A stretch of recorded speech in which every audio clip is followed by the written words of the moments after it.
Please, Cheryl. Member Ogle, Here. Councilmember Weiss. Here. Mayor Pro Tem Renagi. Here, present.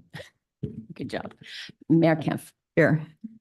Councilmember Whalen is absent tonight, and our city attorney will not be here tonight. We don't have any real pending legal issues tonight. Okay, we'll start first with the pledge. Councilmember Weiss has the pledge. Please rise. I pledge allegiance to the flag of the United States of America, and to the republic for which it stands, one nation, under God, indivisible, with liberty and justice for all.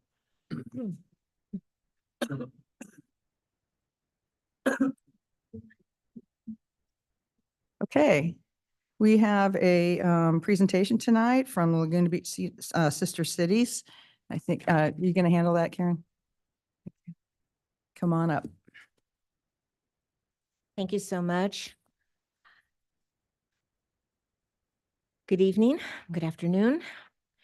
Mayor Kempf, council members, and community friends. As founding president of Laguna Beach Sister Cities, I'd like to take this opportunity to remind you that Laguna Beach Sister Cities operates under the international guidelines of Sister Cities International, which was founded by President Eisenhower in 1956. It's an international organization. It offers communities showcasing opportunities, and one of them is the Young Artists and Authors Showcase. It's called YAAS, Y-A-A-S. It's an annual contest that encourages youth worldwide to express the mission of Sister Cities International through original artwork, literature, poetry, photography, and music. Nothing more fitting than art for our community. Submissions are between the ages of 13 to 18, and it's centered around a theme. And the theme that they present is then judged based on originality, composition, theme, and interpretation. The theme this year is Climate Resilient Cities for Tomorrow. And we couldn't be more fortunate to have a collaborative partner in the Laguna Beach County Water District. Chris and Debbie have been with us since the very beginning. They realized this was a valuable effort on the part of the students and brought recognition to the cause that we're all trying to fight for, which is to save water and to be aware of climate change in the best way. This also falls and is in alignment with the United Nations 2030 agenda. So it's a program that goes beyond this year. But I want to bring attention to the fact that none of this would have happened unless Fabiola Kinder spearheaded this and saw and recognized the opportunity that this brings to our community. In 2022, it was our very first year, and we had to scramble to accept this responsibility. Fabiola just took it and she's run with it, organized it, and put it together every single year. As a matter of fact, the first year, we showcased a young lady by the name of Sydney,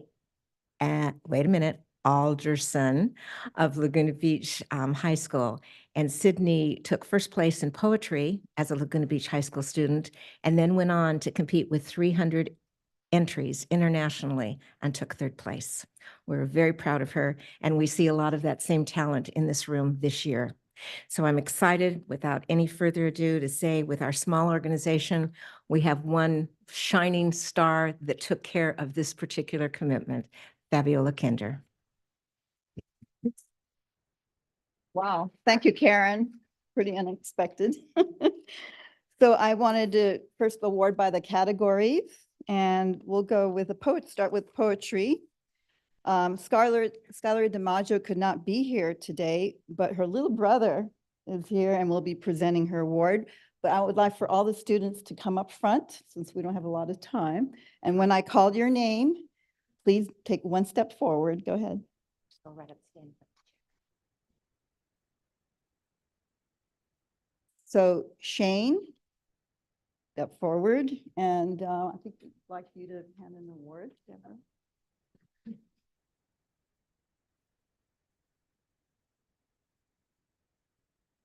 And his sister Skylar won first place for the poem entitled "Use Me, Don't Abuse Me." And second place is Estella Newton, 10th grader at Laguna Beach High School.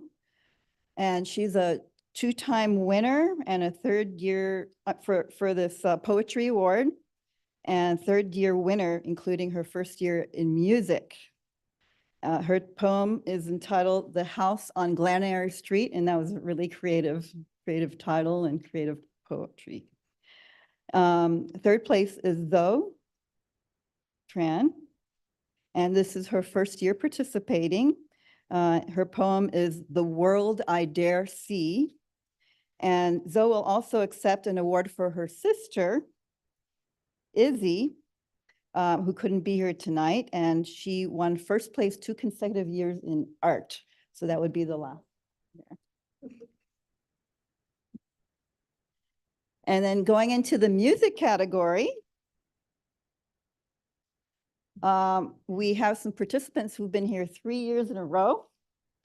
And Sam Sweeney came in first place this year, also the first year. And he's a 3-time winner. He's from the Orange County School of the Arts. He already sounds professional musician, and his piece is called Orphans of the Earth. Lola was not able to be here tonight. And so we have, Marlena is a 3-year participant. And she just graduated and will be attending UC Santa Cruz. And her musical piece is called Breakthrough. From this point, they are also automatically entered into the international competition when they upload their information. And we wish you all luck. And we encourage you and your sisters and brothers and other friends to participate, because many of you will be graduating the next year. Well, thank you so much. And Mayor, would you come for a photo opportunity? The mayor's going to join us for a quick photo op, which is always a favorite. And then one of our attendees, her brother Troy, has a little speech that she was going to say, and he's going to read it for her after the photos. Thank you. Oh, one without us, and then just them, and then we'll come be part of it.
Hey, you can do it quickly. You want to do it? You're okay. All right. Yeah. Okay. You can do it real quick, yes? You gonna say it? Perfect. All right, this is Troy speaking on behalf of his sister. It's Shane. Oh, Shane. Shane. Sorry, he's got a new name right now. Go ahead. These are some words Skylar has asked me to speak on her behalf. Speak right into that microphone as best you I want to start off by saying thank you to the Sister Cities organization for hosting this contest every year. The topics hold importance for the world around us, and I'm glad to have submitted my poem to the topic of resilient cities this year. I'm very grateful for being chosen as a winner this year. This contest was a great opportunity not only to learn about sister cities and their struggles, but also how we all work together as a community towards a shared goal. Thank you again to everyone who had a part in hosting this contest, and congrats to those who made it this far.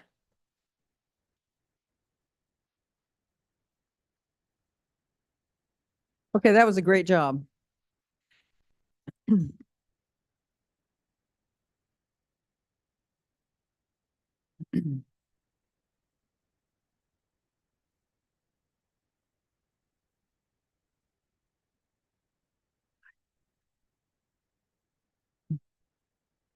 Just left half our audience.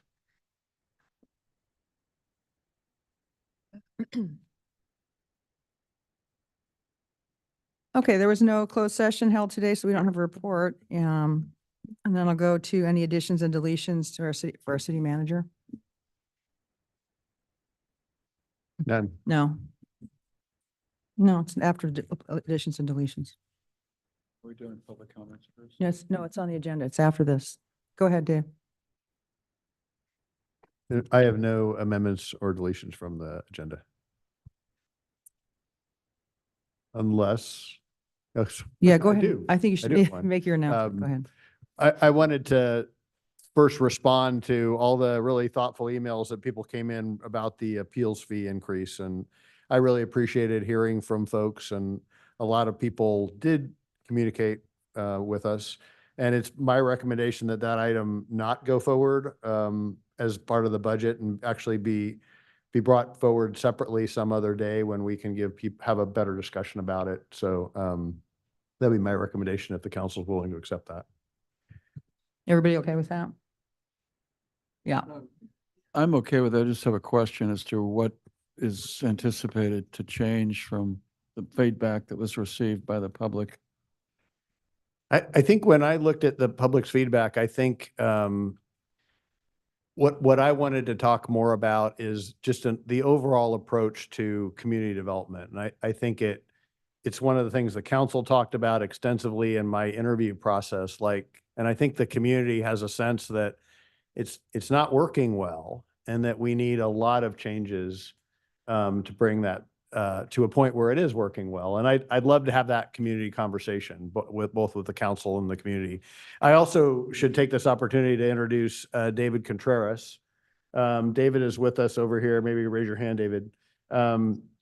David's our new community development director, and I had these same conversations with David about how to work through many of the issues that I've seen in my just 7 to 8 weeks here. And I'm not entirely new to it. I went through the design review process as a resident, but it was a long time ago. So, but I think it's an opportunity maybe to take advantage of this awareness that I've caused everyone, to really try and work through the process and the problems that exist. Again, with a key point being, we need to change the system in part to protect it, and in part to protect the staff. The staff is hardworking, great folks. They're just overwhelmed right now. And there are many reasons why, and I'll go into that as we talk about this further some other time. But I just wanted to make sure there's a broad awareness that this wasn't looked at in a vacuum, but I realized I need to articulate what's around that issue better. And I'm happy to do that with the community and the council. Thank you. Okay, thanks, Dave. So just to be clear, we are going to discuss the budget. That was part of the budget discussion. So we won't be taking comment on appeals tonight. We're going to put that off to a separate discussion if it ever comes back. We're not quite sure when we might bring it back, if ever. So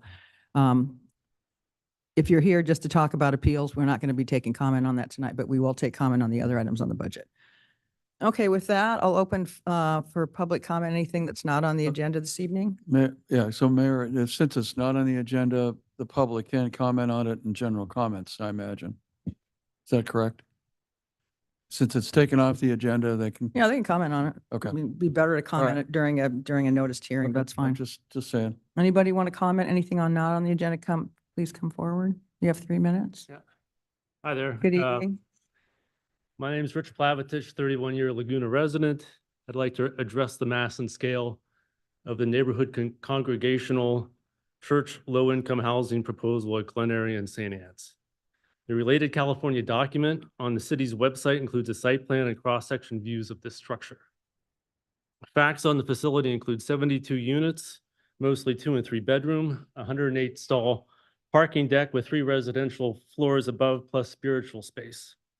The related document shows a building towering as much as 43 feet above Glen Eyrie near Ralph's, 58 feet above Clio Street near those houses there. This structure has double the square footage and footprint of the Hotel Laguna, 23% bigger footprint than Pavilions and Boat Canyon, which only has one floor. The site shows a minimum 5 to 10 foot setbacks around the perimeter of the 1.2 acres and 84% lot coverage, 60 units per acre, very high density housing. Where is the open space for all these young families? There's a couple of courtyards in the proposal, but they're on top of the parking structure. I'm all in favor of some housing on this church site, as I think most in our neighborhood and community are. There has to be a reasonable mass and scale compatible with the city and the neighborhood. The church leadership has indicated that they have no intention of reducing the scale of this proposal. I sincerely hope that council can intervene and find an appropriate solution that all of us can support. And by the way, we keep hearing that there's going to be community outreach on this project, and there is tonight, right now, going on as we speak. There is an invitation-only mixer going on somewhere in town. We don't know where. You had to be on the invitation list to even be told where this event was going on. But that's the type of outreach which is happening right now. And many of us here who are neighbors are completely in the dark and not having a voice in this process to date. So we need your help. Democracy dies in darkness, but we can't do it by ourselves. Thank you. Thanks, Richard. Come on up, somebody.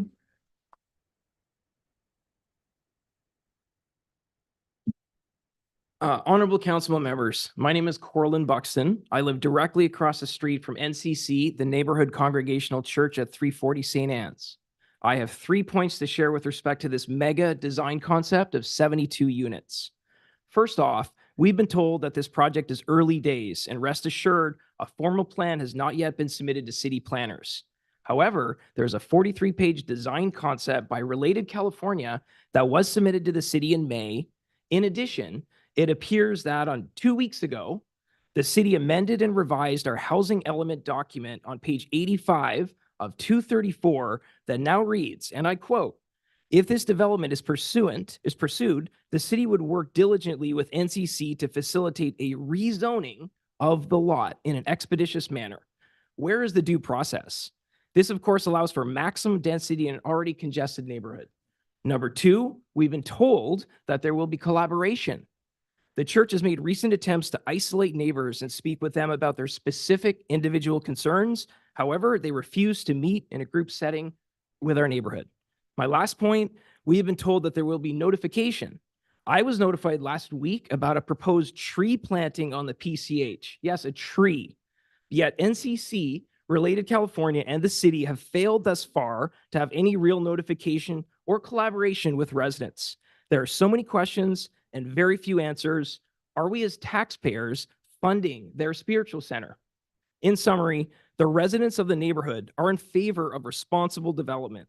The size and scope of this project is simply incompatible with the charm of Laguna Beach. The impacts will be felt far and wide by all residents, as an enormous number of parking spots will now be eliminated, with up to 200 additional people, 108 cars living in one central complex. Fire safety is also a major factor, with increased car density on Glen Eyrie, which serves as a fire evacuation route. We strongly urge the City Council, NCC, Related California, and Bill Whitty to consider a much smaller footprint, as well as not destroy existing mountain and coastal ocean views, which is a primary purpose of living in a coastal community. Thank you. Okay, thank you, Corlin. Hi, I'm Helga Yelen, residing Catalina Street. Recently, the Neighborhood Congregational Church neighborhood put a flyer into our mailbox stating that their goal is to continue being a good neighbor. Well, a good neighbor would not push for a mega 4-story development in the middle of our congested village. It would take our ocean view for once we had for 35 years. And as I showed yesterday, you can see approximately how it would be in front of my house. We are aware and studied as before the so-called God law by Senator Wiener, creating, let's be realistic, a boiling pot of gold for the church. With the plans of demolishing the church and creating a spiritual center, both are expensive. Yes, we need affordable housing, but not 72 units in a relatively small area in the middle of our congested village. The scale of 72 units is too enormous. This is Laguna Beach. This is not Irvine. The church will be creating incredible animosity in the neighborhood if they push for high density construction. For one thing, we won't go to the spiritual center, I can say. We bought our house in 1989 and lived through the 1993 fire. What about evacuation? A logistic nightmare. I hope the city and church will create a win-win situation, not a hostile takeover. 2.5 years ago, NCC was earmarked for 21 low-income units, not 72. Thank you. Okay, thank you. Hello, sorry. Hello, everyone. I am not part of this this group, but they let me speak first because I'm not feeling that well, and I'm here to speak for someone else who spoke here last council meeting on June 11th. Nalini Lazowitz, who is the administrator of the Pickleball Noise Relief Group on Facebook and YouTube, has asked me to please read this for her, and I hope I can do this well. She writes, as a noise pollution activist, I have been tracking the Lang Park pickleball program for the past 2 years. I spoke at your June 11th meeting and was gratified to hear the majority on the council are aware of, compassionate towards, and concerned about the noise this program has imposed on others, including the neighbors in proximity. The question I want to pose tonight is whether this council is going to permit the ongoing injury and harm to the residents as you look for other locations. The residents at Vista Aliso have been subjected to an annoying and chaotic soundscape for way too long. Neighbors are subjected to loud, disturbing, excessive, impulsive, and intrusive noises that include yelling, shouting, cursing, and spectator hooting. Those annoying sounds can go on for hours at a time, making it impossible to enjoy the common spaces and patios these residents have relied on for decades. Their apartments and studios are small. Not being able to control the noise in one's own home is a very serious intrusion into the quality of life for these residents, many of whom are homebound and even disabled. For the players, the noise is the sound of people having fun. For those living next to it, unable to escape, these sounds are noise. Noise is harmful to humans, animals, and ecosystems. To the people impacted, impulsive noise is painful. It induces anxiety, agitation, stress, and hopelessness. Pickleball players are coming in from other parts of town, including those living in exclusive HOAs where tennis courts have not been converted to pickleball because of the noise. Out-of-town visitors are steered to Lang Park by hotel staff and internet listings of places to play.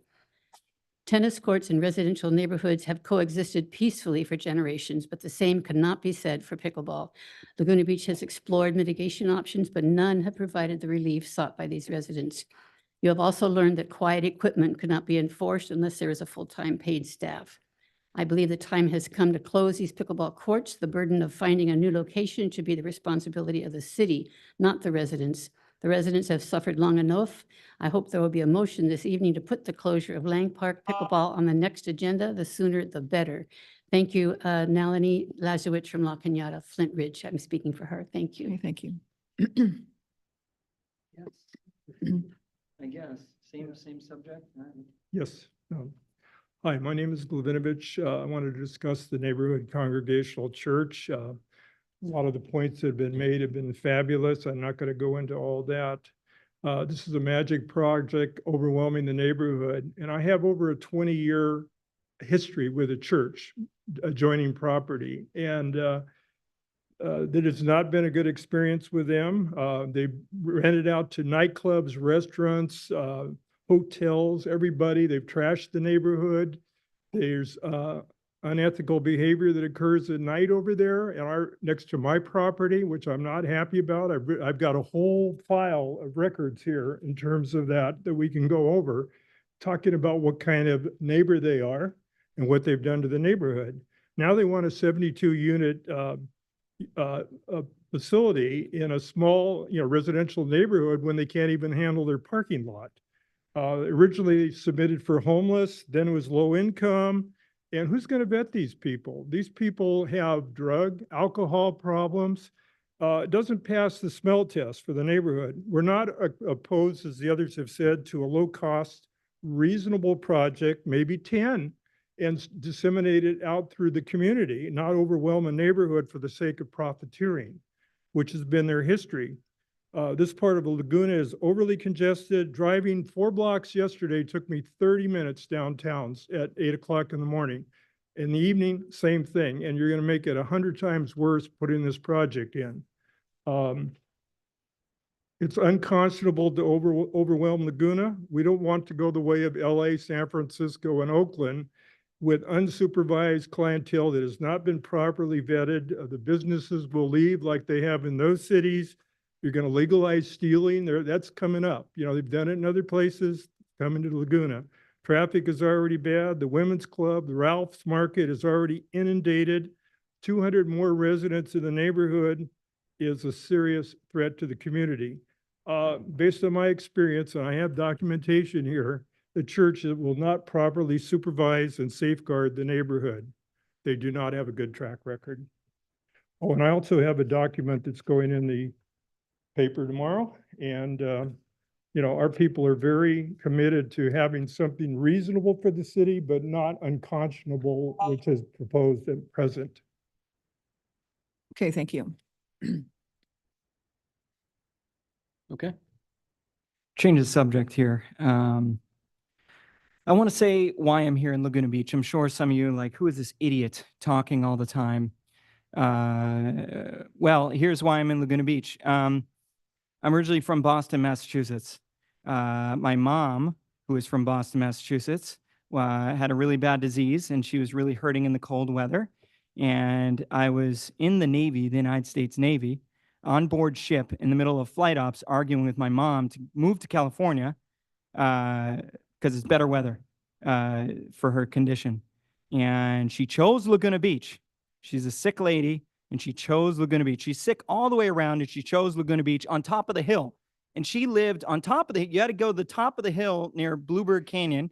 You had to go to the top and down. So actually it's like even further than the top of the hill. And it was quite difficult because she's very unhealthy. And but I love my mom so much. Hence, I love my neighbor. Jesus told me to love my neighbor as thyself. That's why I love Laguna Beach, even with all the problems. There are a lot of problems, but you know, that's a really sick lady chose Laguna Beach. Of course, probably going to be a really problematic city. But I love my neighbor and I love this city. I really do. I mean, there's no other place like it. There's a lot of sickness. Almost everybody here is mentally sick and spiritually sick, but I love them. I love them so much because you know what? Jesus healed. He didn't say love thy friend, love thy person who's easy. He said, love thy enemy, love the person who's going to give you a challenge. And that's why I love it here. You know, the seagulls are the masters of the beach and you guys hate them, but I love them. They're really tough. The coyotes are tough. You guys hate them. I don't know why. They're beautiful. Every animal is beautiful. I wake up with the city here every day and it's so beautiful. The people are beautiful, even though tough and spiritually, mentally sick. I love you. I love you so much. And I hope one day that you look into the mirror and you see the love that you are. You were created by the Creator in his and her image. So I hope one day that you see your beauty and you emanate that into Laguna Beach because that's what Laguna Beach is waiting for. And that's all I have. About the housing, I hope you help people who are in need. I don't care for spiritually sick opinion because it's spiritually sick opinion. I hope they change. I hope they want to help their neighbor, not just their hey, neighbor. How are you? You know, that's not loving your neighbor. Loving your neighbor is loving your neighbor. It's loving your neighbor as thyself. Love yourself, love thy neighbor.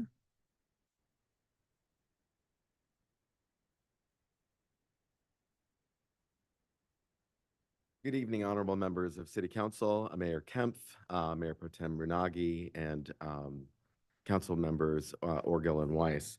I just have a few points tonight I'd like to briefly share with the council. in connection with the St. Anne's proposed project at the church. I want to make clear that I'm not appearing in my capacities as Laguna Beach High School PTA president. I'm not appearing in my capacity as the president of Laguna Beach High School Athletics Boosters, nor am I appearing in my capacity as a director on the board of directors of the Boys and Girls Club. The views I express are strictly my own as a neighbor that lives on Arroyo Chico, directly in the shadow of the neighborhood Congregational Church.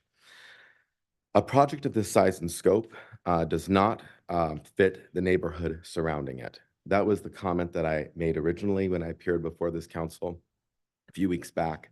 And that conclusion that I've reached has only been further affirmed in the weeks that have followed. Reasonably, the neighborhood would be amenable to a more reasonable proposal, one that fits the surrounding neighborhood, much like Alice Court. I know that Councilmember Orgel had made some comments about Alice Court and how nicely over time it has proven its value, proven itself to be a wonderful addition to that surrounding neighborhood and to the community at large. That's truly what we're looking for here in this project. There are blighted areas and properties throughout the city. I know that the council has those in mind probably more readily than I do, but just driving up and down the canyon every day, as I know most of our residents do, it's easy to see those blighted, vacant, abandoned properties. And I'm not just talking about the ones that the city owns, I'm talking about the ones that are privately owned, like by the Phillipses that flank Canyon Acres, that have been years trying to get the city to allow some development. And speaking with Mrs. Phyllis Phillips, I know that she has also been in contact with the council. She would love to see her properties be the home for low-income housing. Let me be very clear that the mission of low-income housing is laudable, and I do think it's praiseworthy, and I think it deserves traction. But the proposal of this massive project located on this specific property in this neighborhood is not the answer to the benevolent call of low-income housing. If we are to have any housing at all on this property, I would beseech this council to please think of St. Anne's as the right fit for another housing project in the same vein as Alice Court. And I appreciate the council's time. I'm sorry that I went over. Thank you very much. Good evening, Mayor Kemp, esteemed council members. Thank you for your service. My name is Dave Sira. I'm a broker here in town, real estate broker. And I echo everything that these guys have been saying about the project at the Congregational Church. So I took a little bit of a different approach as a real estate broker here in town and have been for 20 years. I called a bunch of my fellow agents today, people whose names every one of you would recognize, and I asked them what their opinion was about the proposed 72-unit project going in there and how they thought that that might affect property values. So it was an informal kind of survey poll without giving them my opinion on anything. The ranges went from a depreciation in value of the surrounding homes and those that would be affected by loss of view or something from 15%, 15 to 20%, 25 to 30%, 30 to 35%, 30 to 50%. One person said, there's no price that I would buy a home around there at all, with kind of the riffraff that may come from that. So it is not an empirical survey in any way, but I would guarantee that it's going to have a major impact on housing values in the surrounding neighborhoods.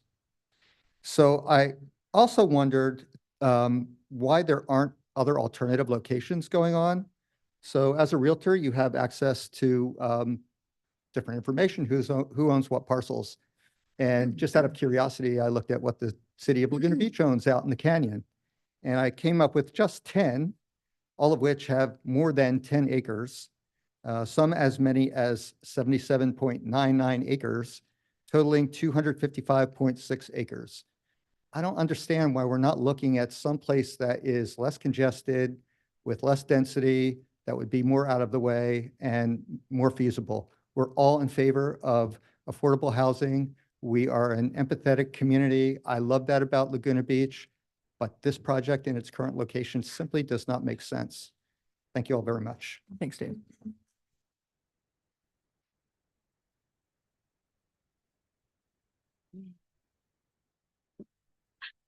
Hello, council members. My name is Amber Sparks. I am a mother and a resident business owner here in Laguna Beach. And I'm here to break up the context of a lot of the recent speeches to talk about the ongoing use of herbicides in our city parks, where our children play and our families gather. The application of these chemicals poses a serious threat to the health and safety of our community, particularly our children. The risks associated with herbicide exposure, especially for children, are well documented. And I know that as a city, we've made tremendous strides, and I really applaud all of you for leading that and championing the reduction of the herbicide Roundup, which is very toxic. I know you all are aware of that. So thank you for your work with that. However, we found that the standards and enforcement of the warnings on Suppress's label, which is the organic herbicide alternative that we're using, is not far from Roundup. OSHA, which is the Occupational Safety and Health Administration, has a sliding scale for toxicity from 1 to 4, 1 being highly toxic and 4 being non-toxic. So Roundup is 1 and Suppress, what we're using, is a level 2. So it's right under its brother Roundup. And this puts an even larger emphasis on the need to identify alternatives and really look at how we're using this in our parks. So herbicides, while included in the integrated pest management strategies, should not be the primary tool for managing vegetation in areas that are frequented by children. IPM strategies prioritize non-chemical methods and reserve herbicides as a last resort. And the Laguna Beach Unified School District has successfully adopted these strategies, demonstrating their feasibility within our community. So I hope we can follow this example and prioritize non-chemical methods in our parks. It's imperative for the families in Laguna know when an herbicide has been sprayed. So I'm here today to ask that we put up signage to indicate when a park has been sprayed. I understand that our management for parks, they are under this pressure and a need to balance the beautification of our city with health and safety. So I want to understand and really be aware of that balance, but ask that we put up signs when we do that spraying. And then perhaps we can have another conversation about stopping spraying in our parks, what that would look like, and if perhaps that might actually be a better way to move forward for both the residents in our community and the environment. So thank you all. I've sent a much more eloquent version of this to your emails so you can read it at another time. Thank you. Thank you.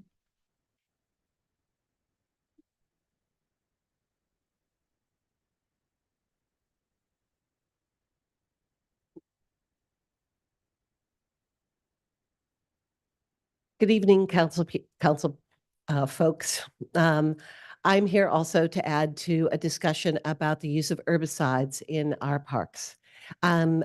Just about 2 weeks ago, the entire Heisler Park area was inundated with Suppress, which is supposedly organic, but as you've just heard, it is actually 1 step less toxic than glyphosate, and it's a level 2 on a 1 to 4 scale.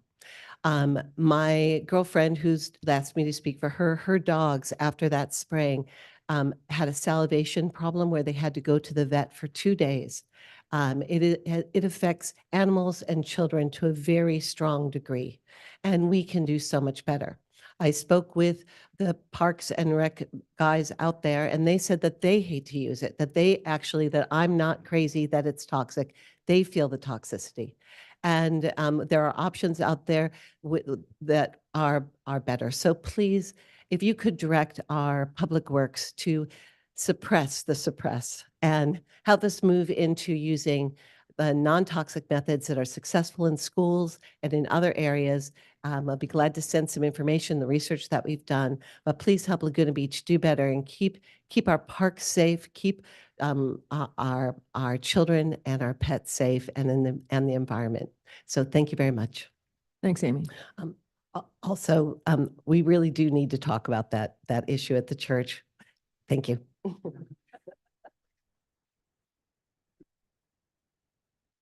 Good evening, council members. My name is Zach. I was born and raised in Laguna Beach, lived here for over 25 years. This is actually my first time at a council meeting. And I'm here today because I caught wind of the recent church developments, and I'm someone who loves going to the beach in those areas. And just already today, it's so congested. And just reading through the development reports and understanding the sheer size of the proposal, just like other folks have stated, it seems so out of ordinary and out of place for the local community. And the fact that I'm not even someone where my view would be blocked by any means, but to hear the impact to other neighbors in the community, it seems like instead of really bringing people together, like the church is stating they're trying to do, it just separating the local neighbors and the church even more so. 72 units is absolutely massive. And I've looked at some of the specs on the sheer size of the proposal. And again, just the fact that it's going to be blocking so many views and congesting the area. I'm all for affordable housing. And I really hope that we can all just work together to come to a conclusion that makes sense, and everyone can leave happy. Thanks so much. Thank you.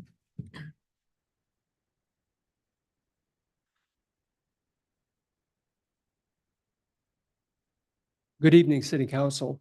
My name is Dan Dranowski, property owner of 371 St. Anne's Drive, Laguna Beach.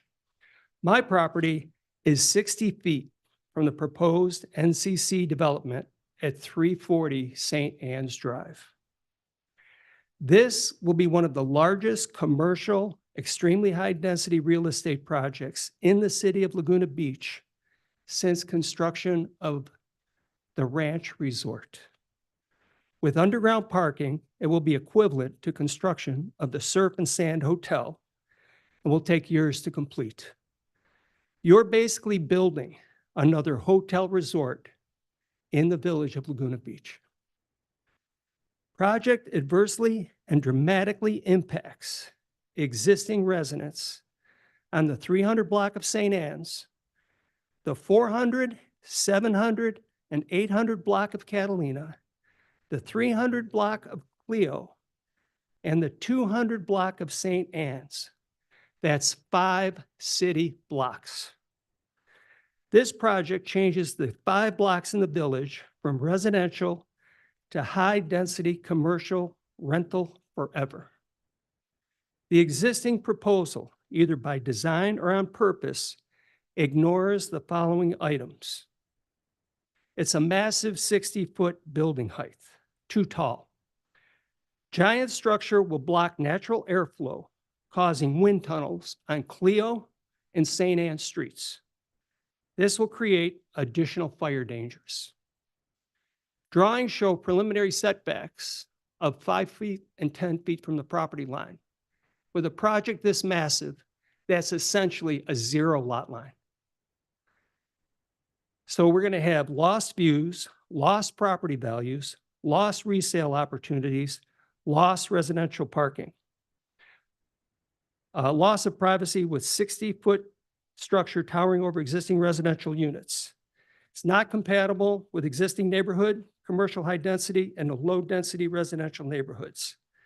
Project is extremely high density, 50 units per acre. Parking, traffic, congestion, and noise pollution. Environmental pollution. That whole lot drains right into the Pacific Ocean. You have an infrastructure burden. You've got aging sewage, aging water, aging electrical system, and you've got roads that can't handle current traffic. It's the wrong project at the wrong place at the wrong time. Needs can be met without destroying the village neighborhoods And once you destroy your village neighborhoods, they are gone forever. Thank you very much. Thank you. There's a theme going on here. Good evening, I'm Gordon McGregor, and I live actually across, I live actually 0 square feet from this project at 370. My landlord and the property owner has asked me to read the following letter from him. Dear Laguna Beach City Council members, my name is Daniel J. Palomino, and I'm a proud owner of the property located at 370 St. Anne's in Laguna Beach, California. I share the property line on the north and west side with the neighborhood Congregational Church. I'm a California native that grew up in Santa Ana. I will be 79 years old on July 20th, and I can still remember as a child when my parents drove through Laguna Beach on their way to San Diego, waving back at the Laguna Beach waiver in front of the Pottery Shack. It was a magical place to me. Who knew that I would be someday an owner of a piece of the dream? I was educated in California and served my country in the United States Army active duty from July 1966 through July 1968, and was deployed to Vietnam after I completed infantry training at Fort Ord and Carson, Colorado. I survived the Tet offense in February of 1968 and took upon the rest of my life as a bonus. After I served my country, I was employed by the Flower Corporation Engineering and Construction Company in the engineering department. I married, worked to buy my first house with my wife, and visited the Pottery Shack many times for decorating advice. It was our dream to someday own a small piece of with a view of the magical town, which we did in 1991, with barely enough to make the down payment on 370 St. Anne's. Years passed as we struggled to finally pay off the loan, and in 2013, we renovated the structure and made a lower unit a vacation home. Our dream finally became a reality through perseverance, planning, and hard work, the American way. Now, the dream is in jeopardy due to the following: loss of our view of the ocean due to the height of the development, the loss of peace of mind due to the influx and the unknown low-income tenants, the loss of sound of the children playing during the day, loss of the view of nature to the north and west. My tenants who normally seek multi-year leases now request month to month due to the potential change of the nature of the neighborhood. The loss of the property curb appeal due to the magnitude of the monstrosity, the development, and that is attributed to the notes that results in the loss of all property for all the neighborhood. Sincerely, Daniel Palomino. Thank you. Thanks, Gordon. Hi, I'm John Thomas, and the borrow line from Monty Python. Now for something completely different. The topic is Zoom, and I'm aware of the information that's on the city website. But what I'm puzzled by is if the issue is free speech, if anyone can show up in person and make whatever statement they want, which we're seeing a, example of tonight. It seems to me that everyone has their free speech rights protected and fully intact. But if in addition, the city also offers the ability to participate as a convenience by phone, by Zoom, or whatever, it makes sense to me that the city could impose conditions on these electronic methods that are different from the more lenient rules for appearing in person, since somebody, if they don't like it, can always come and appear in person. So really curious from a legal standpoint whether that would give us the ability to resume Zoom. Secondly, if the issue is that the city is afraid of getting drawn into a lawsuit because some yo-yo is cut off in the middle of an obscene rant, I, for one, would support, and you know I'm cheap, I, for one, would support the city spending the funds to defend that action in as many courts as we need to go through to defend itself. It's an issue that needs clarification. Somebody's got to do it. Thanks, John.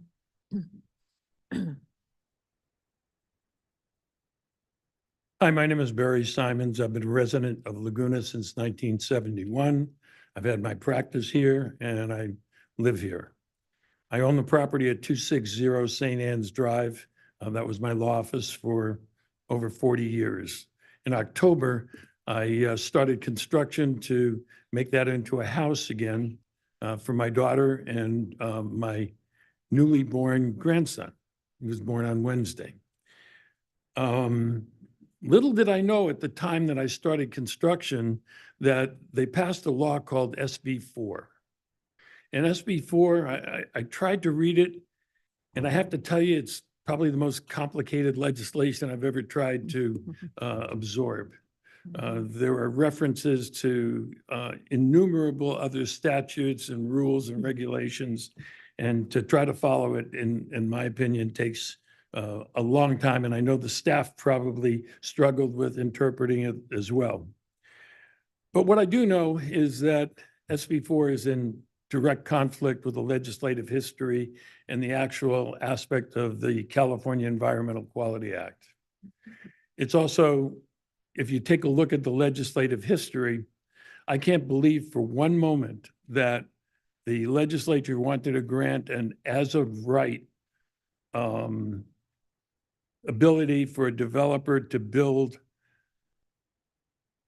these low-cost housing with all the benefits that they get by tearing down the very church that gave them the exemption from all the regulations that we have. What they intended was, if you're a church or a university and you've got land, let's build the low-cost housing there, not to tear down an iconic structure that had served this community very well for many years, not to evict the Montessori school, which was 50 years of generations of kids.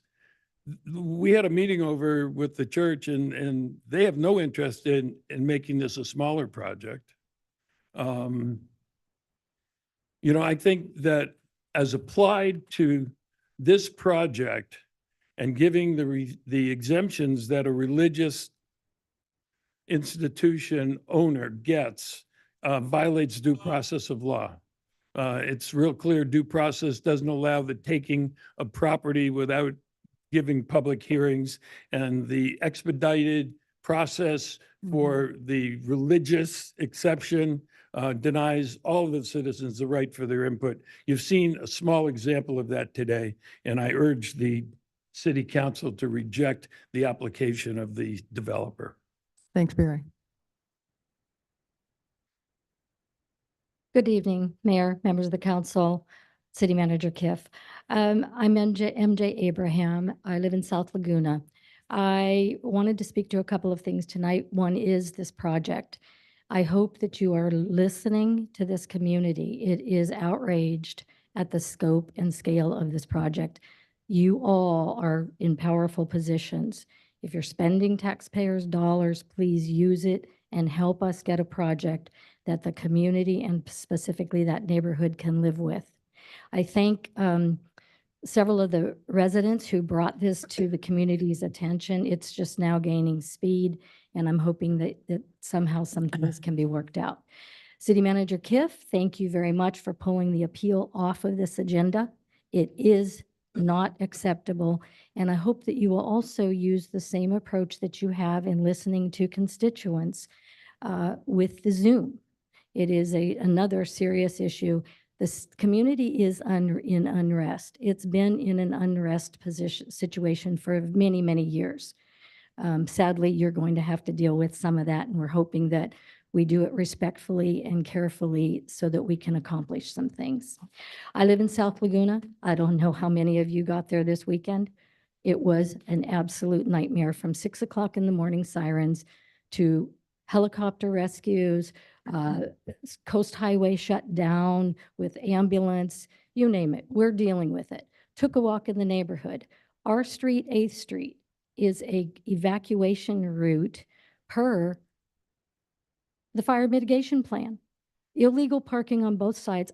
You couldn't even, the parking ranger couldn't get through the intersection. We have a serious problem there. I get it, the signage isn't accurate. I ask you to please get the Public Works Department out there. I walked all over the streets out Monterey, all the way over to 10th Street. The signage is random. It makes absolutely no sense. Much of it is behind vegetation that the poor tourists can't even see, much less abide by. So please get someone out to our area, walk the streets and see what the problems are. And then I would like to compliment whomever at the city got the bottom of 9th Street and 8th Street cones up with towing signage. It has helped the ingress and egress and safety. So thank you very much for listening. Thank you.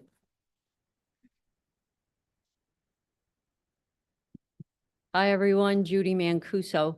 I'd like to suggest that the water district meetings be online and live so that those of us that are interested in watching can watch from home, whether it's on channel 852 or YouTube or whatever. I think that would be great. I agree with everyone that's spoken about the big project, that this needs to be well thought out and fit into the neighborhood and definitely accommodate affordable housing, because it sounds, I've heard conflicting information on which housing it's going to be, whether it's market, affordable. So that's another thing. And then as far as Zoom goes, if the city of Los Angeles and the city of New York, which are the two largest cities in the United States, can still maintain Zoom, then I would say we need to look to them on what method they are using to cut off the crazy callers. So thank you. Okay, thanks, Judy. Hello and good evening. My name's Joy Berry, and my entire career I've been a hotel developer. And I have to admit, I don't think I've ever tried to put 72 hotel rooms on a little over a 1 acre site, like Related is proposing at the church.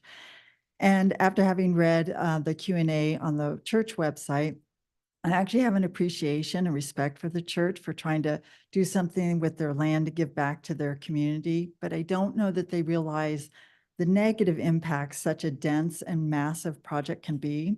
But I did read SB 4 and I realized your hands are tied. The city hands are tied because Related agreed to team up with a religious nonprofit group. So CEQA doesn't apply and a lot of our planning rules don't apply. But what your hands are not tied is the $5 million grant money that is going to be given out by the city. And I hope that you will only give that $5 million out to a modest project that fits in the scalability of the community. And I also think you're all wonderful politicians, and you could be a good bridge to bring this project maybe to scale. I heard somebody talk about the fire life safety evacuation. I saw what happened in Lahaina. I do worry about these big projects with 72 to 100 cars trying to get out on one little corner. So I really believe in affordable housing. I want to see the artists and the teachers and everybody stay. It makes a wonderful community, but I think it's too massive of a project. And I just think you guys can work your magic, and I support that. And please don't give the $5 million to a project like this. And I also want to say to Dave Kiff, you're refreshing and that you listen to people, and thank you. And thank you for taking the appeal off the increase. I think that was a wonderful move.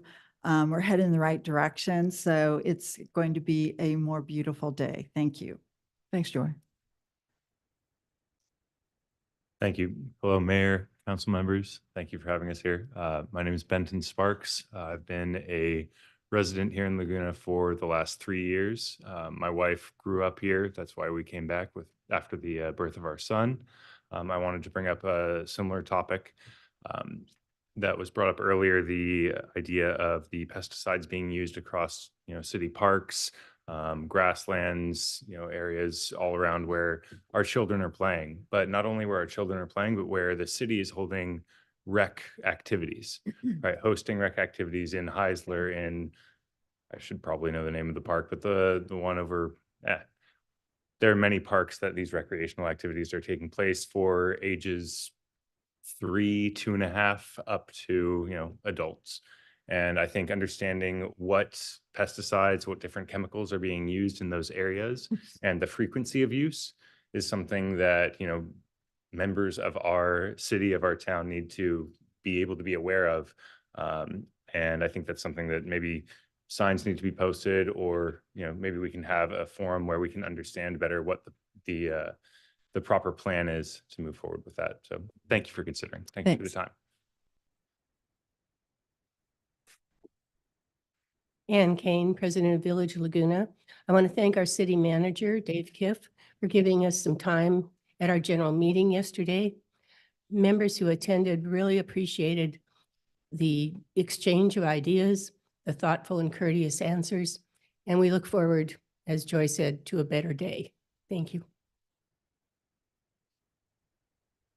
Good evening. My name is Gail Waite. I'm a 40-year resident, and I'm also the board president of the Laguna Canyon Conservancy. So I appreciate Dave Kiff's motion to pull the item regarding the appeal fee, but I do want to make a few brief points. Since I didn't write in, I wanted to come in person. I wanted to say that the proposal to raise the fee for the appeal of a project from 2,000 to over 12,000 is not just frightening to the average resident, it probably is not lawful. Certainly, the California Coastal Commission would have to approve this. No comparisons for such a high fee exists in other local cities. Reasonable access to the appeal process is a resident's or environmental group's right, and it must be upheld by this council. It is often difficult for many residents to get timely and full information about projects that are in development that will affect them and their neighborhood as well. Projects that have environmental impacts need very thorough vetting, as they can change the landscape of a whole community and hence affect the greater good. A better and happier solution is to try and reduce the number of appeals by correcting the deficiencies in the community development department, having better trained professionals on all commissions, and most important, provide residents with more access to information about projects by designing a more user-friendly process for getting information at City Hall. Thank you very much. I would support Zoom meetings being restored, and I also think the St. Anne's project at the churches needs to be seriously looked at. Thank you very much. Hi, my name is Christy Miller, and I'm here to talk about pedestrian and driver safety. I'm one of the co-chairs of Pedestrian Driver Safety Committee that we put together to work directly with Caltrans to try to improve the pedestrian crossings. There are many issues with them. So we, although we have several members in the room, we're due at a time, we're only going to have 2 of us speak. I'm here to talk about 2 issues. One of them has to do with the crossing at Coast Highway. In the past month, there have been 2 crossings, and both times they weren't in a crosswalk. They were locals. One was, we both probably know who they are. They were both near fatal. The reason we call it Pedestrian Driver Safety Committee is because of the drivers.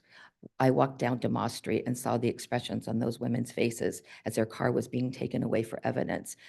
The pedestrian hit the windshield and was thrown in the air. He was crossing in the middle of Coast Highway.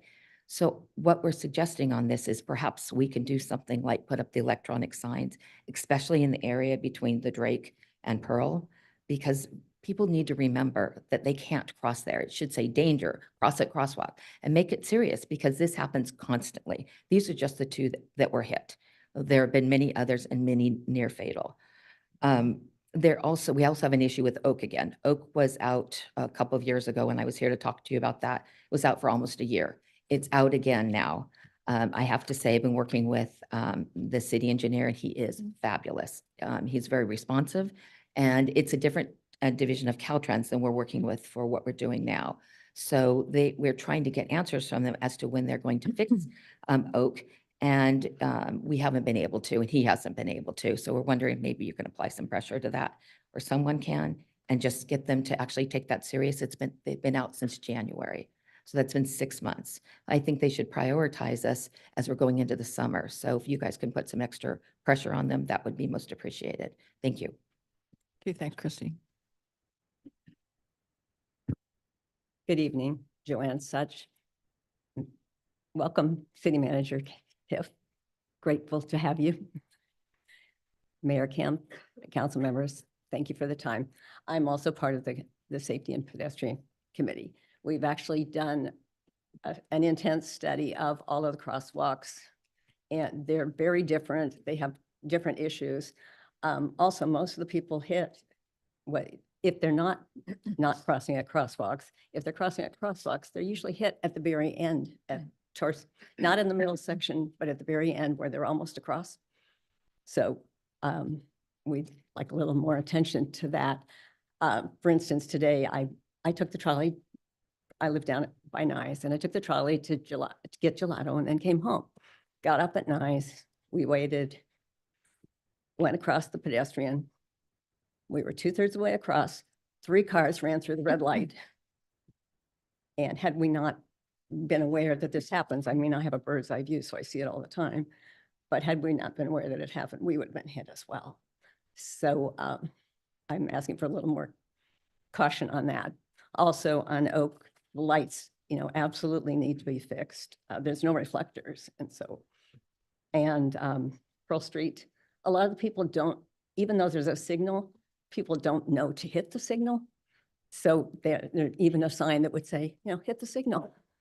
They start walking across because they see the crosswalk and there's no light for them. So we are working on this with Caltrans as well, but some stopgap things would really help. One person wanted to put, we've had flags before for people to, a little flag holder of flags or pom-poms so that people can carry across so that at least people notice them a little bit more. If we could do that, that would be great. And also, I know in Dana Point and Corona Del Mar, they have permanent signs as far as your speed on each end, where it starts to slow down.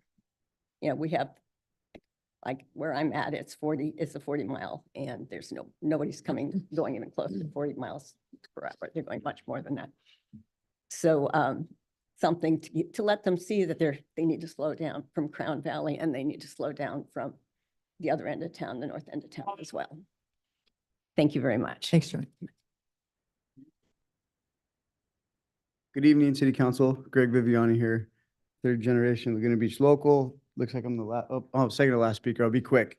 So summer's here, full swing. Everybody knows beaches are packed, trails are packed. There's traffic everywhere, which a lot of the tourists bring trash and they don't pick it up and they leave it and it stays on our beaches, and it is absolutely horrendous. And I'm sure a lot of people can support what I have to say here, but I have to urge some way, somehow, for the city to come together to pick up the trash off the beach, off the sand, and get rid of it before the tides come in, because it is a major issue. And like this morning, I went down, I was at Aliso bright and early, picking up trash off the beach, picked up 3 grocery bags full of trash from the sand just south of the main lifeguard tower. Unbelievable amount of trash. It needs to be done daily in the morning, or whenever possible, if they can get these trash grabbers and walk the sand, walk the beach. The county used to do it in South Laguna particularly.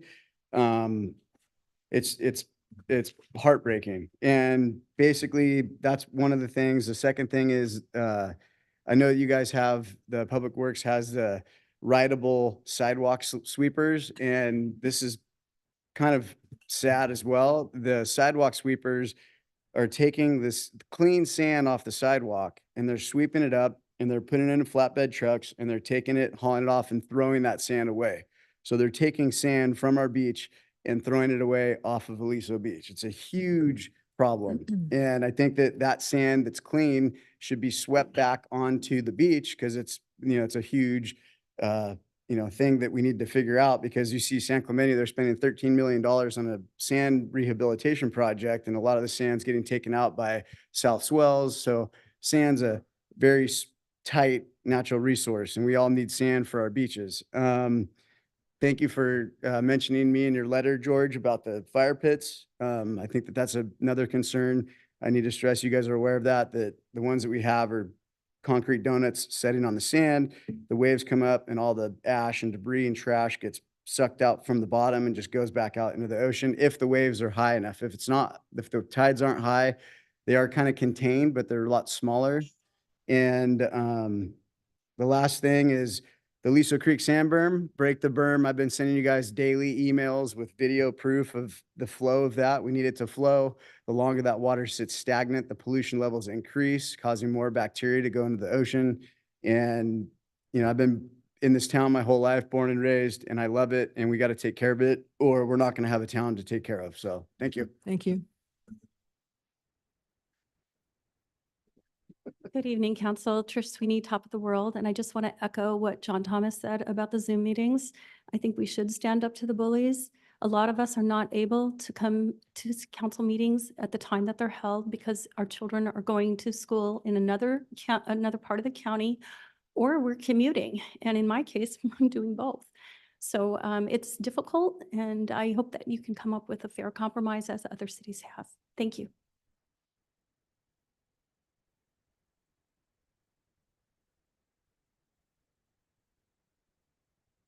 Good evening, Pat Gallus. I'm moving on to 50 years being here.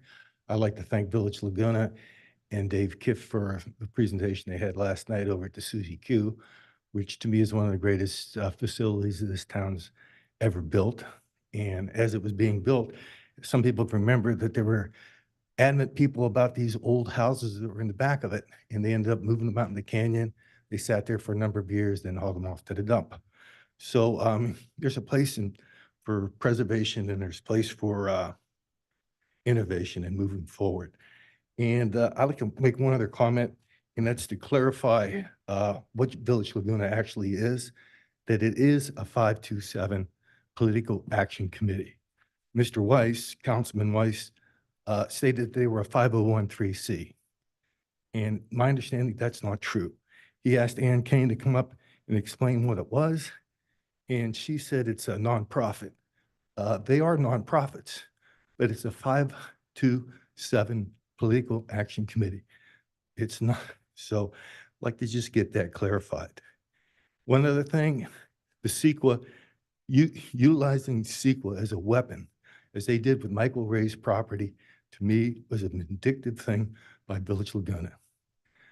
The attorney and the city staff recommended the property at 337 Hawthorne be clarified that it was never officially put on the registry. And the same people, majority of them were all Village Laguna hierarchy, and it was relentless, and it was vindictive, and it was the right thing to do. The city had no discretion. They had to take it off because it wasn't properly put on. Thank you again for your time and your effort. Yeah, Mr. Gallus, Yes, sir. I'd like to know what citation you're using for me saying it was a 501(c)(3). I believe I never said that. Would you like? to Yeah, have it recorded? you please send it to me. I also want to I've make, got it right no, here. no, I've got it right here. well. One second. Okay, well, just send it Give me to in him. writing. Send it I to don't, him. I don't know. You're reading off some memo you wrote to yourself, as far as I know. Yeah, I mean, Okay, we're not going to do this right now. no, I can't even I've hear got it that. caught. Okay. Send it to me. No, just read last. Just send it to me. I'd like to make a comment about 337 Hawthorne. And everybody in the United States has the right to legal appeal for anything anybody does. So I take objection to Mr. Gallus always coming here and saying that Village Laguna is litigating preservation, Laguna Preservation is litigating, and it's nefarious and it's bad. This is an absolute right of every individual. Mr. Simon, a lawyer, will tell you that. And that's the way the legal system works. If you want to change it, change the legal system to allow people to appeal. That's all I would say. Thank you. Okay, anybody else? Okay, I'll close the public hearing and I'll bring it to city manager and council comments. Dave, do you have any comments this evening? I did want to again thank the members of the public who testified or spoke about a number of different issues, including the neighborhood congregational church. I do expect the city to be an important voice in that discussion, and I know the council members feel the same way. We need to be careful as to what the timing of that is, so I respect that very much. I also wanted to comment briefly about Zoom. I really like Zoom. What scares me so much is Zoom bombing, and you know that, and that's why I wrote what I wrote. But also, it's difficult. Remember, I'm a leader of a workforce, and this is a workplace for us, and that it's a little different when the voices are coming at your workplace and in some cases to your workforce, and I hope people please know that. I know the final chapter on Zoom is not written, and I hope we can get to a place where it can happen and Zoom bombing can be limited. But until that time comes, there's always going to be 5 to 10 seconds of someone saying awful things that includes the workforce. And that it's really an obligation on me to protect the workforce from those kind of voices. And I know, yep, someone could stand up in the podium and do that, but we all know it happens a lot less that way because people are basically cowards, and they're going to do it behind a cloaked voice or a cloaked name. And I think we'd all like to get to a place where that becomes safe for us, because Zoom is an important tool. But that's why I asked for a little bit more time to see if the law changes in that regard. And anyway, I really thank everybody for the comments. Councilmember Weiss? Thank you, Mayor. I want to make a couple of comments. The one about herbicides, I did receive Ms. Sparks' email and a couple of others about that, and I haven't seen the city address it necessarily, so I would like to hear about that, if that's possible now or at a later date. And also on the church, I appreciate the outpouring from residents about that property. A couple of 3 years ago, when I talked to Maya Dunn, I thought this was going to be a project that was 35 to 40 apartments. And that's what I was told. And I didn't realize the scale would be this big. So I share the concerns of the local residents with that. I also want to just say thank you to the sister cities who did an outstanding job of holding Fête de Musique this year. It's gotten better and better and better every year. Particularly Karen Phillipson, who's not here, Ken Abouchon, Betsy Jenkins, and many others for arranging this. And, it's a way of really having fun on a Saturday and building community. So thank you to them who did it. I enjoyed it very much. Thank you. Mark? I want to welcome David Crabtree to Contreras, I'm sorry. Old and the new. Contreras, yeah, to your new position. And I look forward to seeing you roll out your work plan. And I'm sure that we'll have future updates on that progress. A couple of the things that I was involved with last week, I'm just going to make it a habit going forward, as I started last week or 2 weeks ago at last council meeting, talking about some of the meetings that I had both with community members and others. I met with John Thomas and Jim Danzinger over the last couple of weeks. We discussed revenue enhancements and also the use of the St. Catherine's for public use for their South Laguna Civic Association.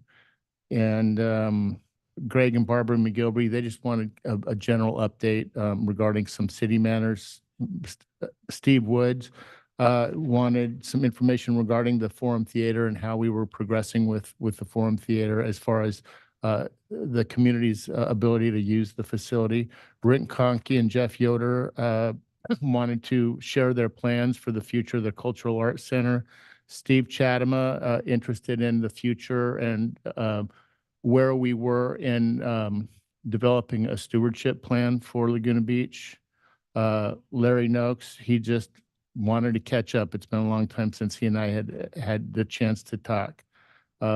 Keith from the Water District, we enjoyed a nice conversation over lunch. And then as far as the meetings, I had a vector control meeting last week, and just mosquitoes and the diseases that they carry are on the rise. So that's just a quick note on that. We do have information, I believe, on the city website regarding some of the vector information. The FET event down at the main beach was great. I really congratulate Sister Cities for their work on that. And the pre-event at Gary and Betsy Jenkins was great. I was very well attended, first time I've attended it, and I was quite impressed over the mix of people. It was really nice to see all of the different people with their different opinions in one place. The Laguna the Laguna Canyon Foundation at the Troy Lee event was well attended and very a great event. And last night, of course, the Village Laguna meeting at the Suzy Q was very enjoyable, and I really enjoyed Dave's thoughtful comments and presentation. Thank you. Hey, Mark, or Alex? Well, Mark, you really earned your $800 this month. So good work on that. So I think George articulated it well, how great of an event the FET was, and specifically thank you to Karen Phillipson for just all that she does on this event and so many others. We had Flag Day recently, and I want to commend the city. When I was driving on PCH, I noticed that we had flags on the parking meters, and I don't know who put them up, but I think that was a really touching to see, to celebrate our flag and our country. I think that there were some good comments about the South Laguna situation. What's interesting is I saw this weekend there were many illegally parked cars, and they had $43 tickets on them. And then I was just thinking, well, it's kind of smart. If you only have to pay $43 to park right next to the beach when everyone else is going up into the hills, I mean, it's economics 101. That's how people make decisions. So I think we should look at increasing. I don't know how that works from a legal perspective, what we're empowered under state law as a general law city to do. So that's something maybe the city manager could look into, but whether we could raise the ticket fees for parking, because I'd imagine it's been $43 for a long time. But we also, I think MJ's comments about signage were well put, and that's something that we should also look into. I think we just need more enforcement in general, especially on these really crowded beach days in South Laguna. So it's hard because it's so hot right now. So everyone from all around us is coming here, but and I really appreciate all the great work that our lifeguards, our police, and our firefighters are doing to keep us safe. But it's something we need to continue working on. I want to congratulate David Contreras on this big role. It's the hardest job in the city, maybe besides besides the city manager's job, and we I think as a council we're supportive of you and move forward, because obviously you have a big task ahead of you, and it's not going to be easy to fix what's sort of, I think, decades of layers in many different ways. So I wish you the best of luck and look forward to working together on this important issue. And then that's what I have. Thank you, Mayor. Okay, thanks, Alex. Yeah, just a couple things from me. We're going to be putting out a PSA on pedestrian safety. Dave's going to be working on that with Cassie Walder, because we're just trying to make sure that everybody, practices good safety habits as they cross the roads. I've seen a lot of this myself, where I've actually told people, you can't just press a button and walk in the crosswalk. It doesn't work like that. There's no guarantee any cars are stopping. You have to wait. And if you're running outside the crosswalk, that's another problem. So anyway, we need to work on, some tips on pedestrian safety, and we're going to be getting that out. I'll probably send that out in my weekly newsletter as well. Mark Work and I both attended the CR&R informational meeting on Saturday. We had about 40 people there. Dave, I think your staff did a great job. It's moreover, CR&R did a really good job of presenting and answering questions. We get a lot of good benefits from the new CR&R program. I think residents will like it. And they also have, I think they have like 57 different areas that they serve in Southern California, but only 4 of those areas have direct lines, and we are one of them. We have a direct line for Laguna Beach. So we'll be sending that out and making sure everybody has that, which is really helpful. I'm going to bring this up towards the end of the council meeting on council member requests, but so I've been getting a lot of calls and a lot of interest and concern about people having their insurance canceled. And I've been doing some research on the state level and talking to Townsend, some other things. And so Bob Whalen and I are going to work on that. I don't know that we can have a lot of influence, but there's opportunities for input, and there's also opportunities for information being disseminated to the communities, because people just don't understand it. A lot of people have gone on the FAIR plan. A lot of people are, insurance shopping. It's extremely frustrating. David Horn, when we had our standards of coverage meeting last week, and he's on the Fire Safe Council, so he does a lot of work with insurance, and he explained you know, kind of the cascading problem with insurance. It's not just California, it's throughout the country. It's super complicated, but anyway, I want to start working on that so I can at least get information out. We can at least get information out to the community. Thanks to everybody who worked on the FET. I wasn't here. I wish I was, but everybody loved it. I wish we could have some more events like that, you know, local events like that, because great for the businesses, great for the residents. Everybody loves it. It's well done. So I appreciate that. We've had, as you notice, we have really getting killed with beach crowds, and it's happened pretty early. Dave Kiff called. I got an email from Dave. He checked in with Dana Point and Newport Beach. They're getting swamped as well. I know San Clemente is. Jeremy told me he had the same experience this weekend in San Clemente. So we're going to have a rough summer with visitors. It's pretty insane.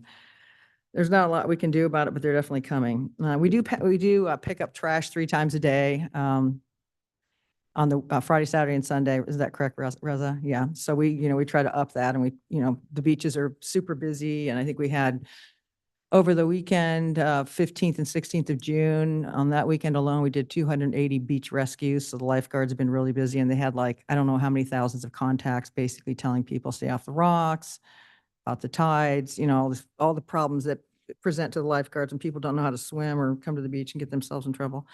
COVID's really on the rise. I know a lot of people have had COVID lately or are sick. So just FYI on that.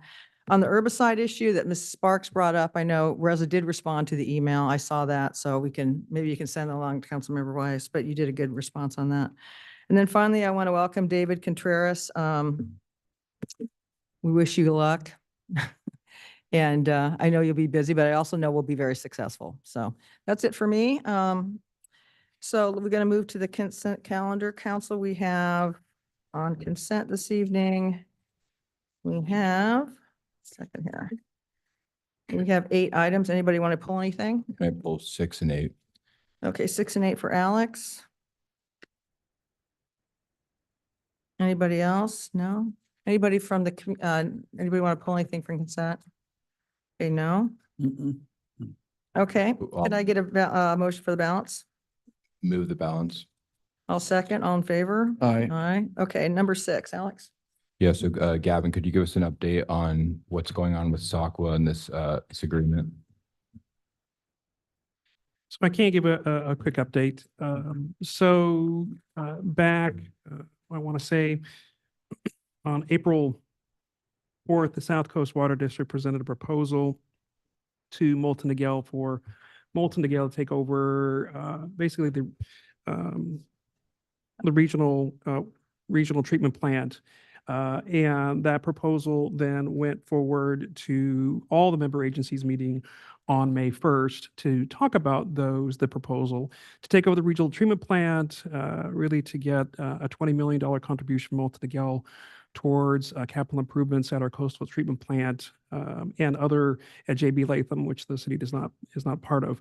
But that agreement went forward on May 1st when all of the water districts, which is ourselves, Moulton Niguel, El Toro Water District, South Coast Water, and Emerald Bay met, discussed the South Coast Water District proposal, and Moulton Niguel came back with 9 agreements to basically move or proposals to withdraw from SACWA itself and take over the regional treatment plant.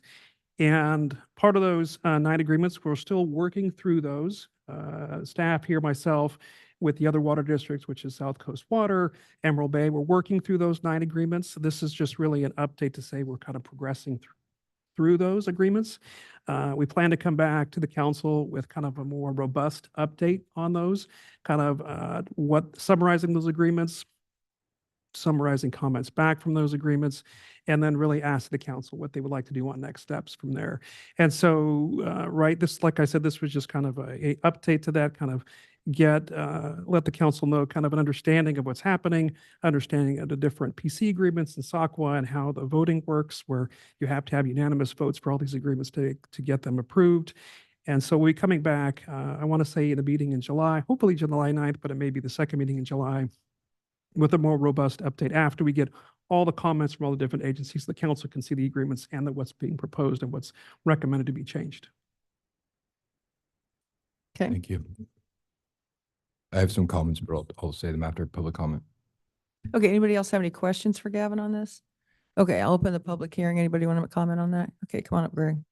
So I had a question regarding this matter. Would this entail the Oasis project? If they were able to transition and take over this property, then they can implement the Oasis project, which would help, this is huge, help filter and clean the water, the urban runoff that's coming down into the Aliso Creek, which would further support my argument why this creek needs to flow. And I am all for this. And I think that we should totally be in support of this opportunity. So that's all. Thank you. Thanks, Greg. Yeah, I actually went to the hearing and I know Alex was there and Bob was there, and I gotta admit, I simply don't understand why this has come up. What is the motivation behind it? They talked about what they're doing, but I'm sitting there going, well, what's triggering this? So if you could explain that. Who do you mean by they, Molten Miguel or Yeah, I can't Software? even- Well, it seemed like the proposal was from South Coast Water District, but it was like Molten Miguel was Yeah, basically being what, bought out essentially? Yeah. It's like, well, who's asking and why are they asking and what's behind all this? Okay, thanks, John. Anybody else? Okay, I'll close the public hearing. Alex, you want to make your comments or I mean, or Gavin, do you want to answer those questions? I think I can answer John's question a little bit and give the council some context as well.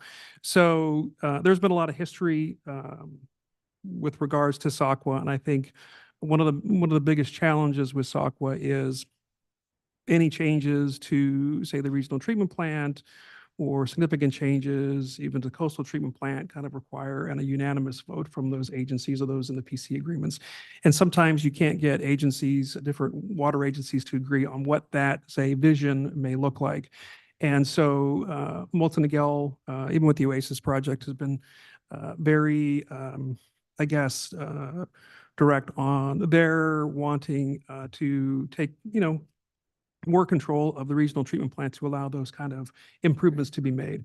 And so that's kind of where a lot of this has come from, is there's just, with SACWA itself, it's that unanimous vote. And if you can't get all 5 or 6 agencies to agree, it can be challenging to make the kind of improvements you want to see down the road. yeah, so I just think one of the most fascinating things that I've learned about since I've been on the council is the crazy world of water districts, and SACWA really is one of the most fascinating. I mean, I think if the public really understood the extent to which, I mean, what happens with all these different water districts and how they fight with each other, I think they would be shocked. But I see sort of 2 big issues here. There's the regional treatment plant, as Gavin was alluding to, where if Molten, if they're able to do this Oasis project, it'll be the first direct potable reuse project in the state, which is very exciting, I think, because we need, South County is relying on 90% imported water, which is just not a good place to be. But for us, the coastal treatment plant is very important because that's where we send our sewage to be processed. And then currently 2.9 million gallons are treated in a very, regulated way, but it's discharged into the ocean. And when Gavin, Mark McAvoy, Bob, and I, when we did a tour of the coastal treatment plant, I asked the question of, what are SACWA's plans to get us to effective zero discharge of effluent into the ocean? There really haven't been any plans so far, which I found kind of shocking. And so I just think, I'd encourage everyone to read the grand jury. They just did a big report on SACWA and South Orange County water districts. And so I'd encourage everyone to read that. But I think that this May 1st joint meeting that Bob and I were a part of, it was interesting. I've never seen so many different elected officials as part of one meeting. But at that meeting, the goal was a June 1st agreement. We're past June 1st. And so I think, to me, what's really exciting about this is that we have an opportunity where everyone who's involved in SACWA can come away from this agreement better off. We can get, is it 20 million from Molten for coastal treatment plant? The total contribution's 20 million. I think it's around 14 for the 14. coastal treatment plant. So once this agreement goes through, we can get $14 million from Molten for the coastal treatment plant. We can use that to really modernize the coastal treatment plant, take it up, bring it to 2024. I think right now we're stuck in the 1970s or whenever that was built, and make it so that we're sending that recycled water, potentially selling it to Molten or another entity because they're going to have the demand for that once they do this Oasis project. So I really think it's just like one of those rare opportunities where everyone can be a winner. And so all we have to do is just get in the room and make an agreement. So if there's, my understanding in talking to Rick Shintaku and to Gavin is that there's going to be a meeting with staff in mid-July. And I think Laguna Beach really has a vested interest in SAQA and in the coastal treatment plant because, you know, we're the stewards of our coast. We don't want treated wastewater going into the ocean. And so if there's not what I'd be supportive of is if there's not an agreement reached in mid-July that we, you know, bring everyone back to invite all the agencies back to Laguna and host a meeting here and really get this thing done, because there's no reason to keep delaying this when we can all move forward and really address these problems that have been plaguing South Orange County for decades. And so I appreciate Bob and Gavin have been very involved in this agreement. So I appreciate all the work that they've been doing, and I'm excited about the opportunities. Gavin, can I ask you a question? So I know Bob knows this inside and out too, but so 14 million, we're going to get a total of 20 million. What do we have any idea how much it costs to do the improvements to bring it up to 2024 standards?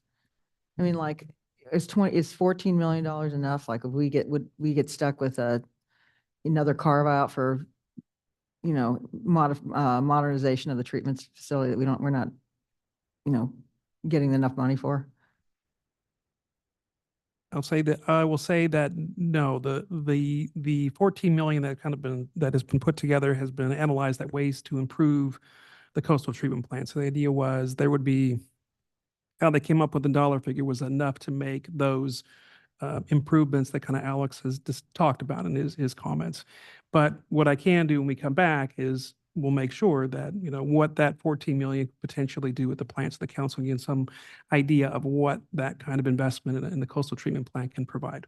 So we can do that when I come back for the next presentation, or when I come back with the agreements. But the intent of the 14 million, it wasn't just a number that was thrown out there. It was a number that was well thought through as ways to modernize the coastal treatment plant. Okay, I just don't want to make sure we have some big delta in cost, in capital cost to improve the treatment center. Well, long term, it's going to lower the cost because we have right now Molten's paying into something that they're not using. So it's an inefficient plant. So I think it's just the sooner we get the agreement, the better, because the longer we wait, we're going to get less money because Molten's on the hook till 2030. After that, they don't owe us any money.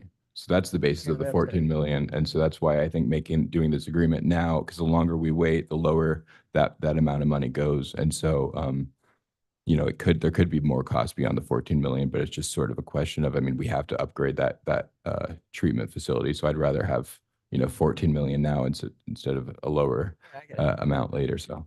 Okay. Would the water be from the coastal treatment plant be brought up to potable standards?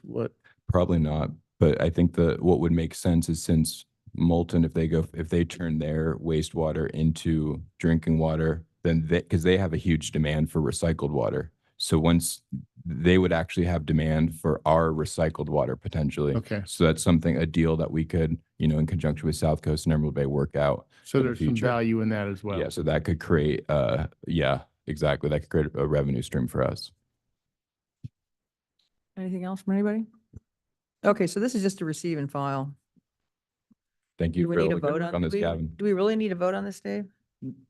It's just a receive and file, right? Well, you should always vote on a receive and file, vote to receive and file, I think. Okay, we'll do that. Can I have a motion? Move to receive and file. Second. All in favor? Aye. Okay, good. Okay, number 8, Alex, I believe you pulled that as well. I just wanted to highlight this. I think it's great when we're able to, you know, this is a buildable lot. Obviously, when you look at the way that the cities strategically had parcels, there's no access to the road, but it's zoned RHP. You could technically, if there was access, build on it. So I think any opportunity like this, we should take advantage of. So I appreciate the work of staff to move this forward, and maybe in the future at some point, it would be worth looking into how we could, maybe we could just send out a letter to all the owners of lots like these. And, you know, because I'd imagine that there's tax benefits from donating them to the city, because once we're able to turn it into open space, it won't go back. So appreciate the work of staff on this. Any questions for staff? Okay, anybody from the public want to talk about this? I'll open the public hearing. No? Close the public hearing. I'll move the recommended action. Okay. All in favor? Aye. Aye. Okay, thank you, council. So that brings us to our regular agenda tonight. And the first item of business is the initial review of the Climate Action and Adaptation Plan Reduction Strategies. Good evening, Jeremy.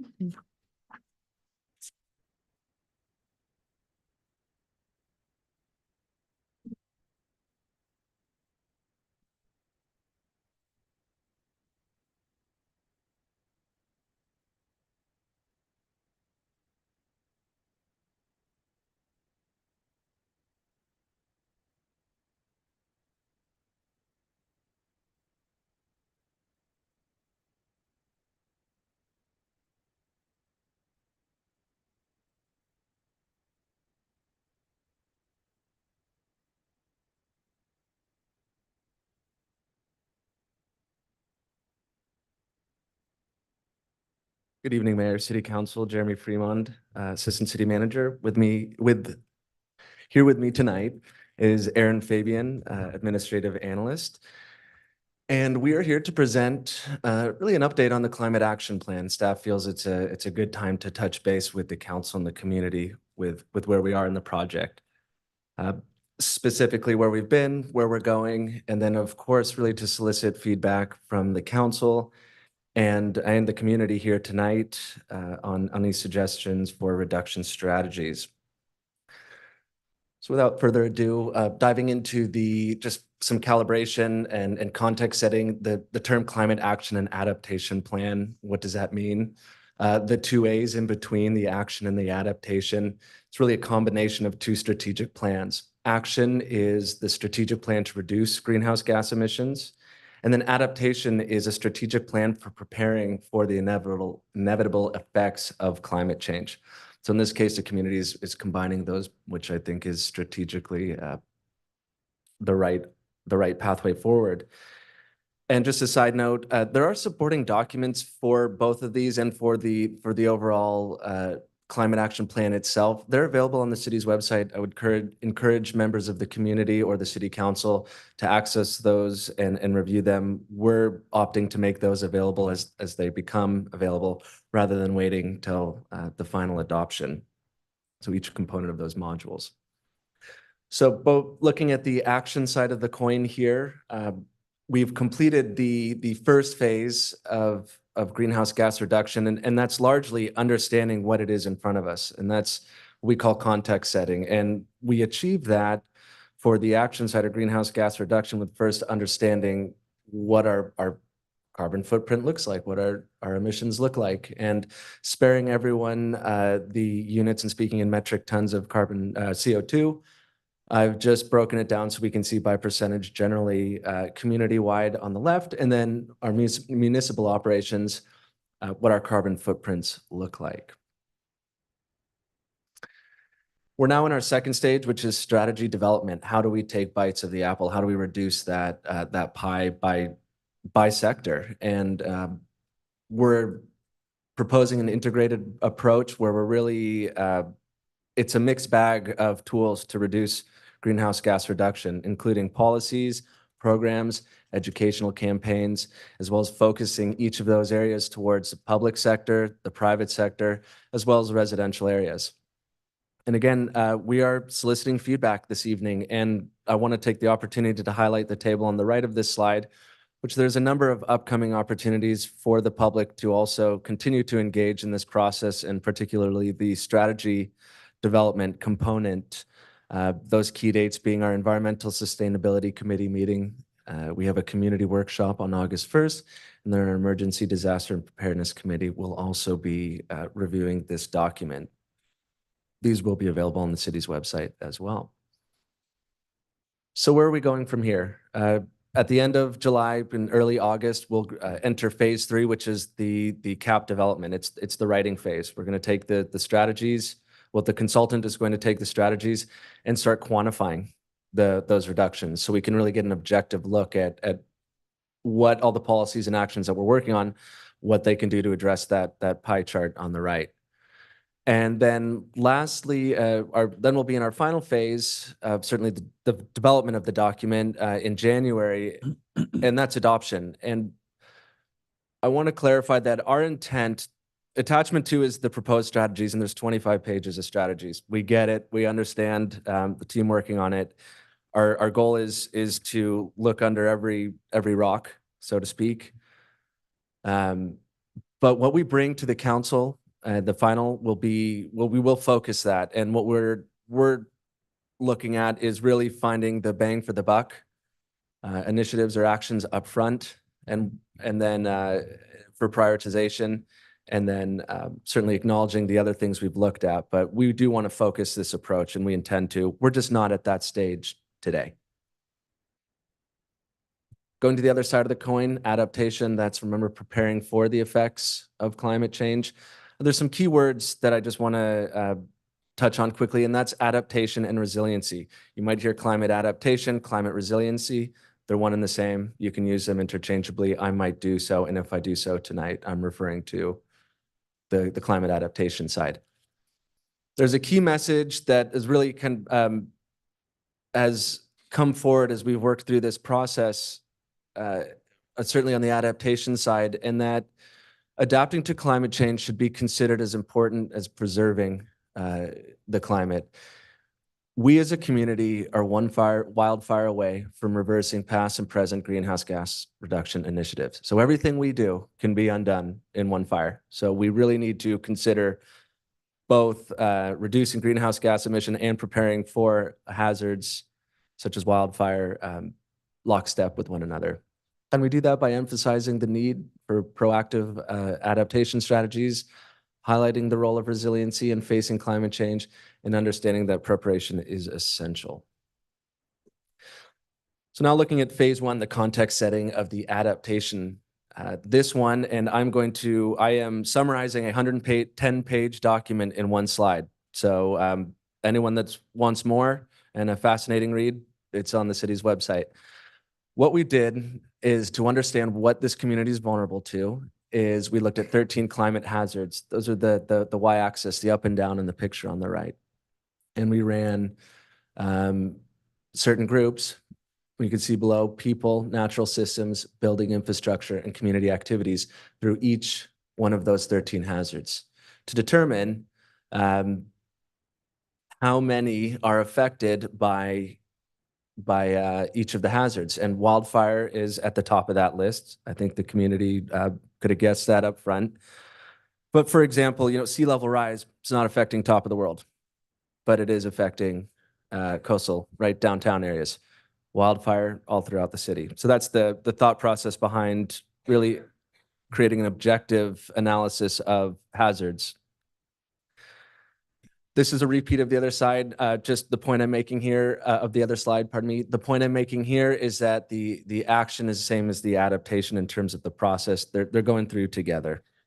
Again, encouraging feedback, as well as the remainder of the project is the same as I touched on with the action component.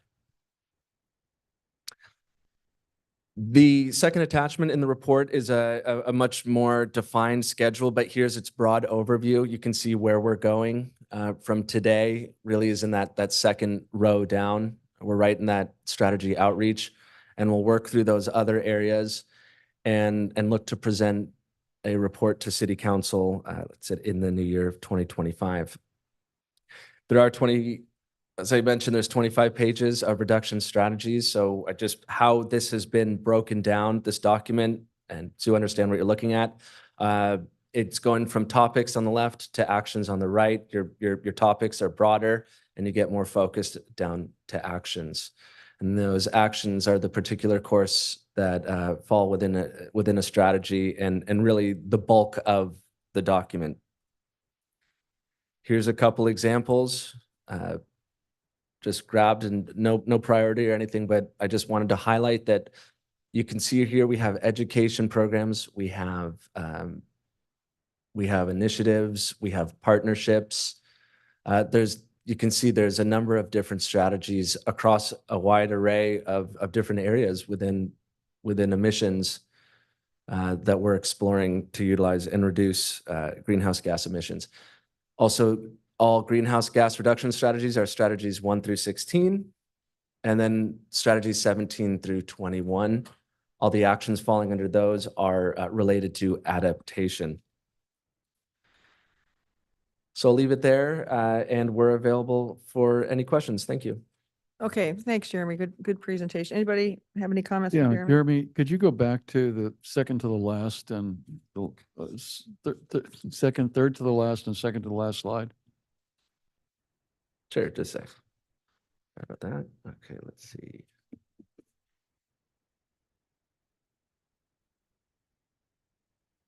I think it has the actions. This one? So, well, one before that, I think they have the, Yep. there you go. Okay. Would you like the greenhouse gas or the adaptation? Well, it's the actual, we'll go back, go forward. I think you had, the actions that need to be taken. Oh, the recommendation? Yeah. Well, not the recommendation, the actual actions that you're going to take to implement these. Go back, these Jeremy, things. because those all say action. Which actions, George? Yeah, so that's one of them. I appreciate the detail that this draft goes through and your participation in it Mhm. to modify it for Laguna Beach. So it's not just a consultant report that's plain vanilla sent to us. Has a lot of input from you and the Climate Action Group, right? So I appreciate that. My question is in these example strategies and then implementation of these strategies, who's going to do them? There's a lot of stuff and you probably need a lot of help. So I just wondered how that's going to happen. Can you explain any of that for, let's say the home retrofit assistance program or any of these? What do you think? Yeah, I think the lead is the city and city staff across various departments. Many hands make light work. I think we have excellent advisory committees that could probably take some of these programs as on their work plan. Should the council adopt it in the future and what that looks like, I think there's opportunities there. There's any number of creative solutions, but simply put, yeah, the organization and its committees. Okay, that's going to be a lot of work and buy-in from all those organizations through Mr. Kiff here to say we support this program and we want you to cooperate with the plan. So that's what I wanted to get at. And then in measuring that success and the outcomes all along, it's like a big project management project. But thank you for your answer. Okay, anybody else have anything for Jeremy? Jeremy, can you remind me, when the council passed the resolution a couple of years ago, what year was the goal for net zero? Or remind me what the specific goal was and what the target year was? Carbon neutral by 2045. For the entire community? Yes, for the city of Laguna Beach. Those are the state goals, right? Yeah, it lined up with, I can't recall the Senate Bill 100 or Assembly Bill 100 or 200. It's consistent with the state.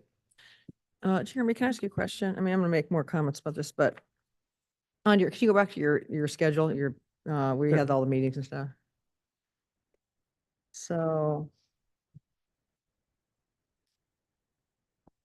I think you had another slide, had some big boxes on it. Say when. Okay, keep going. I'm going to start at the back just to make, so we have our actions. These are not this one. Nope. This one. There we go. Okay, so we're having another community workshop on August 1st. Correct. Yes, that'll be Okay. our second community workshop at the Suzy Q. Okay. What would be what would be the goal of that workshop? I Solicit see the- what it says, but the reason I'm asking is, if we're going to have workshop, I want to make sure they're well attended because we didn't have really good attendance. And I'm not saying it's anybody's fault, but I'm just saying we just didn't have good attendance. We had good attendance to the home electrification thing that they had, but on these things, this kind of thing, we didn't have a lot of attendance. So it's one of my concerns is I want to make, here's my concern. I want to make sure that the money we have now, that we use it to get going. I want to get going. So anyway, we can talk more about that. I'll talk more about that in my comments, but I just want to see, is this just another one of these, put things on the wall and put remarks up there because I want to make sure it's fruitful. Yeah, we're optimistic that it will be fruitful and we will receive impactful feedback from the community. We are going to be bring in pizzas or food this time to try and Okay. incentivize people. Okay. Okay, I'll open the public hearing. Anybody want to speak? Hi, everybody. As acting chair of the Environmental Sustainability Committee, Judy Mancuso, our goal is to obviously learn from this on the July 15th meeting, but also to make a realistic plan of what we can present to you guys that will have the biggest bang for our buck in lowering the GHG emissions and not costing a whole lot of money. And one thing that we've been talking about is implementing a REACH code ordinance so that when people are building new homes or doing major remodels, that they take into consideration or give incentive to them to mandate to, use electric appliances versus gas and have the electric water tank, et cetera. So there's so much that we can do that won't cost us money.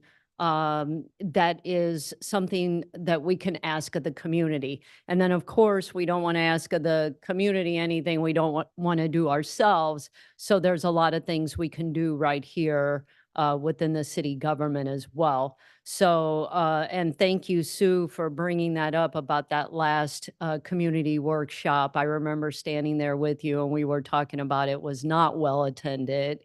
And I'm saying, yeah, let's go, and not just talk about it. So I'm with you. So thank you for that. And thank you, George and Alex, for being the liaison to our Environmental Sustainability Committee and everything that you do, and Jeremy and Aaron for their stellar work as well. Thank you. Okay, thanks, Jude. Hello, I'm Ginger Osborne, and I wanted to start off by thanking Mayor Sukamp for helping us with the home electrification fair. And by us, I mean the Laguna chapter of Citizens Climate Lobby.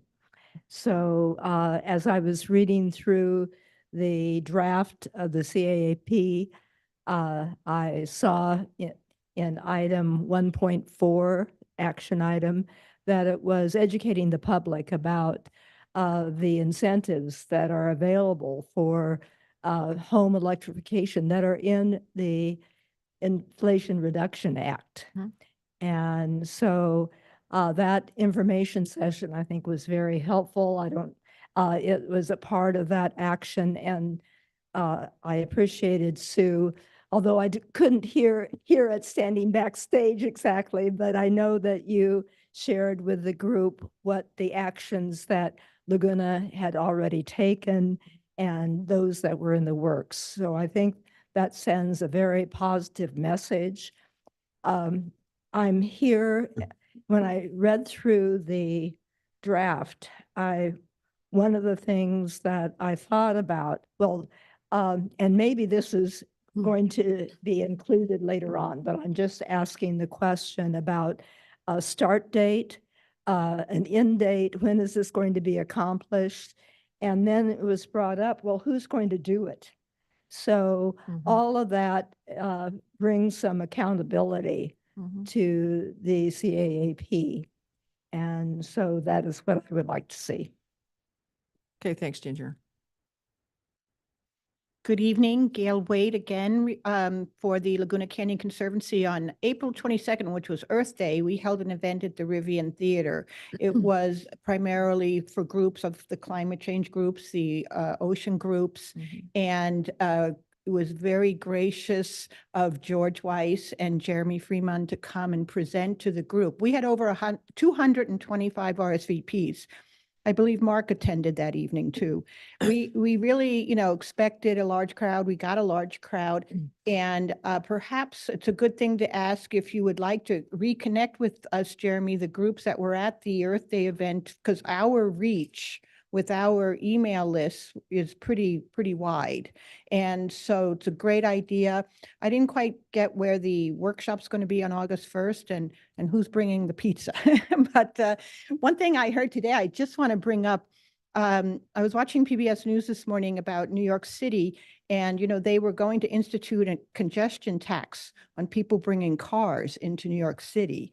The governor at the last minute pulled it and stopped it. So all the climate people were on one side, protesting, and on the other side, of course, are the businesses that wanted to, not have this come to pass. But there are things to do, continue to look at, and I think really investigate what Laguna can do to really work on, addressing the climate issues we do face. Thank you very much. Okay, thank you. Good evening, Council. Tom Osborne. I chaired the work group that wrote the city's climate action plan in 2009. And having read over the draft of the CAAP, I have to say I'm very impressed. I liked what I saw, and I have some idea of what goes into writing a plan like that. I particularly liked the city calling for us joining community choice aggregation or community choice energy. Been in favor of that for a long time. I think that's a very important step. And I also liked the action step 2.10 that called for cooperating with other jurisdictions on strategies to reduce our carbon emissions. I think that Don't worry about it. Snafu. to me, that's extremely important. One reason I say that is because Laguna Beach is an environmental leader. We're looked up to by surrounding communities. They look at what we're doing to get ideas about what they should do.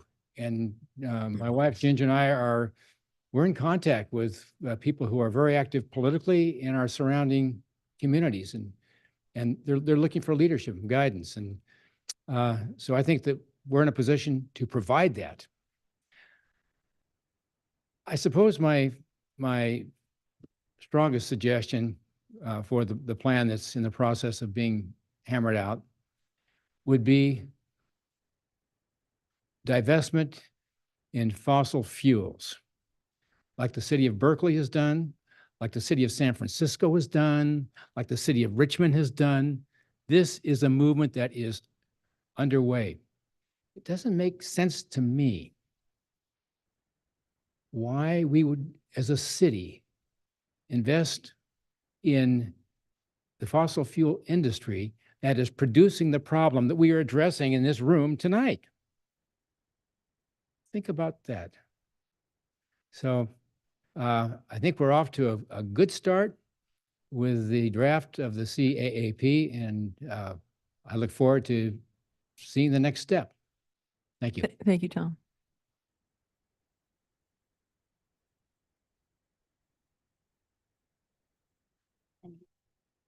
Hello, good evening, Mayor Kemp and council members. My name is Lexi Hernandez, and I work with Climate Action Campaign. We are a climate policy nonprofit in Orange County, and we have had the privilege of working with lots of cities across Orange County who are undergoing the same process that you are. I wanted to start off by saying that when reviewing these strategies, we are really, really excited about this plan. There are a lot of really wonderful strategies included in this plan, especially strategies for some of the municipal operations. They are best practices that we will be recommending to other cities moving forward as they are developing their climate action plans.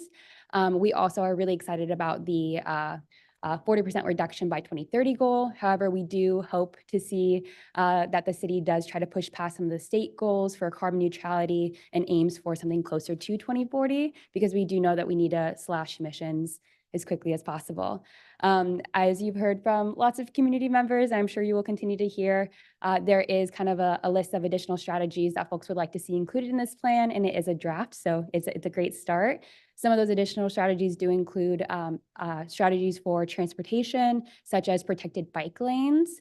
Additionally, some more equity-focused strategies for vulnerable communities in Laguna Beach, such as those who are a bit older, Additionally, we would like to see some strategies around land use. And all of those, I'm sure, will be coming to you all and to the consultants during some of those additional community outreach meetings, which I'm excited to hear about, and hopefully will also be shared widely, not only on the city's website, but also via your newsletters. So that way it can be kind of widely attended from everyone in the community, because I know lots of folks are really excited about this. And there's also, I heard lots of folks today giving public comment on non-agendized items, on items that can and should be included in this climate action plan. So it's a great place for them to channel their energy. One last thing that I just wanted to mention is during this phase of the plan, the strategies do not yet include some of those benchmarks and metrics for success, like you were mentioning, Councilmember Weiss, but the next phase of the plan should include those, and we're looking forward to seeing those, and we do hope that they are really strong benchmarks and metrics, because that is required for the plan to be CEQA qualified. And CEQA qualifying the plan is really how you get the most bang for your buck with even producing this climate action and adaptation plan. So we look forward to seeing kind of what comes out of the next phase of this plan development, and continuing to work with you all. Thank you. Thank you very much. Anybody else?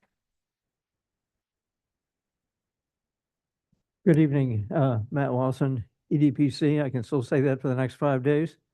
And also part of the Climate Action Working Group and advising Jeremy. Half a dozen of us is kind of subject matter experts doing our best to help make this happen. I have to say personally, this is kind of fun for me because I'm a bit of an OG environmentalist. I marched in the first Earth Day back in 1970. I won't ask everybody else in the room where you were on the 22nd of April, 1970. A few of probably your grandparents weren't born yet, but Or Alex. I think that in addition, this is very closely tied to much of the work that we've been doing at EDPC for many, many years. In fact, we've had presentations from leading climate scientists, including Daniel Swain a year ago, November, including the head of the NOAA Climate Prediction Center, Mr. Dixon, Dr. Dixon, which we did a year ago, June.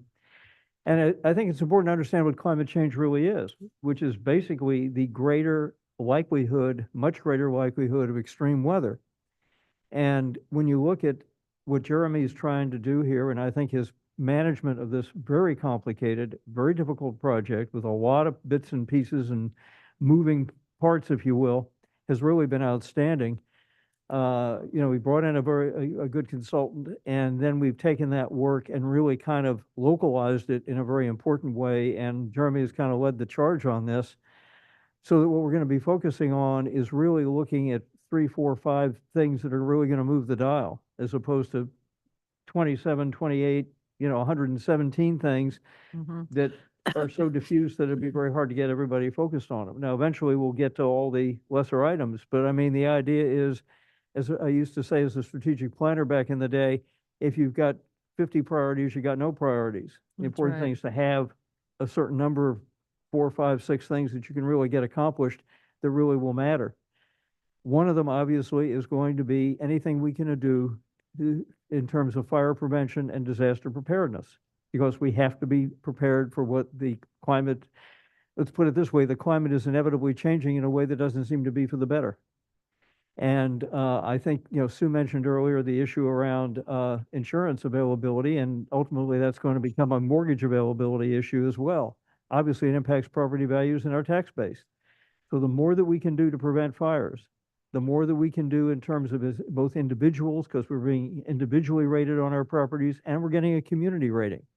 That is what's unique about the fire hazard. So the community needs to, we know what we need to do in terms of implementing the recommendations out of the standards of cover report as quickly as we can.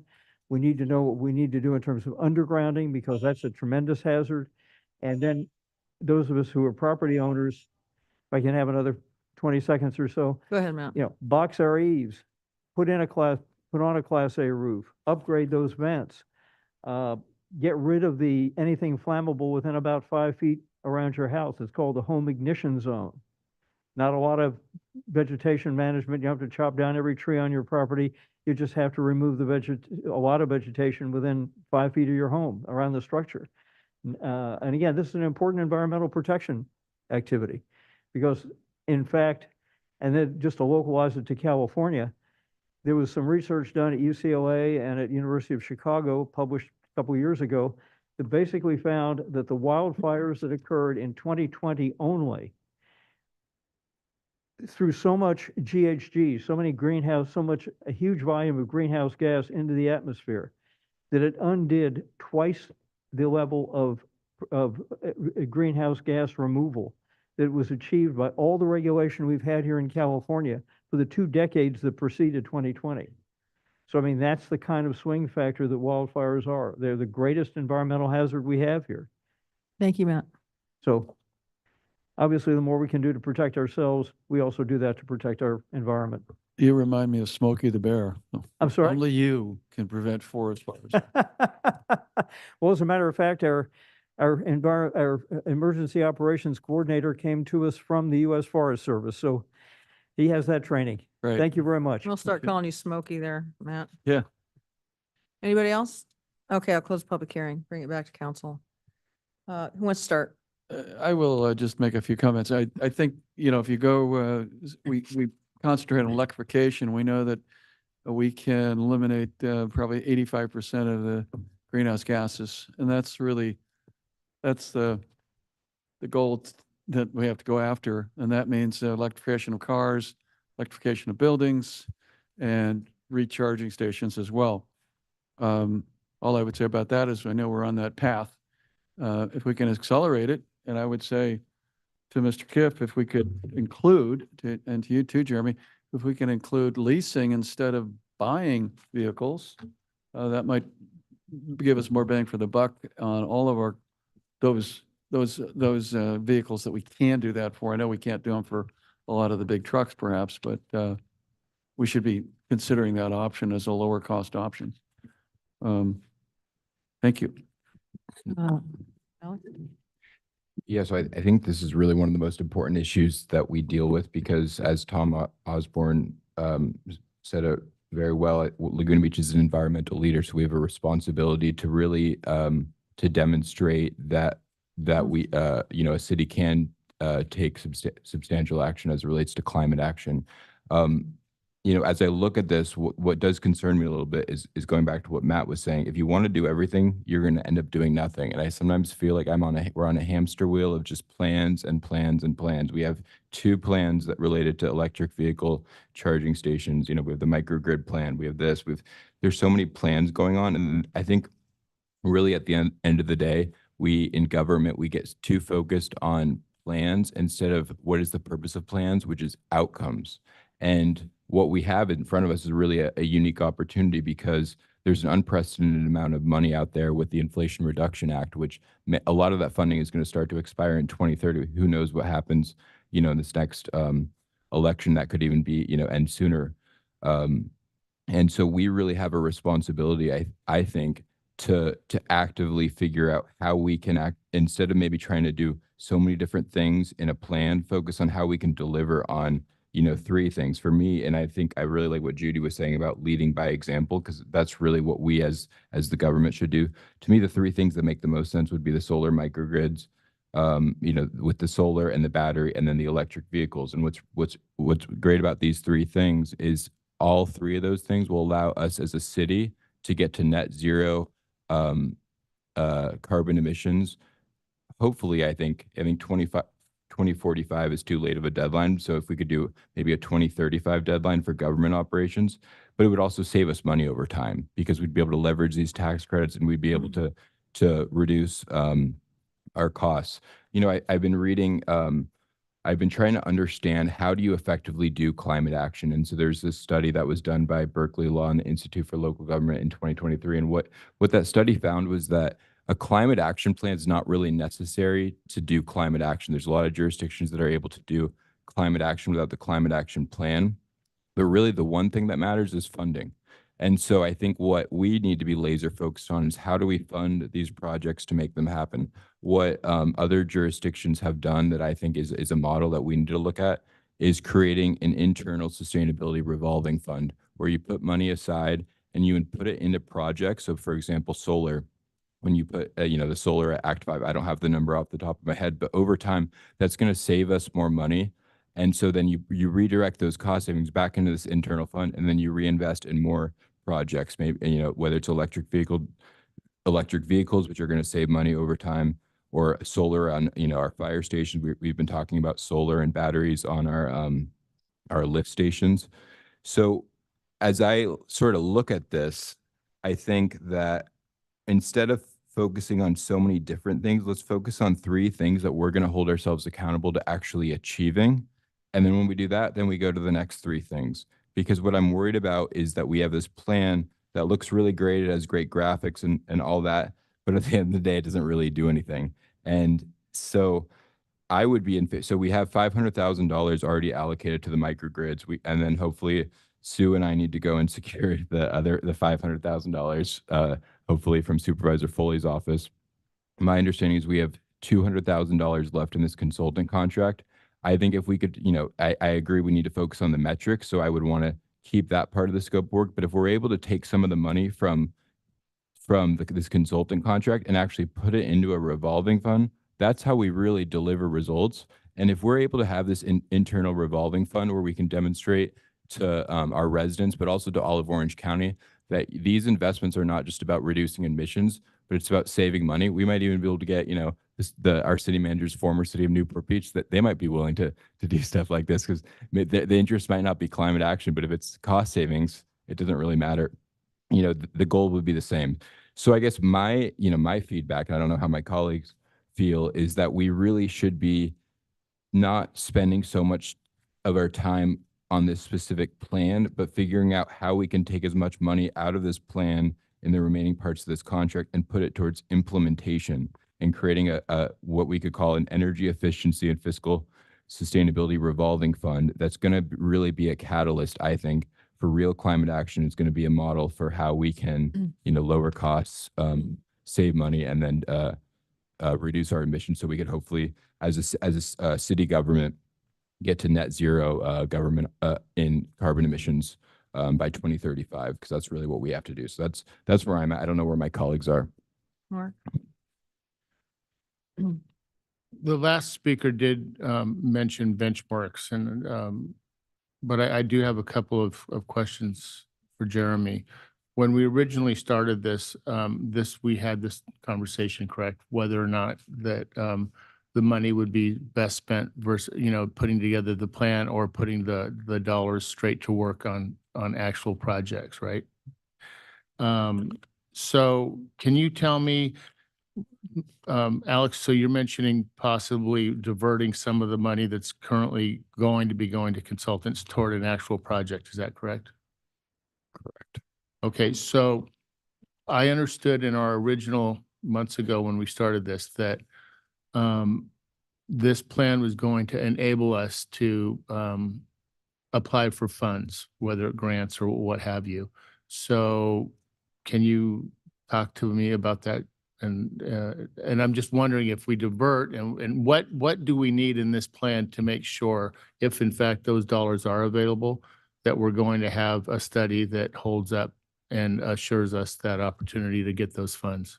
Along those lines, I think my question is, I think with Mark's, how much money would it cost to wrap this thing up?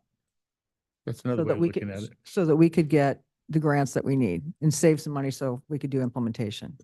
Not 190,000. That's where we are to walk along. And if I can, I think answering your question and also building on it a little bit, Tip, I think the question is, in addition to these list of strategies, what are the benefits of a cap? What are those secondary that aren't necessarily right on the surface? CEQA and funding. So to your question first with funding, I would anticipate, if I'm strategically thinking about funding and going after funding long-term, that state funding in particular, one day a component will be having a certified or a cap to be competitive for these funds. One of the things that Laguna Beach faces in funding is that we do not score on disadvantaged community. We get 0 across the board. So every point for a grant application counts. And if this application, or pardon me, if this document allows us to capture points and make us more competitive, that in itself, it only has to work once and it'll be a large chunk of money, right? It'll pay for itself. That, I believe there's value there. Second, CEQA. I'm going to keep this very high level because CEQA is CEQA. If you have a CEQA certified plan, there's an opportunity to streamline the CEQA process for projects that trigger environmental review. And what that means, or what does that mean? Based on the strategies, a checklist would be created. The city would create a checklist. Does your project include EV chargers, cool roof, native landscaping, gray water system, any of these kind of projects that you'll see throughout the document now? If so, then that allows the applicant to tier the greenhouse gas cumulative impact analysis portion of their study. They can basically rely on the CAP document because our document is CEQA certified. We can evaluate, does your project include these environmental efficiency benchmarks? If so, then you don't need to provide that. It streamlines the process. It doesn't eliminate the CEQA process, but that's a cost savings to residents. It's one less component of a study that they would need, or any developer, anybody looking to build, whether it's commercial or residential. So benefits, financial strategy, and CEQA streamlining. So as the plan evolves, and the last speaker mentioned the benchmarks, and that's similar to what Alex is saying. You intend that this would actually have those benchmarks in there? Correct. So August 5th, we will hand this over to the consultant, this being the strategies and the actions. They will take all the strategies and they will forecast their reduction potential. So give us numbers per sector of that pie chart. These will reduce X over time, and they'll forecast that. So when we come back to you in October, November, and to the public in October, November, every single strategy will be coupled with benchmarks for reduction. And some of the other items that were issued that I thought were interesting, what was mentioned, the bike lanes and some land use. And I believe she was actually also brought up CEQA. Was it a CEQA qualification? Can you explain that to me? Yeah, that was that certification. So we are scoped. This project is scoped to result in that meeting that threshold, to get that CEQA certification, to get that benefit that I just shared, that So that's what streamlining that and is. funding. Okay. Yeah. And then do you anticipate expanding the scope of some of this to include some of the other pieces that were mentioned, the land use and the bike lanes, and or are we looking at what is going to be included in the No, this current- isn't set in stone. That's we're really soliciting, said, council and community feedback. What are we missing? We're really looking to get that input. So yeah, nothing's set in stone at this point. Well, we've already gone through solar before. We talked about recharging previously. We have a consultant there, and we have a consultant for the electrification of the fleet, determine what kinds of vehicles would be most appropriate. But you need the recharging first, and that's a lot of money. And that's where you start getting your bang for the buck, as Alex described, getting those high priority projects going that will give us the best return. And then we can spend more on those same areas, delivering complete electrification, solar power, reduction in greenhouse gases for our own use of electricity, and then educating the public. I mean, we need to be a beacon for the rest of the community to say, look at the city of Laguna Beach. And they're going to want to do that. And we've got adopters. We have them on the Council of Electric Vehicles. I think we have 3, and I have a hybrid. But people are seeing the benefit of going to electric and hybrids because it's cost effective and it helps the environment too. So that's where we need to be with our climate action plan as well. Thank you. Mark, did you have any other comments? I'd be interested to hear what Alex says about some of the other issues that were mentioned. I mean, I would hate to see this drag on further than it has to. And I don't know if some of the other issues, the bike lane seemed interesting to me, and I would like to understand what because we're doing the comprehensive code update, and I'm not sure if through that process, if we had information, land use information that would affect that, if any of that information could be shared with that endeavor. Was that a question to me? Yeah. I mean, I think we should look at bike lanes, but I think I mean, if we put bike lanes in this plan, it's not going to create bike lanes. The only way to create bike lanes is to put them in our CIP and build bike lanes. So I just think that focusing too much on trying to get everything into this plan, because I agree with, everything that was said basically about, land use but it's just like, we get to this point of analysis paralysis, and sometimes, and then that leads to just nothing getting done. And then we're going to be here in a year with no progress on these items. So I guess that's where I'm coming from. Well, and your opinion matters to me because I know that you're very involved in this committee. That's why I'm asking you. So, and I am cautious of analysis paralysis. That's why. Just a I'm point of interested. clarification, I think the master parking and mobility plan had, low-hanging fruit was mobility and bike lanes, and I don't know what the amount of money that's in there. I forget because I don't have that kind of memory. But I know that money was put into that portion, not necessarily into climate action plan. Do you remember any of that? No, I'm not from Mike, from that report, off the top of my head. I'd Yeah, have Mike- to look at it. Mike Lutzi would have to tell us. If I can make one point of clarification in terms of, and I've heard it from individually and collectively tonight, a desire to get going. And I do want to, point out that we've been aware of that from the start. We have sequenced this project to get going. And while we're working on this right now, we are also simultaneously working on significant, the groundswell to get EV fleet conversion, microgrid resiliency, solar panels, all of these linchpin investments. We are getting those. We're working on those and progressing towards those. Today, we had the consultant and city staff going through Corp Yard, going through City Hall, looking at how we convert our fleet, right? We will be getting the microgrid RFP out here this week, next week. That'll be coming back to the city council with pick one, and it's going in the ground. We're right there on these things, and these are those foundational pieces to meet the revolving fund, to allow for fleet conversion, to allow for EV infrastructure, both commercial, residentially, so on and so forth. So get going, message is loud and clear. This is a parallel effort, a linked yet parallel effort. Well, and I think that, and I think Jeremy's right. There is great stuff moving forward, but the only way that we're going to be able to, so this RFP will come back for the solar, but the question will be how much money do we have to actually invest in it? That's and right.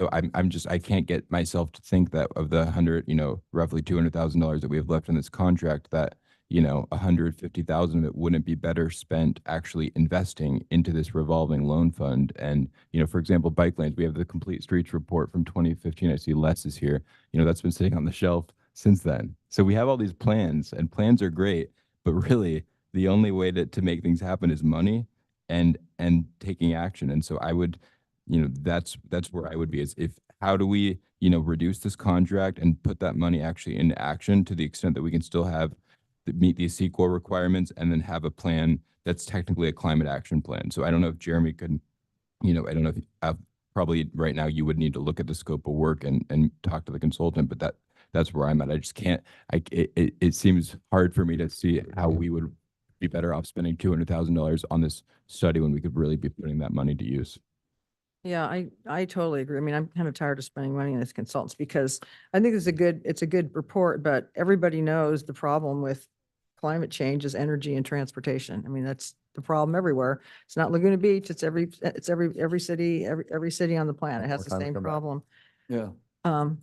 So there's that. Second thing is, as I look through this, all these actions, I went through and circled some of these, like we're doing actually some other things like enhance neighborhood transit service, improving the sidewalk network, develop aggregated parking sites. That's And then I was at the CRNR presentation on actions 12.1, 12.2 is recycling. There's a lot of questions on recycling and zero waste. They're doing work there. So we don't have to put everything on the city's plate. Some of the stuff we're already doing, undergrounding utilities, obviously, promoting fire resistant landscaping. We do that through our planning efforts, wildfire mitigation. We have a huge, in fuel mods, we do all that, retrofitting for fire safety, fire adaptation. So there's been reduced risk on Laguna Canyon Road. So we're actually doing a lot of things that we don't need to put on the list because they're already being done. So I agree with, but I agree with Alex on trying to just kind of wrap this up and let's get moving. We had a meeting with Katrina Foley a few months ago. We went through our plan and she was very interested in that. We have to go back with her and we need to work with you, Jeremy, pretty quickly here to go back with her again. I think they start the new fiscal in July. Oh, it's a 4-year thing. Okay, yeah. So we want to get going on that because I think we're going to be able to get some money from her. The other thing too is it's very frustrating to me on the fire thing because I was just in Sacramento. We couldn't go outside for 2 days because of the fire. There were fires, the air quality was so bad. So it's so counterproductive. Like here, we're doing all this work and then we have these fires and it just messed, they show the aerial or the, views from space on these fires and it's really frustrating. I learned, I've been working on this insurance thing. One of the problems with insurance carriers is when they did their assumptions, they did it based on flooding and hurricanes. They didn't do fires. So now what happens is if you have, let's say you have, farmers insurance or something and you have a fire and you submit a claim, the insurers to the insurers, which are called REs, they didn't plan for that. So they want their money because they're having to pay. So they want their money. So we've got this cascading problem here that just needs to be resolved. And it's the problem. The insurance problem is a huge problem. Like, for example, Edison uses an RE. They use these giant funds for insurance. And so we just need to do everything. We have to do everything on this list and fire safety. We need to start first with the ones that are most achievable. And I think the number one thing is to cut off the study, finish it up. I don't know, what's it take to get CEQA certified, Jeremy, on this plan? I would have to look at each of these tasks and how they sequence, how we Okay. get there. Okay, well, yeah, but Well, you're not insinuating that they don't complete the study, are you? No, I want them to complete it, but I don't know, here's my thing, and this doesn't sound great, but I don't know if we need too much more outreach and discussion and stuff. We just need to say, okay, what can we actually do? Because I think the reason people don't come to these things, they just expect us to be doing it. And, that's what I want to do. I mean, I just want to get moving. Well, I think the question is, what can we control and what can we do? We can't control what other people do. We can educate them a bit, but there's a heck of a lot of that in here. How much that will help, it's hard to say, hard to measure, because it's just outreach and that's all it is. I would agree with, what we can control, let's control and spend the money where it's best spent to get the greatest return on our investments, and you'll come up with that. Okay, anything else? So I don't know, for Jeremy or the So- city manager, how do we move forward? Do you want to talk about what would be a motion based on what you've heard? Yeah, I think it's. I'd Please try to step in help if you too, yeah. direct staff to look at the remaining budget and scope of work to determine if there's efficiencies. I think also we have a remaining balance of 192,000. What it would be helpful for me, if possible, to have some sort of target ballpark area that the council envisions is that reinvestment. Well, If that's not possible, that's fine, but that would just be helpful for me to I understand. think whatever you can, whatever money we can save that is going to make complete, because we want a completed climate action plan. We want we want the metrics, and we want the CEQA is what I'm hearing up here. Those are the two Yeah. things that I think Yeah. we really want to focus on. So anything beyond that, I'd rather put that into this, a revolving fund, and then maybe, so that would be my recommendation, and direct staff to come back with a proposal for an internal, sustainability revolving fund that could actually, fund these programs and get them going. I'll second that. Well, I don't think we need to know. It's just a receive and file. I just want to make sure, did we get all the input you need? We've got a good recording too. Yeah, we can go back. We'll- Okay. We'll get to work. Let me hit just one issue. I know you were talking about the remaining public participation, which can be somewhat costly with the consultant. Are Mhm. you saying that we're at the point where this draft is now ready to be finalized without those sessions or with just the committee sessions? Could we just do the committee Okay. sessions? Because I think everyone could come to the environmental committee, and I think that'll achieve the same goal, right? Instead of just spending money, That sound reasonable, Jeremy? Okay. or maybe even a joint meeting of EDPC and the environmental committee, so we save even more money. That Window might be, pizza. that might be better. So I That's a don't good know. idea. I just think whatever money. we Frozen pizza. Exactly, Yeah. frozen pizza, Yeah. or no pizza at all. Yeah. Cut Okay, off. all right, good. Okay, do you guys want to take a break? Okay, we'll take a break for 10 minutes.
We're going to get started again, and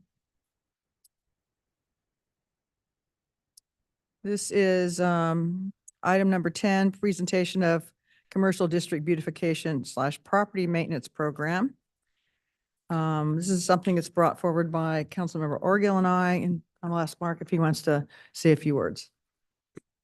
Just looking forward to this discussion. We've been working on this ordinance for quite a while. We've gone back and forth, and I feel pretty confident where we're at to date. I know there's still probably some questions, but you know, on some of the items within it, I think that are a bit open-ended as far as some of the incentives. I think it'll give us a chance to start to you know, at least try to work with some of the other nonprofit organizations like the Beautification, the Beautification Committee, I'm sorry, and the Chamber of Commerce to start to approach some of these property owners and just start to see what we can do to start some of the improvements. And remember, this is all going to coincide with some other efforts. You know, we have the promenade that we're working on and different elements. I don't want to really refer to it as the downtown action plan right now because that particular plan wasn't approved, but there are some other improvements that will be starting to take place in and around the downtown, you know, just general maintenance things. So I think the tie-in is perfect timing. We have all of our hotels that are, not all of them, but several of them that are going through complete renovations this fall. We have the Pacific Edge, we have the Surf and Sand, the Inn at Laguna, and a couple other smaller of the hotels are going through their renovations. We'll have the Promenade coming online soon. Some other improvements in the downtown. Now, if we can approach some of these property owners and see what we can do to encourage them to raise the bar, I just think that we're really poised to see some significant change in town. I'm looking forward to it.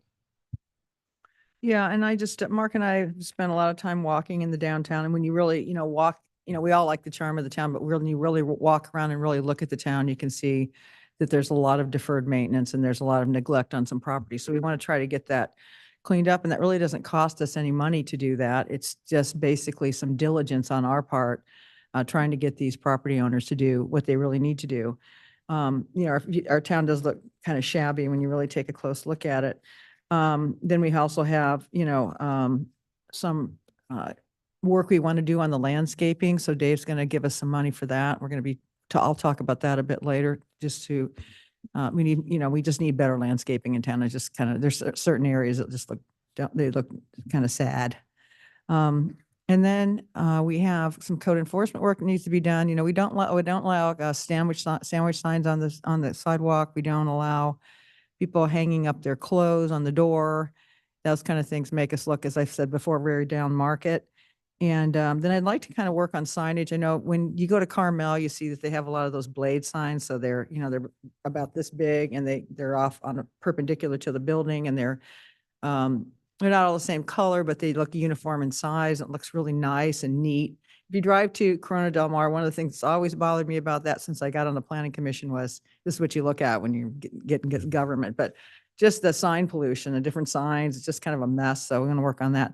So I want to put this under a marketing term called the Charm Challenge. And we'll start promoting this program. And then when property owners fix up their building, we want to make sure that we acknowledge them and we promote the fact that they've done it. So to try to get some kind of organic momentum going. So that's, we're going to be pushing that out in some of our public communications, assuming we get approval for this tonight. So with that, I'll turn it over to Louis Locasella. Good evening. Good evening, Mayor, members of City Council. Louis Locasella, Senior Metro Analyst. And with me, we have Matt, our Assistant Director of Community Development, and also Lillian, Code Enforcement Manager. It was a team effort putting together this presentation, the ordinance, and the materials for the program. So early this year, as indicated by the City Council during its annual planning workshop, the Council directed staff to develop a commercial district beautification property maintenance program, including the development of a program ordinance. The program ordinance would amend the city's municipal code to further define conditions of property that constitute a nuisance to ensure that commercial properties are maintained in good condition, promoting a safe, clean, and attractive community, and also making such conditions and violations subject to administrative citations to provide the city with additional enforcement actions. The proposed program would provide resources to support commercial property owners and tenants in understanding and fulfilling their maintenance responsibilities and may provide incentives depending on the direction of the city council. The goal of the program is to promote and incentivize commercial property maintenance throughout the city. A little bit of background, the commercial districts in the city contain a variety of building styles and ages. Some of the developments were constructed in more recent decades, while others are over 50 years old. While many properties within the city are maintained in good condition, there are several in need of maintenance and repair. Maintenance issues are typically related to paint, windows, landscaping, awnings, signage that have fallen in disrepair or also past their useful life. So we wanted to show and demonstrate a couple of visual examples of commercial properties that would be found to be in compliance with the proposed ordinance. So the first one is Laguna Fish Company. And as you can see, the windows are cleared, they're not broken, the signage is in working order, no missing letters, no faded paint on the signage. The landscaping, the bushes are neatly trimmed. The paint for the overall building is in good condition as well, no peeling or cracking. And then the pavement is free of trash, no other debris on the ground. So that's the first example of a property that would meet the requirements of the proposed ordinance. We also have one more example to provide, which is pretty close to the first example. This is going to be Skyloft. And once again, the paint is in good condition. The signage is in working order, no missing letters. And then once again, the pavement is free of trash. And then this particular property doesn't have any landscaping issues as well. So now that we've demonstrated what proposed ordinance requires, the following are some proposals for the City Council's consideration that could incentivize and support businesses in fulfilling their maintenance responsibilities under the proposed ordinance.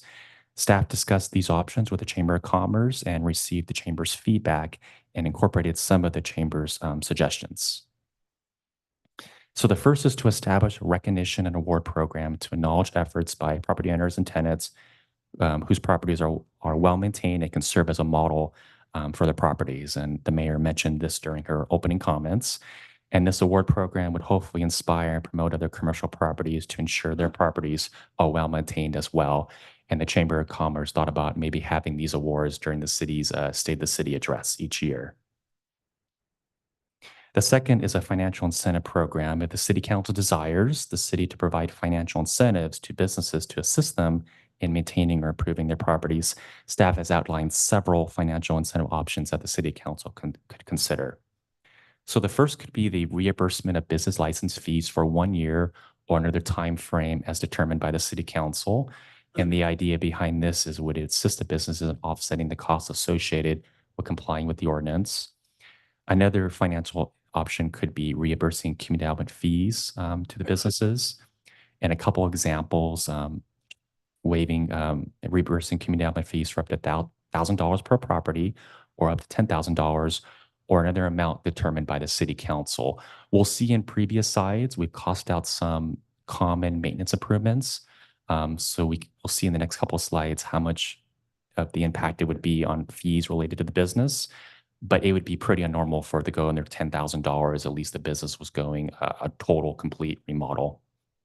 And then another option would be to establish a grant incentive program and appropriate funding towards this program that would go towards waiving the fees or the business license. And then the council can consider making this program available to a first come, first served basis. And then lastly, expediting review of permit and planning decision times. This would consist of reallocating staff time. And even though we have on there expediting, we would still have to follow, notice and requirements just like any other project that's submitted to the Community Development Department. So as mentioned, a couple examples that we wanted to cost out. So when it comes to paint, which is probably going to be the most common maintenance issue violation that we would receive, if the property is looking to keep the same existing color, there wouldn't be any planning fees associated with them putting a fresh new coat of paint on the property.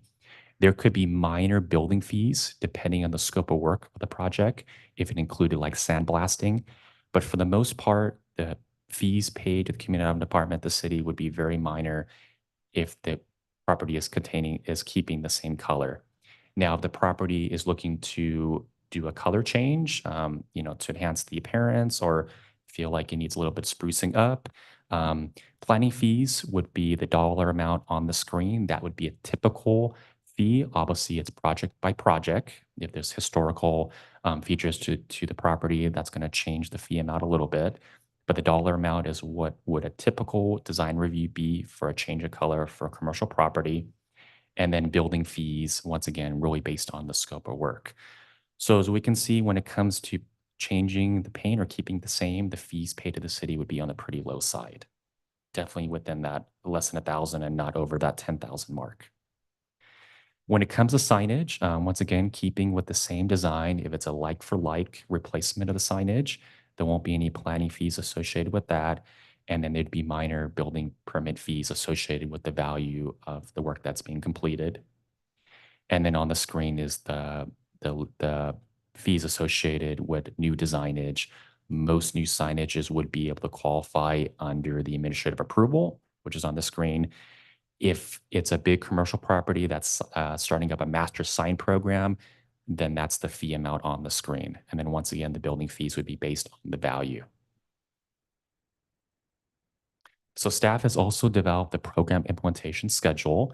It would consist with the first reading of the ordinance, the second reading, and then adopting the ordinance 30 days after the second reading. And then the city would conduct an education campaign to inform businesses and tenants of the new ordinance and program. The program would be broken up into 2 phases. The first phase would focus on the city conducting inspections in the downtown, notifying property owners and tenants with a courtesy notice if they're in violations of the ordinance, and then working with the property owners and tenants to bring them in good faith compliance with the ordinance. The second phase would then focus on Coast Highway and follow the same steps in the first phase, conducting inspections, providing courtesy notices, and then working with the property owners and tenants. The goal of the city's code enforcement division is always to try to achieve enforcement, to achieve compliance through voluntary means. But of course, if good faith efforts are not being taken by property owners and tenants, then the city has in its toolkits fees and fines that it can apply. So now staff has also been asked about the idea of a business improvement district in regards to property maintenance of commercial properties in the city's downtown. While the city council could consider a business improvement district and direct staff to research options further, business improvement districts are usually formed to address areas of joint improvements and activities as opposed to individual private property maintenance improvements.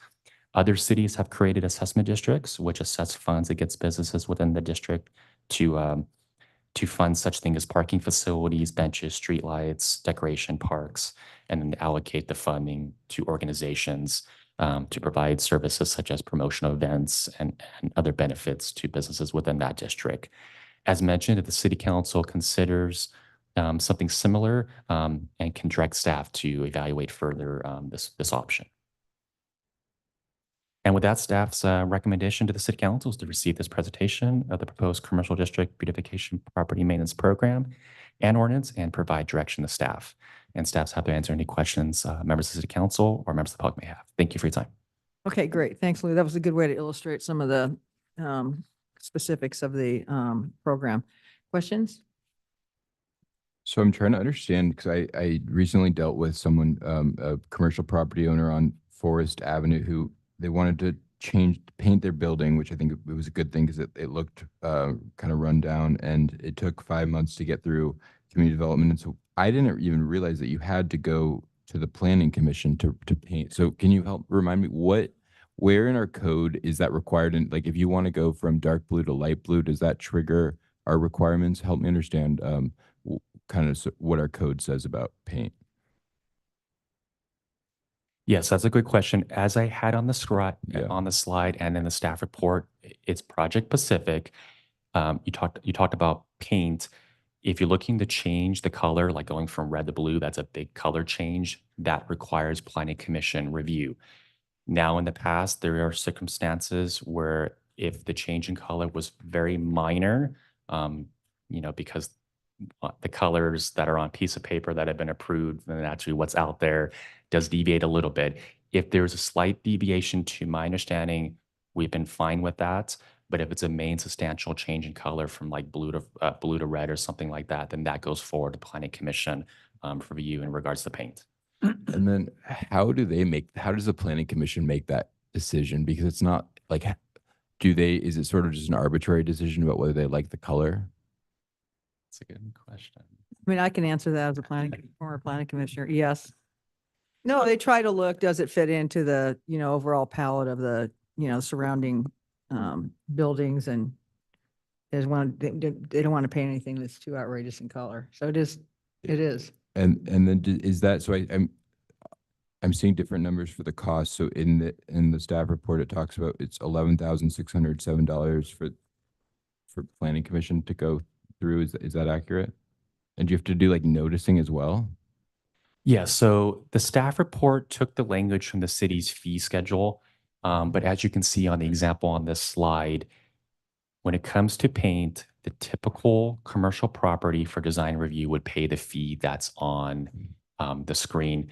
That fee amount on the screen does not include noticing payments that are paid through a third-party company, the notice.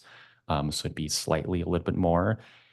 The staff report had other fees for paint that were carried on the fee schedule from previous times, but the amount on the screen is for the design review. Okay. So maybe longer term, we can look at it, maybe adjustments to our code to make this easier, but I'm as a question, could this be something that you just put on the next planning commission agenda when you get one of these requests? Because it doesn't seem like you need a lot of analysis on the paint. Is that something that staff could do going forward?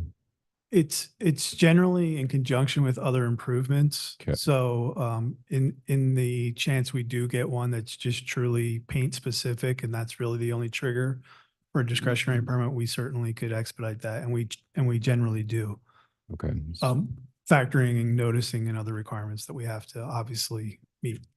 Okay, perfect. And then the other, I'm still trying to understand how, so can you give me an example of, and I know there's some examples in this staff report, like the one with, on page 19, the picture of, the paint that looks horrible. Is that something where code enforcement would be able to come in to cite them? And I guess that same question for the previous page where it just the rundown building.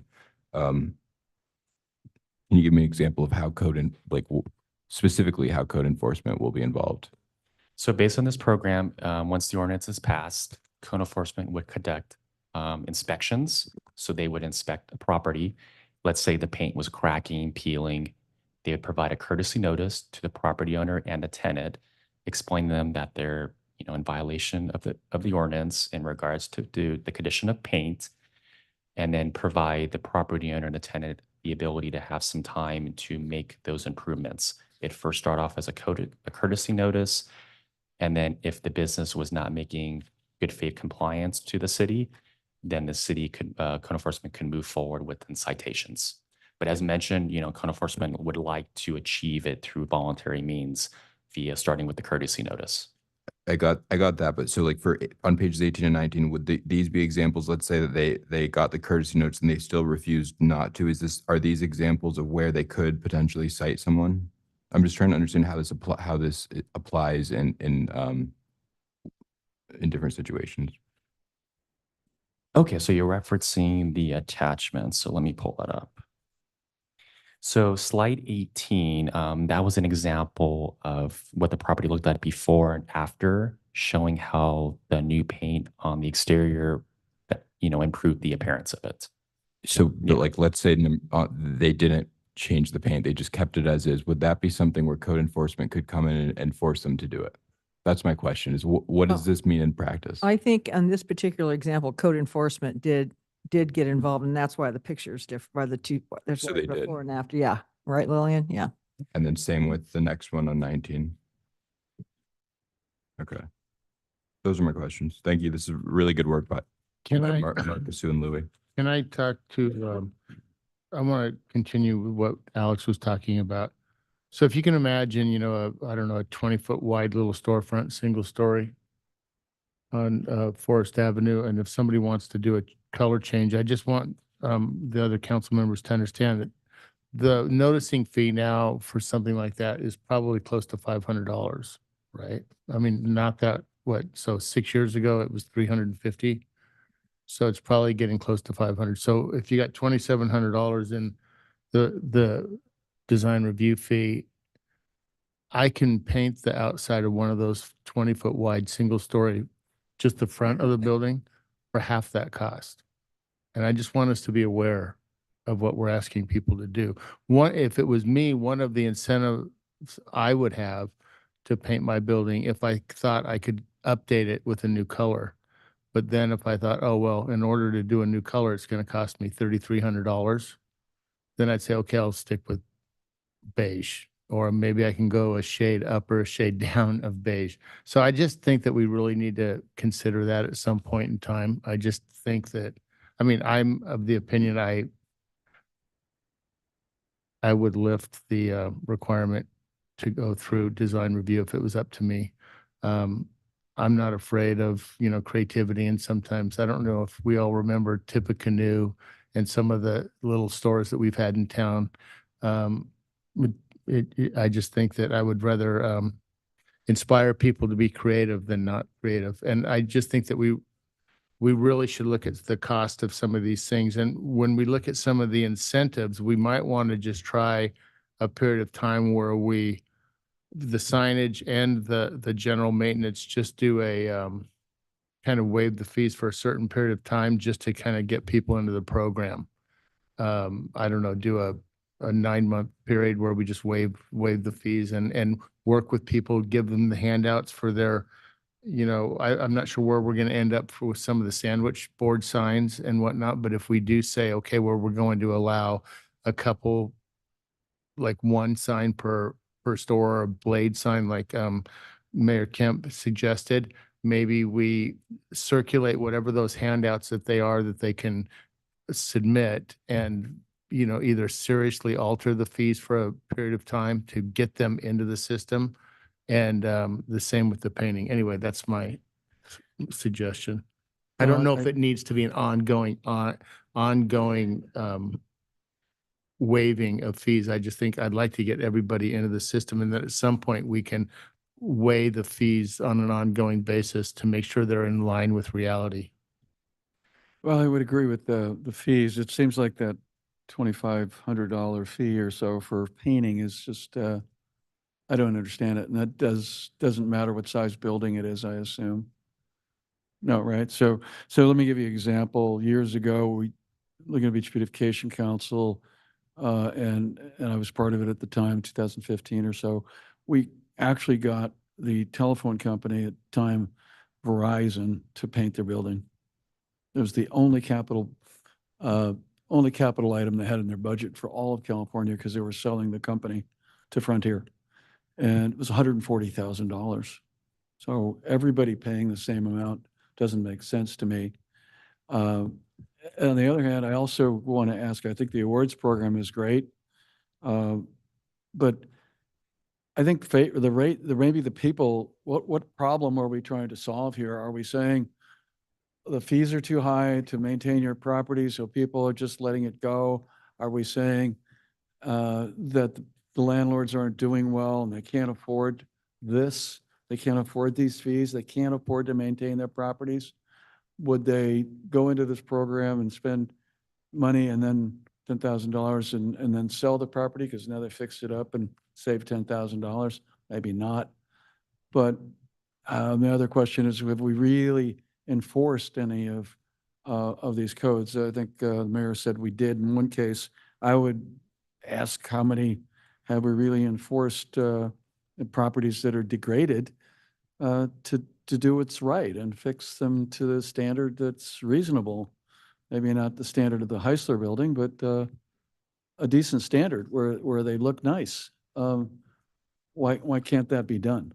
Code enforcement guy, tell me, has that been done, and why hasn't it been done if it hasn't? I think the purpose of this ordinance update, while we do have general nuisance provisions in our ordinance, this really provides a level of specifics that, in working closely with the city attorney's office, we felt gave us the ability to do this, and it was in a much more defensible way. There have been cases where under the existing nuisance ordinance, which is more high level in terms of calling out nuisances, we have had success stories that were illustrated, but this makes it a little bit more tailored to give us that defensibility. So there's a checklist that you go around and I don't know how many buildings were found by the subcommittee. Were there 30? Were there 40? Were there 10? I'm trying to figure out what problem we're solving here with this and how big the problem actually is. Well, if you And- look in the staff report, George, it says there's 25 to 30 properties we want to address right away. What's that? If you look in the staff report, there's 25 to 30 properties in the downtown we want to address right away. Okay, and you have addresses for those and Oh, yeah. you know you're targeting those, right? Okay, and the reason they haven't complied is what? I think it's a variety of reasons. Mhm. Let me Yeah, ask, come- I think some of it's out of sight, out of mind. And, you know, when I was a kid in high school, I used to paint houses and I used to send people Polaroid photos of old buildings that needed painting. And my success rate was actually pretty high. You know, you just remind people that their building needs painted and sometimes they'll say, okay, give me a bid. So, and then I think that, you know, Dora and I were down south, down by San Diego, and there were some folks that were fixing up and working on some of the properties, and it was obvious that it was their beautification committee. And I asked how they incentivize people to participate that, and she gave me a little bit of a grin, and she says we shame them. So, you know, I think it's a variety of ways working with. What are the reasons that you said out of sight, out of mind? That's, to me, Well, so if somebody has a building in town, and we have a lot of these buildings have been passed down from generation to generation, and they're not necessarily actively managed. And, but let's just assume, you know, if I'm an out-of-town building owner and time goes by, and if it's a triple net lease, you know, the maintenance falls on the tenant. The tenant usually isn't really that motivated to, upkeep the building as well as they should, and sometimes they need a reminder. So out of sight, out of mind. The building owner lives out of town. He hasn't seen it in 6 years. And, you know, it's just brings it to their attention. I think giving them an incentive, giving them money to do what's right in the first place is. Well, we're Provide that incentive. that's one of the things that we're discussing. I'm not insinuating that that's the only option or an option. I think that, Okay. I think notification is what we should Yeah. start with. And I think waiving the fees for grandfathering some fees for a certain period of time to incentivize everybody to jump in and take advantage of it over, let's say, a 9-month period of time. I would agree with that. I think an amnesty program is good. I just don't see handing out $300,000 to businesses unless they're in trouble Mhm. and we think they're needy. I would go for that. There were exceptions to the rule where, you know, and some of them are badly managed. We got the building behind Rivian, for example, that's been empty for a very long time. I think Mr. Russell owns it, and he owns 2 properties right at Forest, right at Coast Highway and Laguna Avenue. And they don't look that great. They need paint. But, you know, again, it's one of those deals where it's a trust and they've owned a building for a long time. Taxes are very low. I don't know that it falls on the business owner to actually provide that. We'd have to know if it was as you described it, a triple lease. So I don't want to give away money. We could put it into the revolving fund for solar. Well, yeah, or I was hoping that eventually this would be the kind of the stimulus to work with the chamber and the beautification committee to really offload a lot of these efforts to those organizations. Don't you think that part of it though is they just don't want to deal with the bureaucracy? I mean, the guy that I talked to, he came to the counter 5 times just trying to paint his building. It took 5 months, and then he had to go on a Wednesday night to planning commission. I mean, who wants to do that? I think there's so much reluctance Well, out that's, there. I guess I didn't make myself clear. I wouldn't have a process to paint your building. I wouldn't But require. maybe that's the Yeah, problem that we're exactly. trying to solve. Yeah, right? To streamlining. George's question is that's the problem. Mhm. I think time is the most valuable asset that people have. So if they know that it's going to be Yeah. You know, and I would probably have to go through the coastal commission to change this. So in the interim, I think that really and maybe it's you know, maybe it's going through Louis where Louis guiding them through the process and, you know, concierge type thing. I don't know, but I don't know that the fee waiver thing is really going to be, so I think that would be interesting as you guys talk to these 20 that you're targeting, if you kind of have maybe a survey that you're asking them to try to understand what is really the crux, how did it get to this point, and try to understand that, because that could influence us as we look at, you know, changing our code and just understanding kind of what's the issue at hand here. Well, there's a couple other, so we have the paint and then we have the signage issues. So at some point. We have the landscaping And the landscaping issues. At some point, I think that we're going to have to offload some of this to the planning commission to see if they want to make some adjustments to reconsider some of the sandwich board signs.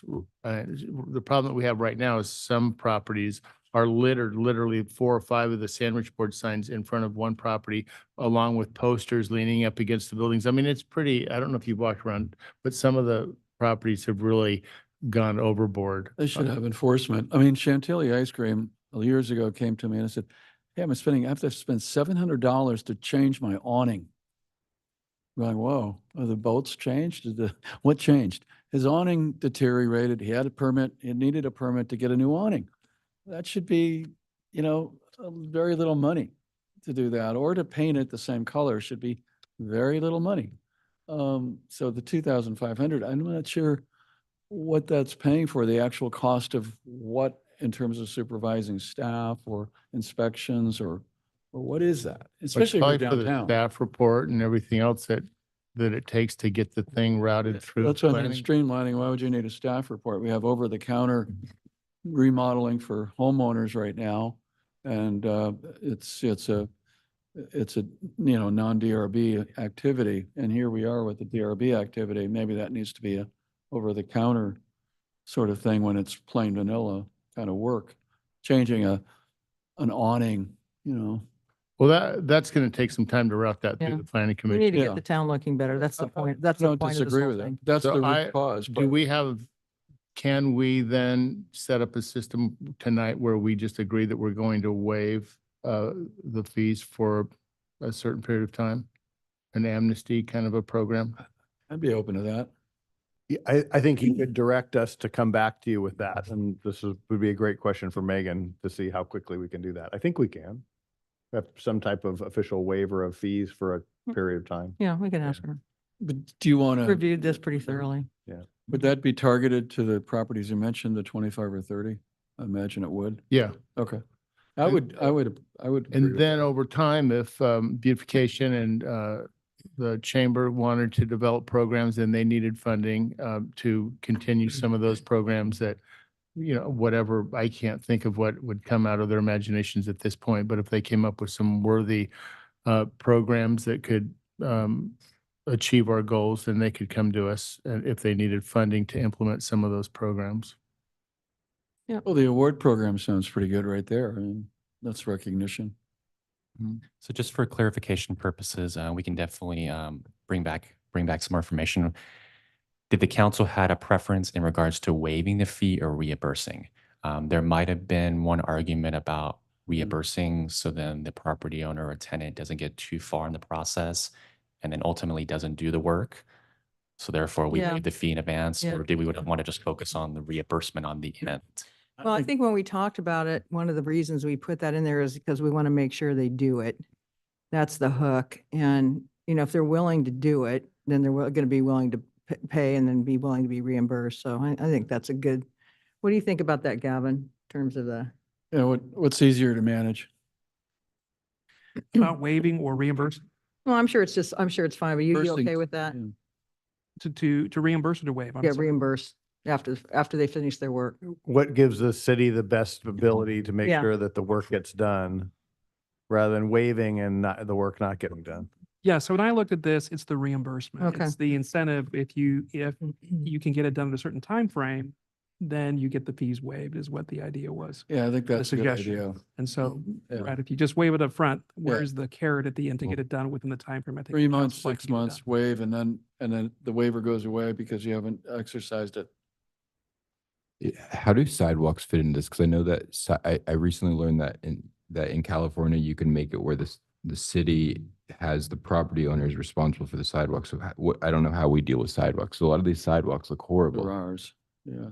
Are these the responsibility of the property owners? Have you guys looked into that? No. So we take Well, responsibility you for know, sidewalks. we do, but some property owners like Mark Christie, for example, he hires his own sidewalk cleaners for his properties. But even for like the repair of the sidewalks, that's on us, that's Yeah, not the those are property city, owner? yeah. But, you know, I think this is a little off topic and Mark and I are talking about getting getting the business improvement district going, but that's another thing we could, Yeah. you know, that's, anyway, any other comments? I should open the public hearing. Anybody have anything? Okay. Open the public hearing. Anybody want to talk on this item? Come on up here, Mr.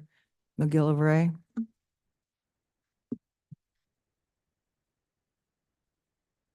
Well, really fast. Greg McGillivray, and Barbara agrees with me. This is a great idea. Thank you for doing it. But don't forget that there's still money left in the Urban Tree Fund as part of the landscape Right. element. So use that money and plant more trees down here. Mark and I were talking about maybe using that for the promenade, additional trees. Yeah. Yeah. Okay. Thank you. Okay. Thanks, Greg. Anybody else? Here she comes. Hi, my name is Erin Slattery. I'm the CEO of the Laguna Beach Chamber of Commerce, and I just wanted to thank you so much for inviting the chamber to be part of the conversation. Thank you so much. I love the Charm Challenge. That's a great take on words, and to celebrate our businesses with a recognition program is something we would love to do as the chamber. I think it is very important to streamline the permitting process and to really educate our businesses on the process so there are no surprises. So we would love to be part of the implementation process to make sure that it's really clear, and the education campaign to help with that as well. So thank you so much for all of your hard work in putting this together, and we look forward to continuing to work with you. Thank you. Thanks, Erin. Yeah, I want to talk about the financial incentives. I'm sure there's wide agreement that many commercial buildings could be maintained better and more attractive. No argument. And the retail business is about merchandising. It is in the best self-interest of retailers and the building owners who lease to retailers to make a positive impression on customers. So it's mind-boggling when these businesses and building owners do not maintain their properties well. They're shooting themselves in their own feet, and they're shooting themselves in their tenants' feet. The beautification maintenance program is exactly the type of program that should be led by the Chamber of Commerce. I'm really happy to hear that. Or Visit Laguna, or organizations like BOMA, Building Owner Maintenance, whatever they are, association, but not by city government. Let me see, I wrote something here, let's see. Well, the issue that needs more work is the financial incentive part. A lot of the other stuff is making a lot of sense. Not using taxpayer money to use to reward building owners for washing their windows and keeping their signs working. Making an effort to encourage better maintenance and discourage deferred maintenance is one thing, and it's a good thing, but paying these owners with taxpayer funds for doing what they should be doing anyway makes no sense to me. Realize that the 200 folks who own the 800,000 square feet of downtown commercial buildings are collecting over $50 million in rent annually. Do the math. Yet this proposal includes sprinkling hundreds of thousands of taxpayer dollars over owners of a couple hundred properties that are probably worth together, the buildings, over $1 billion. Do they really need the taxpayers to pay them to do what they should be doing anyway? Considering that the item that was just pulled, part of the appeal item, was about trying to improve the percentage of cost recovery, waiving fees and so forth runs counter to what you were trying to achieve in that item. The financial incentives read like just another example of residents subsidizing businesses instead of businesses doing something for the benefit of residents. This is backwards. As a discussion at the last city council meeting, we'd all like to see the city shine. I think that was a term that was used. You need to keep working on this and come up with a better plan that doesn't involve hundreds of thousands of dollars of taxpayer funds. bottom line, it's a good goal. Shaming is good, like that. Recognition is good. But I don't see why doing this requires us to throw a lot of public money at people who really don't need it. You got to find a better way. John, I'm going to challenge you for a second, I'm especially since figuring. you came out of the development business. And so I'm not insinuating right now that we move forward with any big financial incentives to the building owners. I think that we should move forward with some of the other tactics that we discussed. But however, as you know, if a city wants something bad enough, they use incentives to get it. It's very common, if you want an Amazon in your, community, that you'll give them tax breaks. So it's not uncommon to spend public dollars to get what the city wants. And I'm not insinuating we need to jump on that, but one of the things that we would be doing would be, you could call it spending money, is if we did waive fees for, permits and some of those things. So, but you got to remember, that means that we're getting what we want out of it. And if what we want is a elevated retail experience, then ultimately there's going to be a benefit in it for us. It's going to circle back around.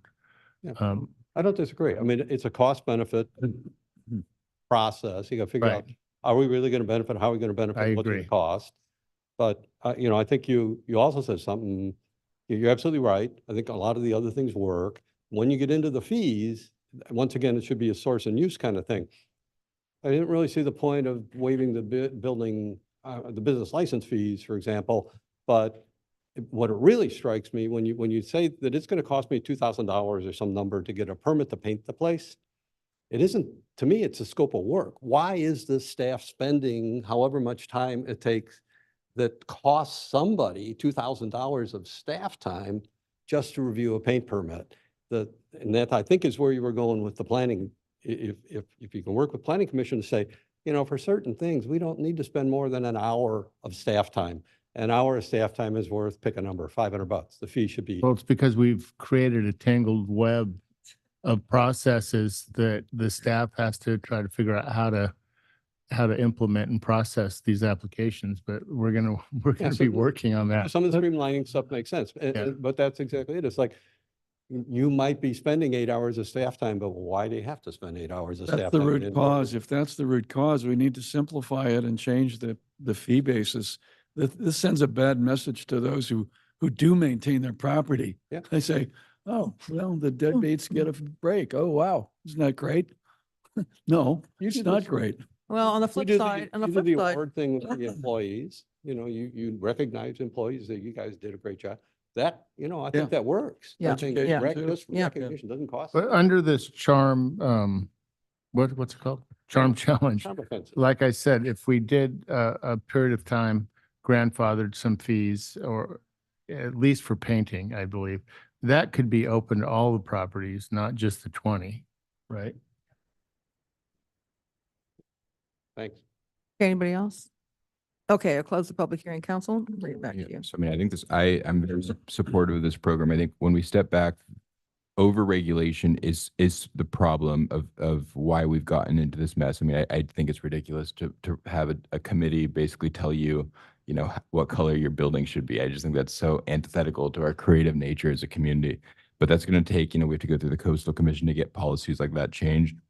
I think this is a good policy because I think a rising tide lifts all ships by getting some of these businesses, by them seeing that the city is committed to revitalizing our downtown. I think Sue's idea of the Charm Challenge title, just calling it that and having that sort of PR is going to be a good thing. And I think I would like, as part of this, it'd be helpful if as you meet with these different businesses to provide policy recommendations about, what are really the barriers to why they're not doing the types of improvements that we want them to do. So I think I'm supportive of this whole program. I think it's a really good idea. I appreciate Sue and Mark for working on it. I really like the idea of a downtown business improvement district at Cal Poly or in San Luis Obispo. They have a downtown business district that does like a farmer's market on Thursday nights. And for the promenade, I think that'd be so cool if we had if there was a downtown business district that was running the programming there, because ultimately I don't think the city really should be, long-term, the city shouldn't be involved in all these things in the downtown. We should be having good policies that make sense. But when we look at the policies that we have right now and how long it's going to take to unwind it, I think this is a really good program. And so I don't know if you guys have ideas about how we could kind of work, if you could work with some of these businesses to get a bid going, but I'd be very supportive of that. But I would be also in favor of getting rid of the painting planning commission requirement. So thank you. Anybody else? Well, I'm supportive of the award program for sure and the education outreach. I'm not supportive of giving away the store. I am willing to bend on giving some amnesty to those buildings that need the work, but a short period of time, if they come forward and they can get their work done, that would be great. But I'm certainly not interested in giving away $300,000. And that would be it.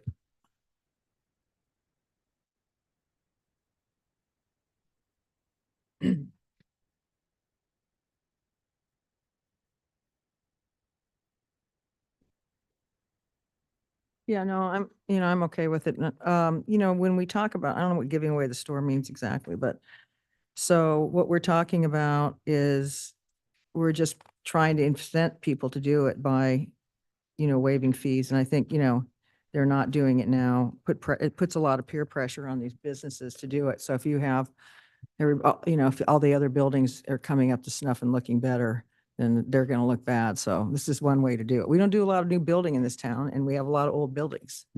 So the more we can incent, I think, people to do this, the better off we're going to be. And our town's not looking that sharp. Walk around and look at these, especially these 25 to 30 properties in the downtown. Yeah, they're pretty bad. So I'm going to support it kind of the way it is. And with the caveat, two things. One is that we work on a smoother, more expedited program going forward. I know Dave's, it's one of many things community development needs to work on, not to add to your plate, Dave, but there's a lot to do there. Also, I'd kind of like to include Public Works in the recognition, give them some love because they're going to be involved in this as well. And if they do some really good work, I think we should acknowledge our own people as well. So that's where I am. So I just want to be clear because, and staff did the right thing and they did include a dollar number based on the waiving of some of the fees. That's where they came up with the $30,000. There's no, yeah, that's on page 4 of 7. George? Yeah. So are you okay with that part of I it? see it's a $300,000 based on initial 30 properties. So that's the amount that potentially would be given away as incentives. I think people ought to maintain their buildings because they have a vested interest in them. If they're selling something out of the building, then as John Thomas said, they should look nice. Who wants to come into a shabby building? But maybe they don't want to do that. And I don't know that an incentive to give them $2,000 for paint will help because the paint and the work is going to cost a lot more than that. And if they haven't done it already, why should they do it now? They save that little amount of money. So I think the enforcement part of this, maybe simplifying the cost to be actual what they are is good, but I just don't see, I don't see giving away $300,000. Okay, well then let's look at it this way. We need to give staff direction so they can come back to us, right? So if you have A, B, and C on that same page, and are we in agreement that waiving the community development fees? Would that be, what amount would that be? That's That'd be for A? instance, it's like an application fee. That would be A? Correct. Yeah, I'm fine with doing. Or that. Yeah, not- B, waive community development fees or reimburse, I should say, up to $10,000 per property. And that would be for a major, I guess, renovation is what you're thinking, Louis? Yes, the likelihood of a property getting close to $10,000 or going over it would be very unlikely. It would have to be many, many improvements, almost like a total remodel. Most are going to be around the 1,000 mark, but we just wanted to have it as options. And then the right-hand side, the reason it says 300,000, that's just based on 30 times the 10.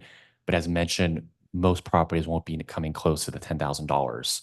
They'd have to have many items that they'd be approving and doing a total remodel. So they would go, if it was a major remodel, it'd be 50 or 60 or $100,000.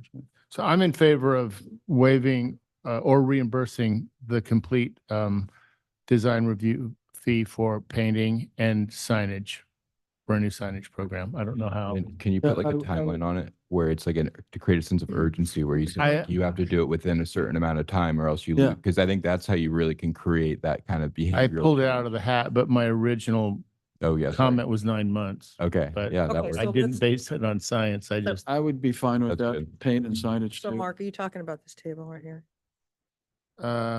it was not a table. I'm just saying that Yeah. the paint and the signage would be, Okay, are you? application fees would be completely reimbursed for paint and signage. Yeah, no, I'm okay with that.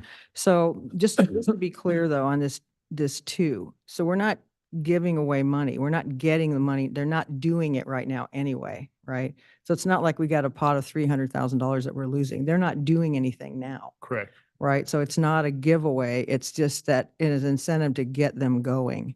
We're not taking $300,000. That's $300,000 that we haven't been, they're not spending any money. That's the problem. So that's why I'm in favor of it.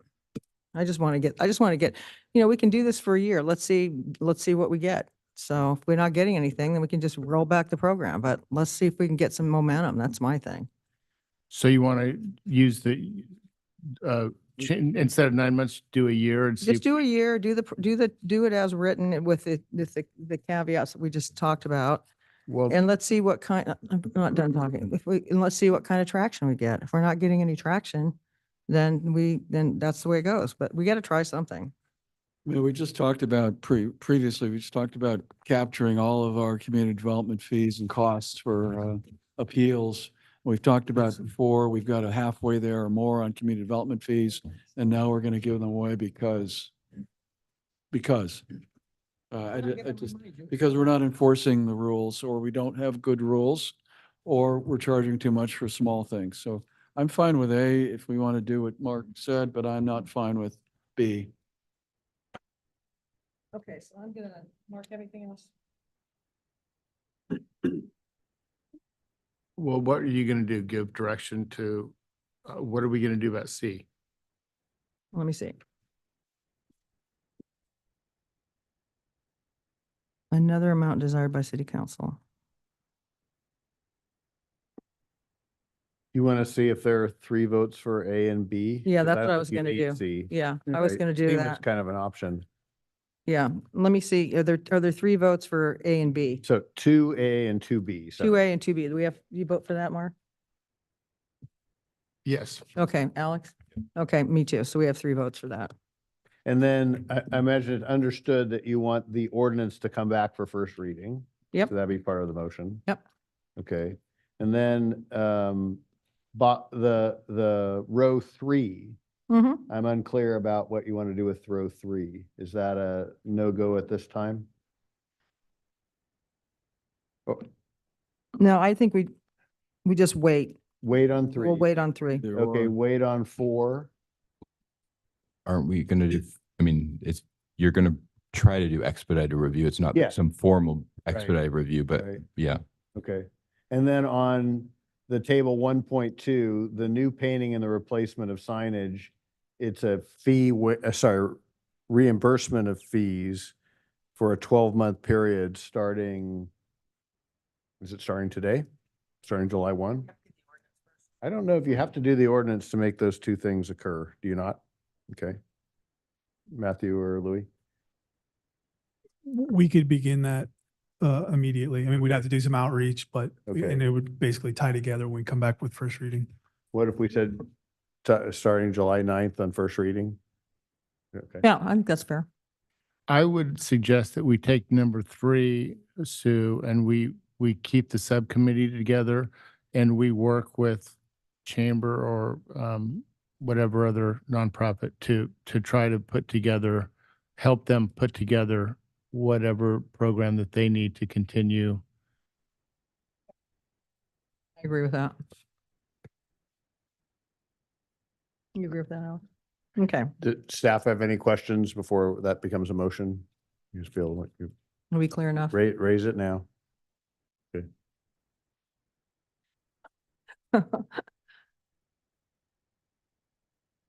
Just want to clarify, it's understood this is going to be for a 12-month period starting on July 9th. Mhm. And we framed two financial caps under A and B. Mhm. So there would be two ceilings to the program. Mhm. Either the 300 would be expired through the reimbursements or the 12 months. The Mhm. program would end then. Okay, Mhm. Yeah. understood.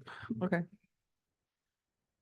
Okay, so I'll make a motion on the recommended action with the caveats that, approving A and B and, not worrying about C, on number 2C for the time being. On number 3, we'll keep the subcommittee in place. That's, Councilmember Orgel and I.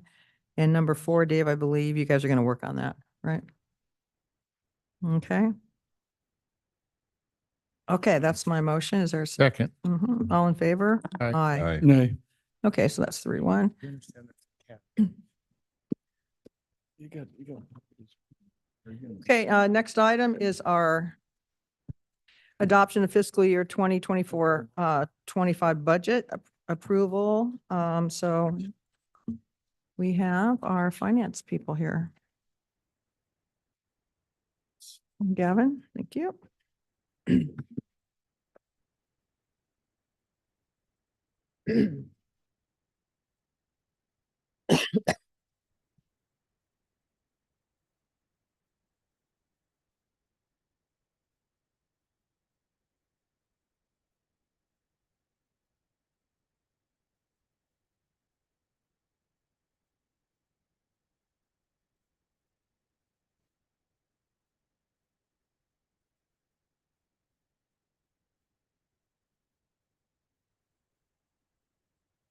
Good evening, Mayor and City Council. Sorry for the little bit of prep time there. I'm Gavin Curran. I'm the Assistant City Manager, CFO for the city. And I'd like to introduce also Paul Espinoza, who is our interim finance director. And I have Shannon Espinoza, who is our finance manager, who's just behind us here, who are both here to help answer questions on tonight's item. So item is the adoption of the 24-25 budget. There'll be a couple items I'll kind of walk through along with that. There'll be some other budget considerations I'll talk about. Some other recommended actions tonight is the approval of the memorandum of understanding with our Police, Fire, and Management Association, the police unit. There's some other budget modifications to this year's budget for 23-24. And then there's quite a few recommendations. I will just show a summary page indicating what the council or asked the council to do tonight. So this first slide is really the same table that the council had seen back during the budget workshop. And I won't go through all of them. They're listed in the agenda report. And then there's an attachment A on page 10 of the report. It kind of walks through a little more description of what actually those are. But the items, kind of the changes we had, if you look really from the top of that schedule, that available fund balance, we kind of adjusted that a little bit based on some savings we're expected to see as part of the end of 23-24. So we're able to give a little more money towards some of these items we're asking the council to approve. The first two items, we did get some information back on our property tax, our secured property tax roll. So we are decreasing that estimate. We had 4.5 in the budget. We're actually going to drop that down to 3.5. So we have to kind of decrease what's available by 440,000. We're actually going to increase the income or interest income revenues. This is kind of information we received from the treasurer back at the workshop. It made sense to us. So we went ahead and increased that revenue estimate for next year. Other items, those next few items, say 3 through 6, the council we talked about those at the budget workshop, so I won't go through those again.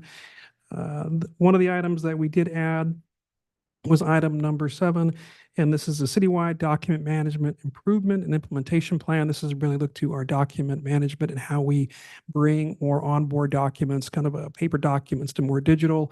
And it's a 3-year program. The initial phase is really to get a plan in place, folks in place or people in place to help us implement that. The whole program's over 3 years, and there's a memo in the packet as well, but it's about a 650,000 program over 3 years. But the initial investment here with software, program manager, and people in place to get it rolling is about 335,000.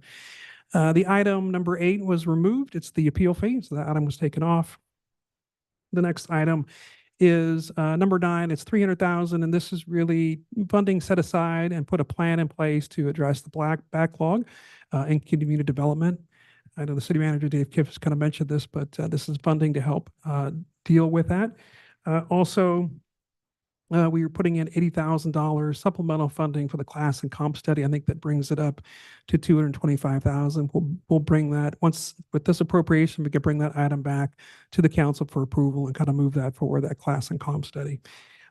And then there's increased funding for additional part-time building plan checkers, just as some assistance in community development. And then there's some corrections, just some things we found that were in error that we needed to correct as part of the 24-25 budget. And that's about 65,000. And then the kind of list of those is in that attachment or list on page 11 of the report.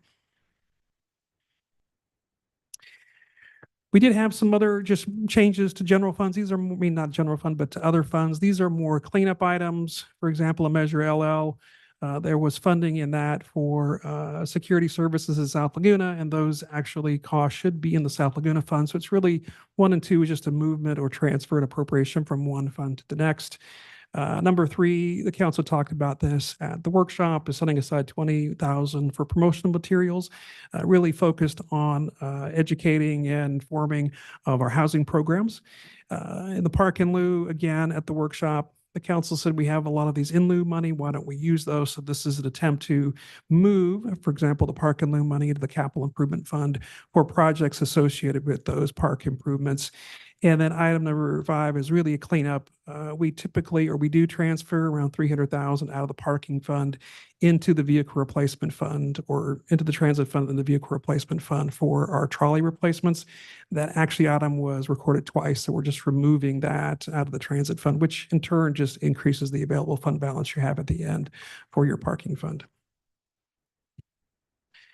A couple of other considerations. These items really have a budget appropriation, so we're not really asking for anything, for example, new appropriation, but things the council had mentioned at the workshop that just we wanted to bring to your attention. The first one is a generator for the EOC at Laguna Beach Community and Recreation Center. We were able to get a generator, a portable one, where we can actually fully use backup power. So this will be a portable generator for backup power at the EOC. And we found that it was $100,000 for this portable generator. So we have available funding in our capital improvement program to purchase that. So we're going to move forward with that purchase to get that backup generator at the EOC at Laguna Beach Community Recreation Center. Kind of a bigger hurdle we had just to making sure we could provide that EOC at that location. On the standards of cover, we do have 500,000 programmed in the budget. It's in our Measure LL fund. We are, or the police or the fire chief did apply for a grant, actually to fund these 3 firefighter positions, which the council did approve as the standards of cover. And so if we get that grant, that will actually make available that 500,000. And as the council remembered, as part of the standards of cover was the 3 positions, but to come back with a strategic plan to implement a process for the other recommendations in the standards of cover program. So if that grant becomes available, we'll of course incorporate that into our budget, but also that makes available that 500,000 for other programs for the standards of cover. Converting non-meter parking in South Laguna. Again, this was just a mention, council had mentioned this.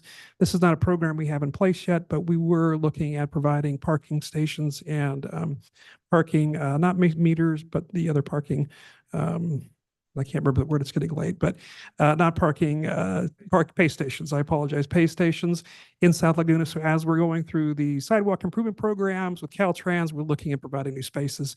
So there is some opportunities there. We would like to come back to the council with a plan to take advantage of those, but I wanted to mention that was something that was talked about at the workshop that we're looking at. Landscape improvements, the council, as mentioned earlier, earlier in the evening, improvements for some of our landscapes in downtown and some of the other areas of the city. So there is money set aside for Downtown Action Plan, which kind of looked at some of these landscape improvements. We're looking at using some of that funding, which is already appropriated, toward improvements for our landscaping, mostly in the downtown, but other areas of the city as well. There are operational efficiency, service models that were talked about. And I think this was something that is one of the recommendations to talk about, but it's looking at operational efficiencies. And so one of the recommendations you'll see is looking at maybe attorney services, community development improvements and contracting services. And that's something that we'll look at, and recommendations to the city manager, look at those services and come back with some recommendations. And then I wanted to mention that there is 150,000 for efficiency studies. These are your Lean Six Sigma, 50,000 in this year. And actually we did appropriate 100,000 for those studies. So there's funding in the budget for those. And then Lang Park pickleball and the community pool, the council had decided to set aside $80,000 to kind of study alternative pickleball courts at Lang Park. So that is part of your 23-24 budget because that money was already appropriated. So we're reappropriating it. And you'll see that kind of recommendation later. And then we do have 1.7 million already in the community, or actually capital improvement budget for improvements to parks. So we're suggesting just reserving that 1.7 million toward Lang Park and pickleball improvements and toward funding for that community pool. And I just wanted to mention that the community pool is being studied as part of the facilities master plan and the kind of locations of where that could be. The recommended actions, of course, we took out the proposed fee increase that'll be studied at a later date. But also, we're asking tonight for the council to approve the MOU for the Police, Fire, and Management Association. This is just the police unit of that. There's two units, obviously police and fire. And so just a quick summary of what that agreement looks like. You have two captains and three police lieutenants. It's a 2-year contract, so it goes from July 1st, 2024 through June 30th of 2026. It's a 16% salary increase over 2 years. There's also some education incentives that'll increase by about 5%. We're adding another $100 a month, so $1,200 a year per employee for their additional contributions toward their employee retiree health savings. And then there's additional hours for administrative leave, and typically administrative leave is used in lieu of getting overtime. A lot of these positions don't earn overtime. And the cost of the agreement over the 2-year period is about $340,000. And this funding for this has already been incorporated in the proposed budget. So we're not asking for any new appropriations, just approval of the MOU agreement. Just some changes for this year. We always go through the 23-24 and look for any corrections we need to make before the end of the fiscal year. This one, just a couple of corrections. We didn't carry over. Usually we take carryovers, which are prior appropriations to the council in October. We missed a carryover for a frog parking frog parking system. We want to make sure we include that. So we're just asking the council to appropriate that funding tonight. The capital improvement fund, it's just 80,000 for this just is a reappropriation that we have the $80,000 for the pickleball court study. And that was moving it from the project, but it was a SQL analysis to this. So that's just kind of a correction. And then the vehicle replacement fund is $50,000, which should have been included in the 23-24 carryovers, but was not. Again, it's this $50,000 for emergency operation coordinator vehicle. It's just the replacement. So it's just funding for that program. The typical purchase of vehicles always come back to council for approval as well. And so here's the summary of what we're asking the council to do tonight. I didn't, put together the full language of each recommendation, but what we're asking for is for the council to approve the city budget for 24-25 and kind of the changes or additions I walk through and are kind of in that list. Approval of salary schedules for city employees, and this is just approving salary schedules. All the salary increases and changes already incorporated into the budget document, but we typically always approve those salary schedules to be effective July 1st for 24-25. Approve community assistance grants, and this is your typical every year as part of the grant, or part of the budget approval, you look at the community assistance, and I believe Councilmember Weiss and Councilmember Whalen put together their recommendations. But on page 34 of the packet lists all the community assistance grants and their recommendations. The council typically goes through and just confirms those and approves those community assistance grants. And then also the cultural arts grants, which are on page 35, the very next page of the packet, the council approves those as well. Again, the budget changes for 23-24. Those are the three budget changes I talked about. And then, of course, adopt the appropriations limit for 24-25. The city never is in jeopardy of exceeding that appropriations limit, and the appropriations limit is something we have to calculate every year. So if you have revenues exceeding those limits, you would typically might have to refund those, but we aren't in jeopardy of exceeding that, but you do have to set the limit every year. So that's part of the budget adoption. We're also asking, as we do as part of this, to provide direction on the city clerk salary and performance pay. 4% has already been incorporated in the budget for the city clerk. That matches what is provided to management and miscellaneous employees. And then we'll just need direction on that and the performance pay. And then number 9, we typically would also look at the city treasurer's salary and performance pay. But on July 9th, we're bringing back the discussion of the investments and the transition plan to meter. And so we thought it best to address the salary and compensation for the city treasurer position at that time with those. And we're looking at the transition of investments to meter. Number 10 is really authorizing the city manager to study in-house or outsource municipal services, such as legal and contract services. This is the item I talked about a little bit earlier, and then report back to city council on how that would be done. And then again, the final one is number 11 is to approve the MOU with the Police and Fire Management Association. And this is just the police unit side for tonight. And I believe that concludes my presentation, and I'd be happy to answer any questions. Okay, thanks, Gavin. Questions for Gavin? Yeah, Gavin, you've included the 193,000 for the cybersecurity position here. Is that correct? Am I wrong? That's correct. So okay, so I know we didn't approve it in the budget, previous budget workshop. What is it? Because I haven't been given any kind of feedback on why now? What does this do for us? And is there a better way of actually outsourcing all of our computer systems to the cloud, which are more impervious to hacking than land-based systems in a data center? Well, I can talk a little bit about that. If you look at, and I'll go back and provide some history. So the city went through kind of a Department of Justice audit of all of its cybersecurity issues. And through that came a lot of recommendations. One of those is a lot of improvements to our hardware, some improvements to software.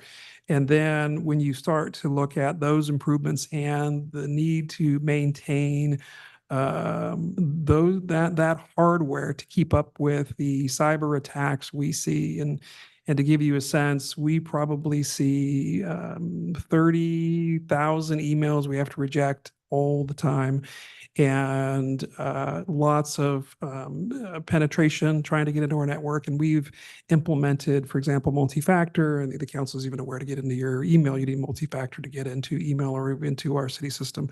But those things all require not only management, but also you need to get into more advanced steps, because cybersecurity isn't something that ends today, it continues.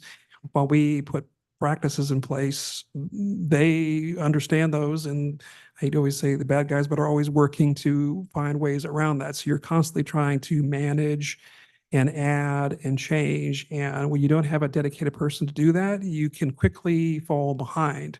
And fall behind is a risk. It's a risk that you can accept, and it just means you're just a little more vulnerable than, say, you would be if you had the position. And you have to remember, we're a full service city, so you're dealing with police, fire, and not only just city hall. So things we have to, and data we have to protect as best we can. And like I said, we've been able to manage it with the staff we had, but it's becoming more and more sophisticated, the services we have and what you need to provide to protect. And the more sophisticated, the more the more resource you need. And so that's why it's recommended. I can understand that, but we're probably the least technology, let's say, advanced city in California for our size. Would you agree with that statement? I would. Software? No. Okay. I wouldn't. Okay. I would actually What would you say? Well, I would say you've now advanced your police department. Your records management is now being It hasn't been advanced. installed yet, but yes. But it's in the process Yeah. of being.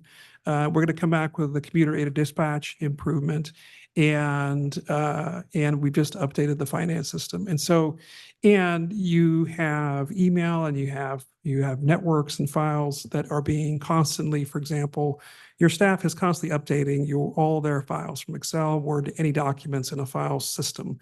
That system is really where if somebody got in and they locked you out, it can be devastating to an organization. And I'm sure everyone's read articles where cities are down for not hours, you're down days to weeks, and that's lost productivity because you can't access or get to critical resources. And so this position kind of helps make sure, and nothing's perfect, but helps make sure that kind of activity doesn't happen. Okay, I mean, I'm not opposed to adding people, but this is I think would be 337 people that report to then on the staff.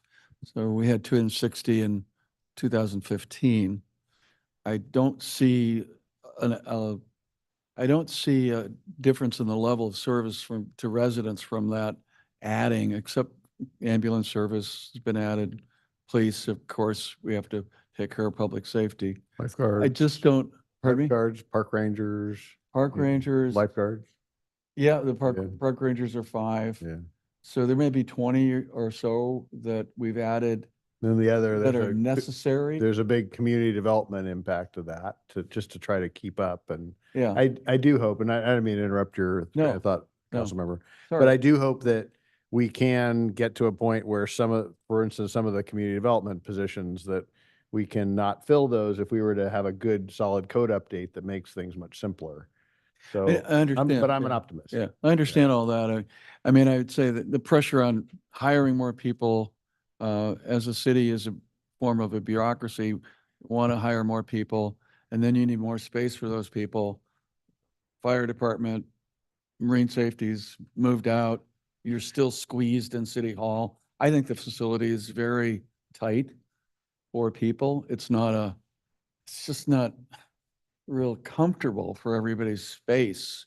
It's sort of, that's not good for the workplace environment that you're in.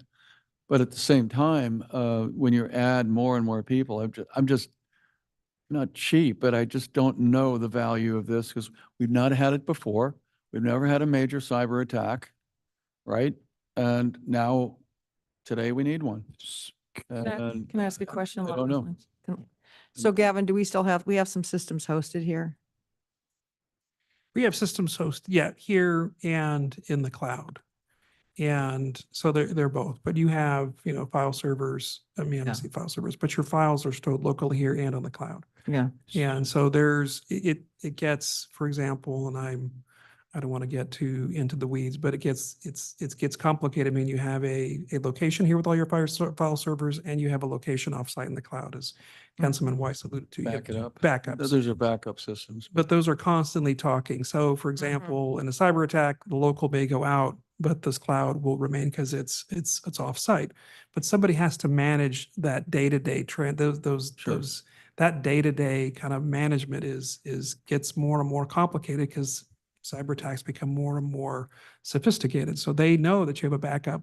So they find ways to not only attack where you're locally, they find ways to try to get it to the cloud. So you're constantly, it's not like you program it and you're done. It is a day-to-day. And then if I could have one just comment to Councilman Weiss, when we looked at the position, at least, this has been one that was requested. It was also a financial in my head thought that, you're paying this, but one day where you hit a cyber attack and say it goes out, the loss of productivity is it could be to the hundreds of thousands per day. And since I oversaw IT for a long time, it's what keeps, some of us IT folks up at night is if that goes down, it's hard. I don't disagree with that. I think cybersecurity is a very difficult and constantly have to work at it. But there is an advantage to having everything outsourced into the cloud because it's a little more impervious to attack, and having databases that are mirrored in different places. Okay, also as a fail safe, and having everything in physical location. If there's a disaster, there's a disaster, and we have a disaster then. And no amount of cybersecurity was going to prevent that. So We it was just the, don't know. was it a Department of Justice audit, you said, that looked at our current systems and they made this was one of their recommendations? Homeland Yeah, Security. The Homeland Security, the Department of Homeland Security, they did look at it, and of course, you need always more resources. A number of recommendations. One of them is more physical resources to kind of manage what is becoming a more complicated process to manage. It's just cybersecurity nature of what it is. It's not something that's stagnant. It definitely is constantly changing. And it's getting an expert is always helpful to kind of manage the day to day. This was an audit that we authorized as a council a year ago or something that we did? It wasn't something the council authorized per se, something we asked, which was provided.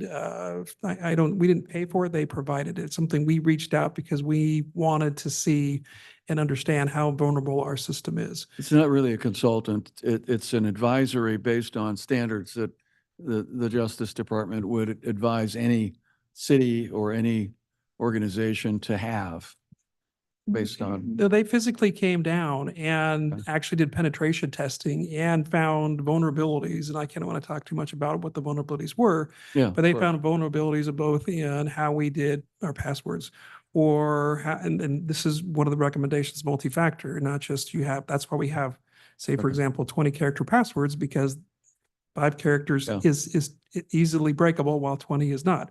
They also found issues, and I don't want to go into it, we've replaced a lot of this, but issues with hardware where you just buy something and in itself has a vulnerability. But all these things, like I said, are when you have staff that's working in multiple things, these things need attention right away, where it's a known vulnerability and you're constantly getting known vulnerabilities. And I mean, they get reports from the Department of Homeland Security all the time of, hey, and especially, and I'll say it, when it becomes more election years, these become even more prevalent just because of what's being done. But it's just cybersecurity. It's something that's always changing and evolving. And, you know, as I said, we kind of looked at it and it was just something that we thought needed to be done. Thank you, Gavin. I appreciate you taking the time. I'll turn to my colleagues so they can ask some questions.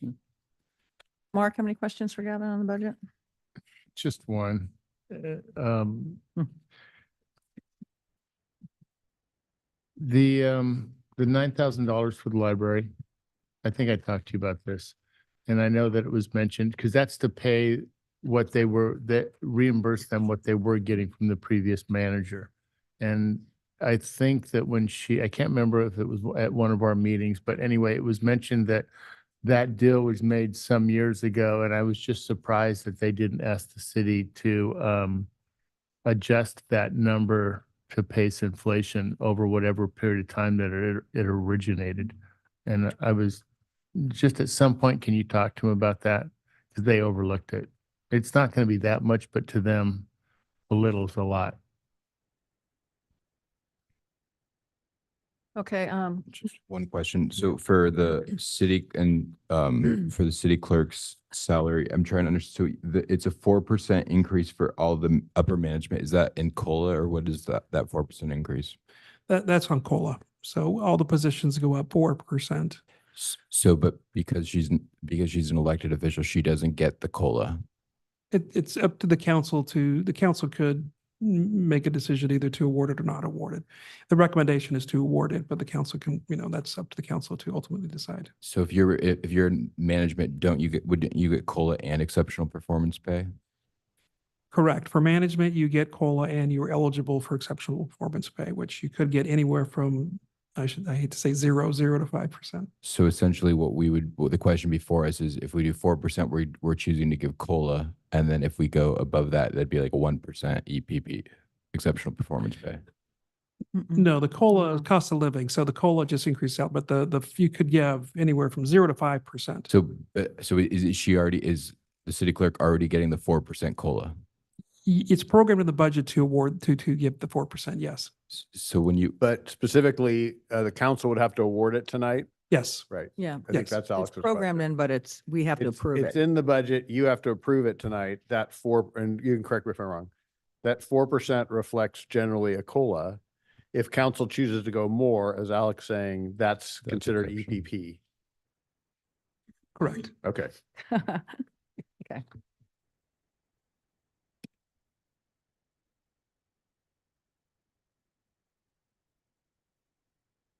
You okay with that, Alex? Okay. Any other questions? I have some comments, but I'm going to wait till, I'll open the public hearing.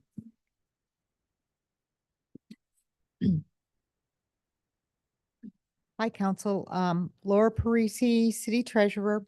I sent you a note asking if you would please consider my rate of pay increase along with other city employees. This is always a terribly embarrassing meeting for me to have to be talking about your salary publicly. But I would really appreciate a 4% COLA increase. I have to thank the city manager for postponing the transition plan. In that transition plan, they talk about perhaps reducing my hours because of the outsourcing to meter. The trouble is the council has never given me any hours to do the investing. They haven't given me any hours. They didn't give the prior treasurer any hours. So I do spend about 30% of my time. I do work more hours than than I'm paid for. So I would appreciate it if you would postpone the hours discussion, but continue with the rate discussion today.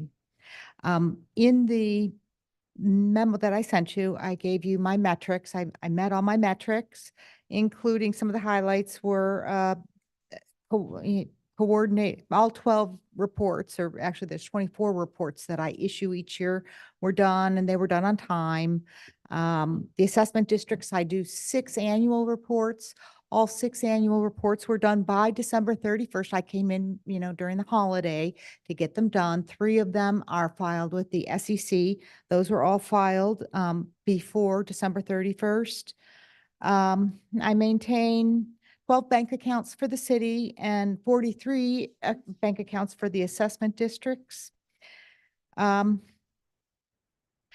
Investment income, you saw they have $600,000 additional investment income in the budget. And I wanted to point out in the, I need my glasses, in the investment report, the actual estimate of income for the investments that were purchased it's 3.8 million. So that's actually another $1 million in investment income.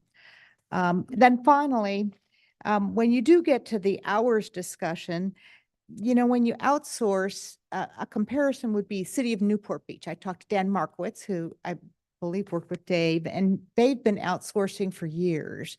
They have a full-time person who spends about 30% of their time working with the outside firm to coordinate with a firm like a meter. I would hope that I might be able to do that. I sent a note. I don't believe there's that 30% increase in the finance department. And I guess my time's up. Thank you. I have a very much. question, Laura. Where are we with the TOT audits? I did not have time to do them last year. They were postponed for a year because of staff changes. I wind up filling in quite a bit in the finance area. But I did not do them last year. I would have to resume them for next year. Typically, I would do 10 a year based on discussions or if there's any special areas that need to be reviewed. Thank you. Okay, thanks, Laura. Thank you. Anybody else on the budget? Come on up. You never get away without hearing from the South Laguna Civic Association. My apologies. And as Alex put it earlier, plans are great, but it's really all about getting money.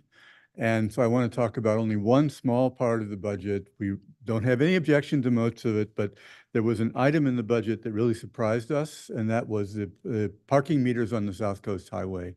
This is a sort of big deal for the people in South Laguna. They're very, very affected by traffic, overflow parking off the Coast Highway already, and people believe it's going to make it worse because all the first 500 people will not park it on the Coast Highway. They'll park in the neighborhoods, and the neighborhoods are saturated. So we would like to ask you to remove that item from the budget and at least consult with the affected neighborhoods about how we might mitigate or figure out other ways of getting that resource, because we do very much appreciate the idea of getting tourists to pay. And we do want to support the idea of increasing revenue from visitors, but we think that this also has social and even safety implications for our neighborhood. So that's point one. And point two, I was asked to remind you that there's no mention in the budget about the 2 vacant lots at Catalina that we have a bunch of people in South Laguna that really want the city to acquire. And we trust and hope that you will continue to do whatever you can, despite the fact that the guy doesn't really want to charge you a proper price. So thank you. Okay, thanks, Scott. Good evening again, Gail Wade, 40-year resident.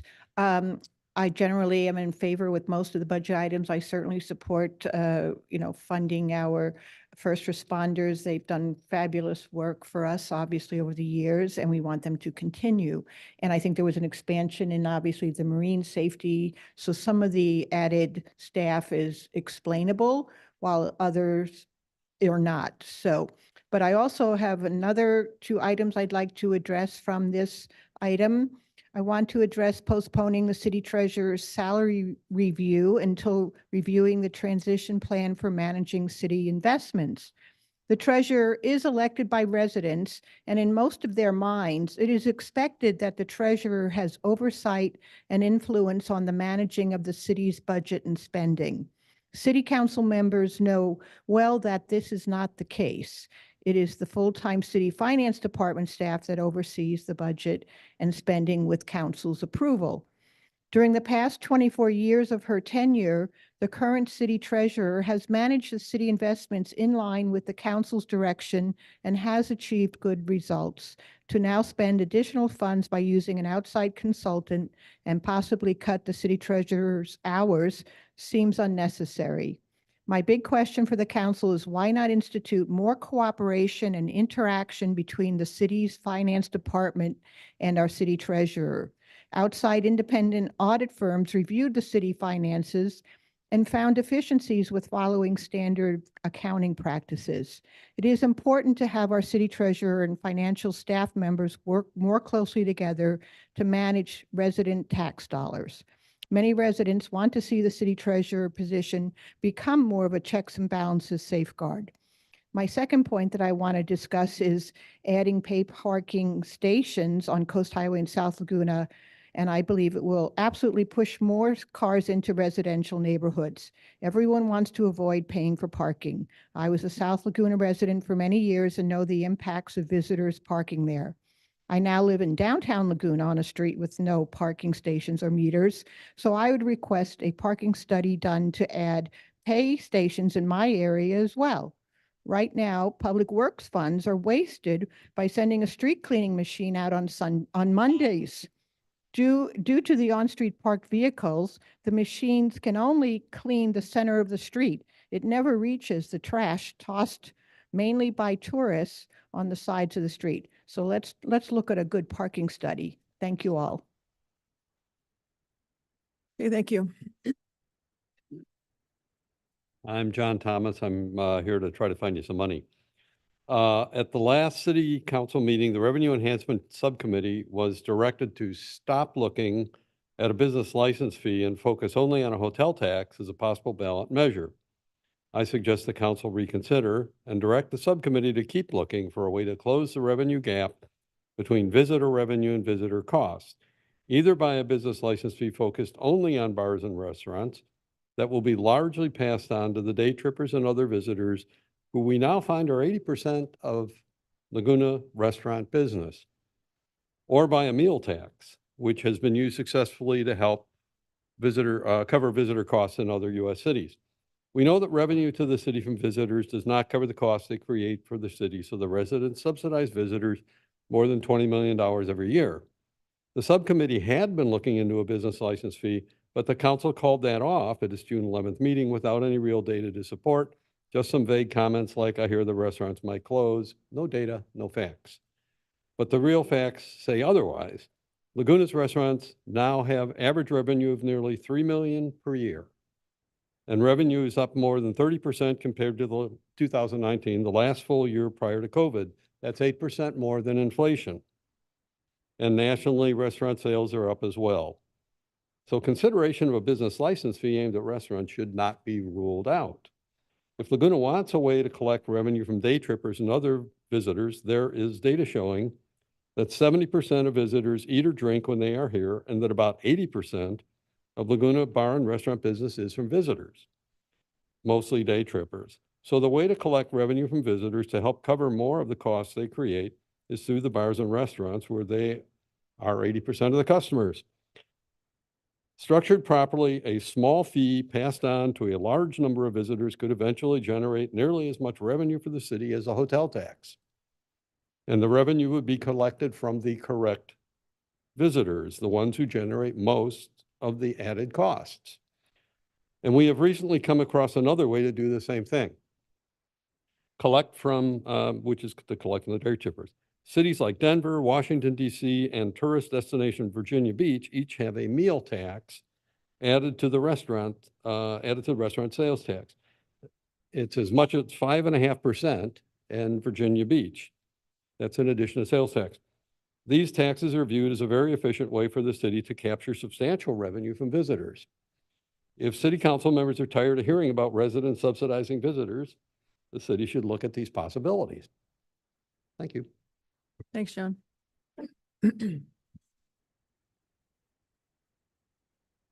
Hello, it's Jim Danziger, and I'm going to repeat some of the things you've heard because I think it's important. First of all, a couple of challenges to the council. Challenge one, any naysayer on the council who doesn't believe that we subsidize visitors more than $20 million a year, show me your data. A study that was done by an economist, myself, John, and one others, validated by city council several years ago, showed that this kind of a subsidy exists. And yet, challenge two, where in this budget do we find much evidence at all of attempts to create more revenue sources that target visitors? I don't see it. Perhaps you do, and I'd be delighted to have you show me what some of those are. As John and I and others have argued, there are a number of ways that this could be done. The 28-year-old business license fee for bars and restaurants should certainly be improved and dramatically increased.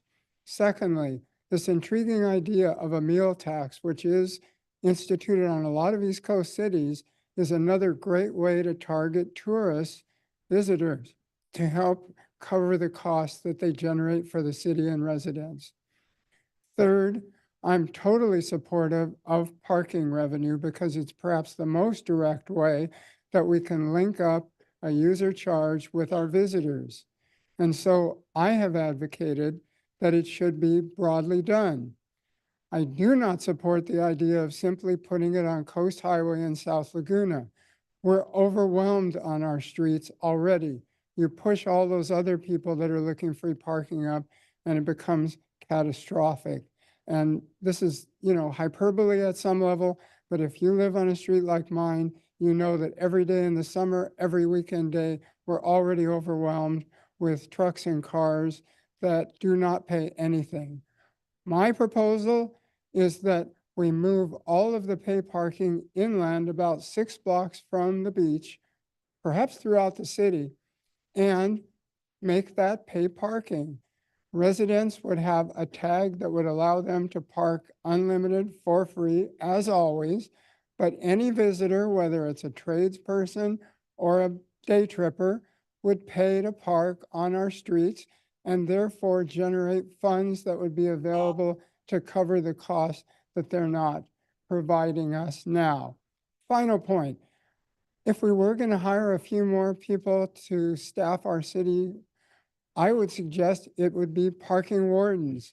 There is so much illegal parking going on in our neighborhoods. And when I call and ask somebody to come out, rarely, if ever, do they come. We could generate an enormous amount of money if we were just enforcing our parking regulations effectively. We simply do not do it. So there's my challenges. I ask you to figure out some ways to put into this budget aggressive means to find effective tools to charge our visitors for the pleasure of our company and our city. Thank Okay, you. thanks, Joe.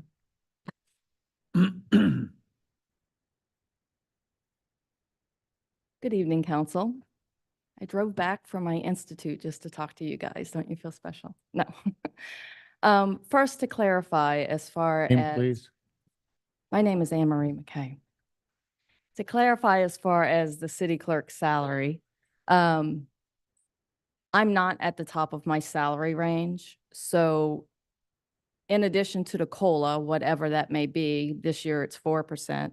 The last 2 years, the council has actually approved an addition to my salary, which is not EPP, that's different. So instead of just giving me a 4% COLA to recognize the outstanding job I've been doing for this last year, to give me like a 9% raise. So that'd be the 4% plus a 5%, but that's my salary, not EPP. So I just wanted to clarify that. Whatever you guys do is fine. I just want to clarify. Anne Marie, where are you at your range in terms of salary for the range that, you know? No, but I know I'm more than 9% away. You don't know. Okay. Well, HR should know. Where are they? I didn't calculate it. I just wanted to clarify the nuances. And then I just, not as city clerk, as PUP Laguna Beach, the nonprofit that supports the Laguna Beach Animal Shelter, I just want to thank Councilmember Weiss and Councilmember Whalen as the subcommittee for the Community Assistance Grant for your recommendation for PUP and helping us continue with that partnership with the city on getting animals spayed and neutered. So thank you for that. Thanks, Anne Marie. Anybody else? Okay, I'll close the public hearing. We'll bring it back to council. So Want to start, Alex? I always get confused by how these salaries work. So how do the ranges work? Like if Anne Marie were just in a management employee at the city, every year do you go up in a different range? How does that work? So I hope so like the treasurer has a range and I don't have it here. Well, I do have it actually here in front of me, but there's a range. The range moves up 4%. So the bottom and the top both all move up 4%. And I'm going to look here real quick to find out how far Anne Marie is from the top. And so you could move within the range. And so if you're let's say There we go. she's 10% below the top. So just for an example, say the range is $5,000 to $15,000. If we were giving a 4%, the range goes up 4%. And typically we would move up, let's say, it's like 5,015 and you're being paid 10. We would typically move 10,000 up 4%. The range goes up and so does the salary. What Anne Marie is saying, for example, is I still have room to go to the top of the range. And so you could award, is the 10% in addition to the 4? You could award another 10% to bring the position or Anne Marie up to the top of the range. I hope my example makes Is step the same as range?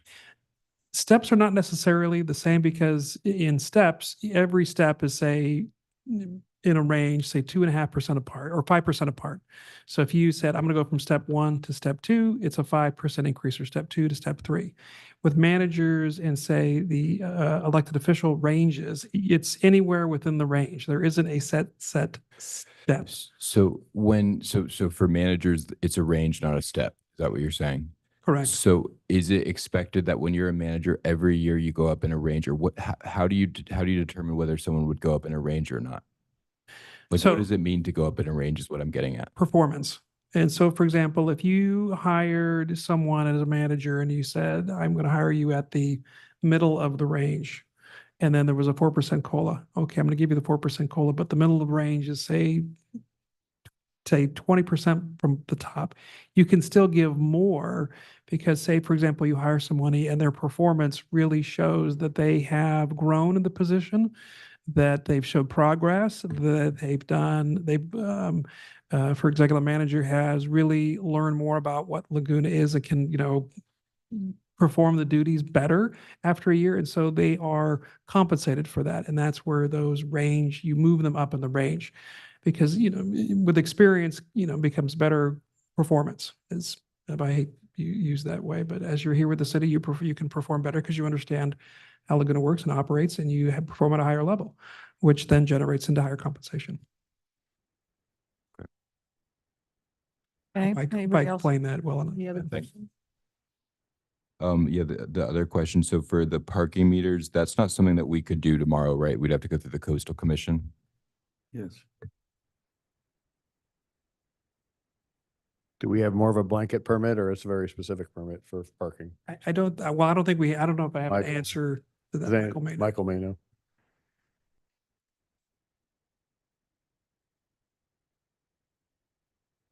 Good evening, Michael Litchi, Director of Transit and Community Services. So we currently have an approved coastal development permit for our parking rate structure that is tied to the number of current paid parking spaces we have in the city. So my understanding, and community development could correct me on this, but if we wanted to expand the number of paid parking spaces, we would have to go through Coastal Commission to get a revised CDP and probably a few other things. So to your point, Mayor Protem Rinaldi, yeah, it wouldn't be something we could do tomorrow. There would be a process involved. And hypothetically with parking meters, because we do demand-based parking, right? So we could charge at, we can charge at a higher rate up to a certain point at the high peak, at the high demand times. Yeah, so Councilman Rinaldi, we do kind of a modified version of a demand-based pricing now, which is just a seasonal pricing. So for example, on Monday, our parking rates went up for the summer festival season and will remain at that higher level through Labor Day. Again, those parking rates were approved as part of the CDP. So if we were looking to introduce a more dynamic demand-based model, we would need to include that as part of a CDP. But from a technology perspective, it is something we could do. Because Like time of day. Because that could help mitigate the issues. Because I mean, I personally think that in South Laguna, it wouldn't make an impact on going into the neighborhoods, but we could test it out and use dynamic pricing to sort of to apply that, right? When in the beginning of the day, when like, so on the high peak days when it's already packed, when there's no spaces left, that's when you charge for parking, because it's not gonna make a difference in terms of your behavior, because you only have one option. Yeah, so in terms of dynamic pricing, I'd say there's probably two ways to do it. One would be a time of day or day of week or season based. The other way, which is a little more complicated, which again is not infeasible from a technology perspective, but it would require more investment, would be a actual true demand based on the number of cars parked in a certain area at a certain time. Interesting. So we do have frog parking sensors in many areas of the city that would allow us to do that type of demand or dynamic pricing. We don't currently have them on Coast Highway because of some issues with Caltrans approving them. And would we be able to do paid parking in the neighborhoods as Mr. Danziger was recommending?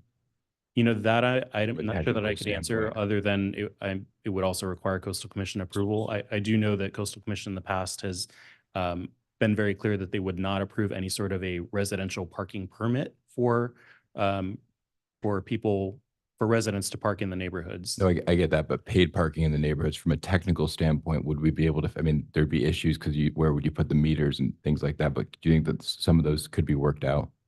I think that would be a more difficult process than Got it. putting it along Coast Highway or other highways, just because you're dealing with people's neighborhoods and driveways. You would need to stripe spaces. It would be more technically difficult. Yeah. Michael, along those lines, I remember when we went back to the Coastal Commission, because it used to be $1 to park on Coast Highway. And I think we went back, I think it's $2.50 now, or we got Coastal Commission to agree, but I don't think we have demand pricing on Coast Highway, do we?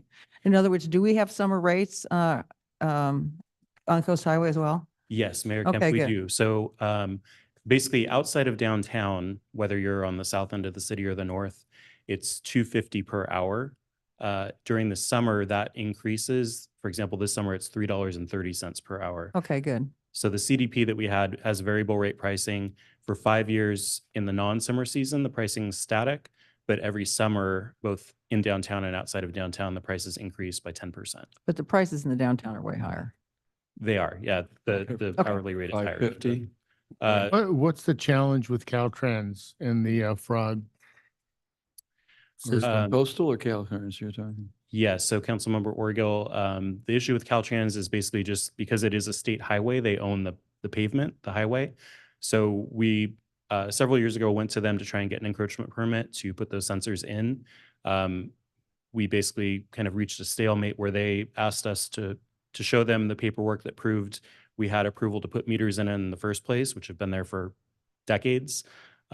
So not that, again, that's impossible to do, but it would require some additional coordination.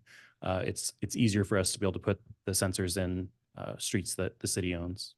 So you have the mention of the 500 additional metered spaces. There's a plan that's in process now, or how do we move forward with that? What's mentioned in this budget? Yeah, so Councilmember Wargill, I believe, and Gavin, as he alluded, this was more of just a response to discussion in the budget workshop about, is it possible?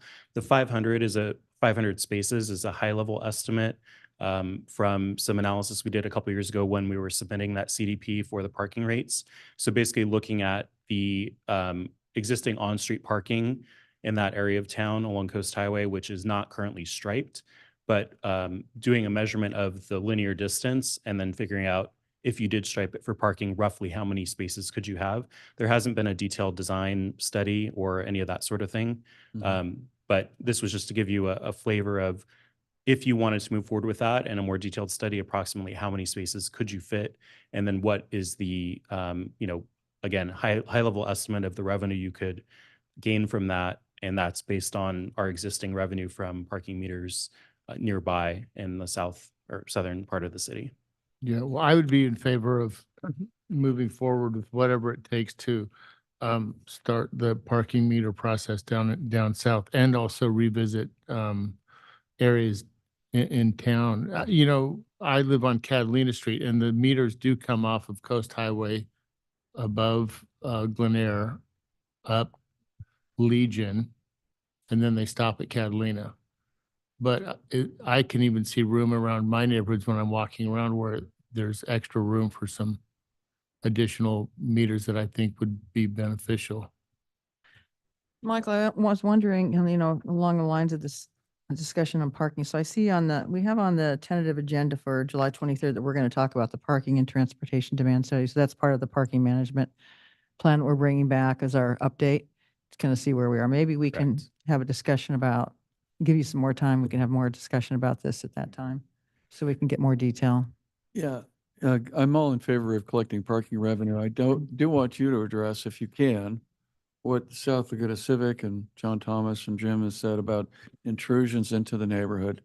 And what is your estimate of that based on, you put meters at Coast Highway and they're $2.50 an hour.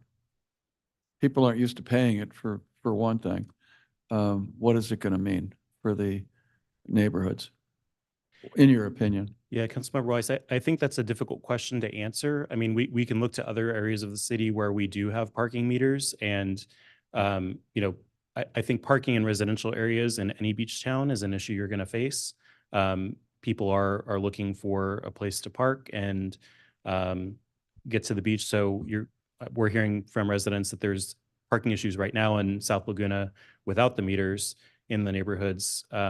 So I think it is, sometimes people will gravitate to areas that are designated as official parking places. If we did put meters in, we could also, again, try to work with Caltrans to put parking sensors so that they showed up and were kind of shown as legitimate parking for people who are coming into town. But, I think it would be very difficult to give you a precise answer on what the impact would be.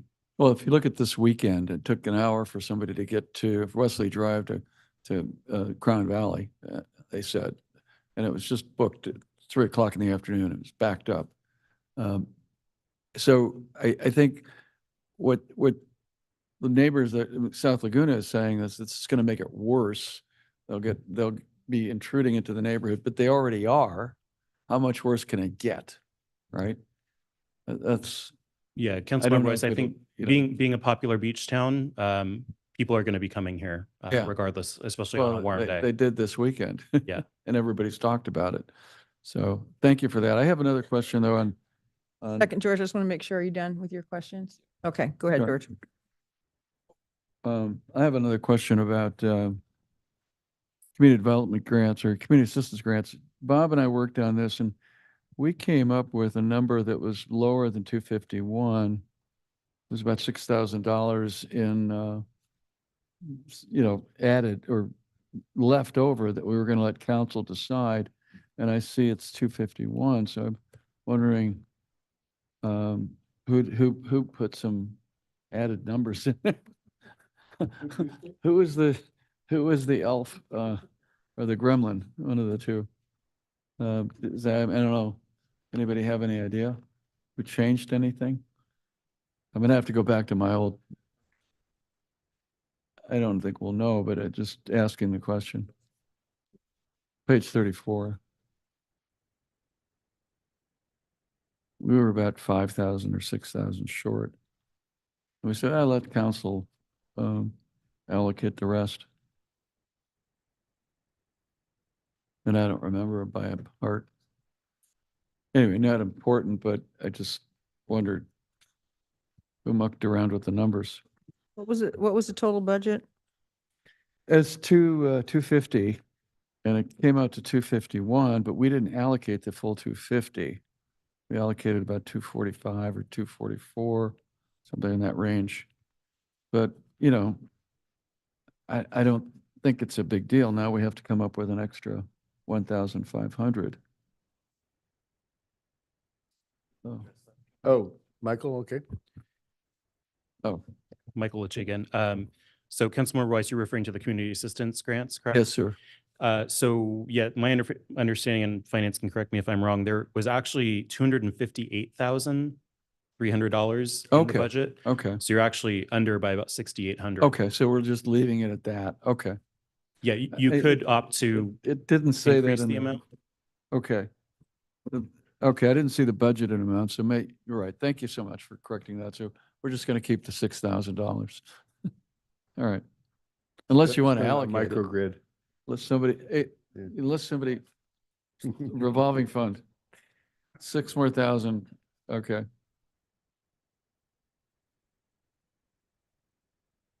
Any other questions? Mark, you have any budget questions?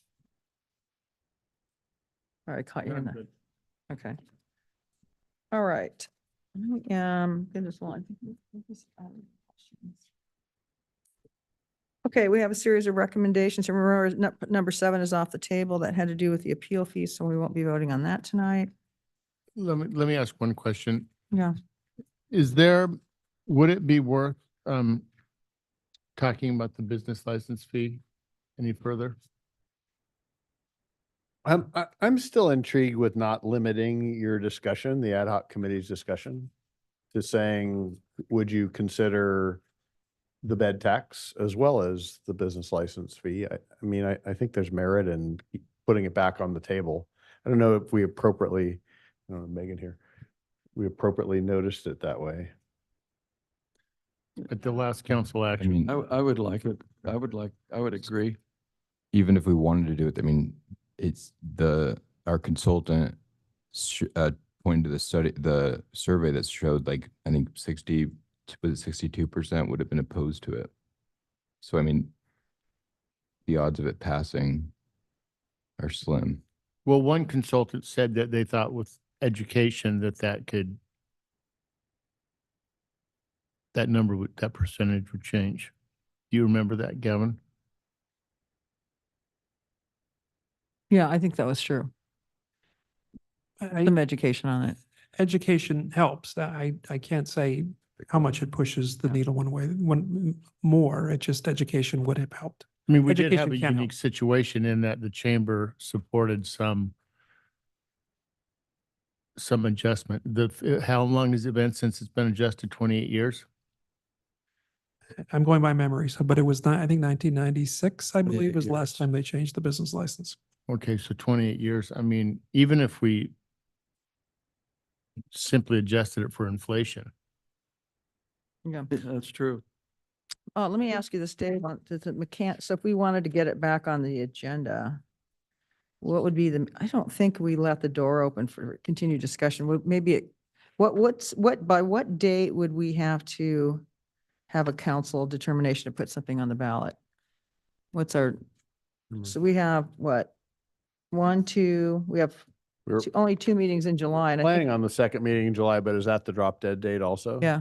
It's, Anne the- Marie. well, it's the Oh, here. second, I know Anne Marie will say, but she can probably correct me, but it is, the approval's on the second meeting in July, but there's a drop dead date to the county, which Anne Marie will indicate. So if, for example, if the council can't decide on that second meeting in July, if they want to take a ballot measure forward, there could be an additional special meeting to still make a decision, but there is it has to be remitted to the county, and I want to say August 3rd, but Anne Marie will definitely correct me. Okay.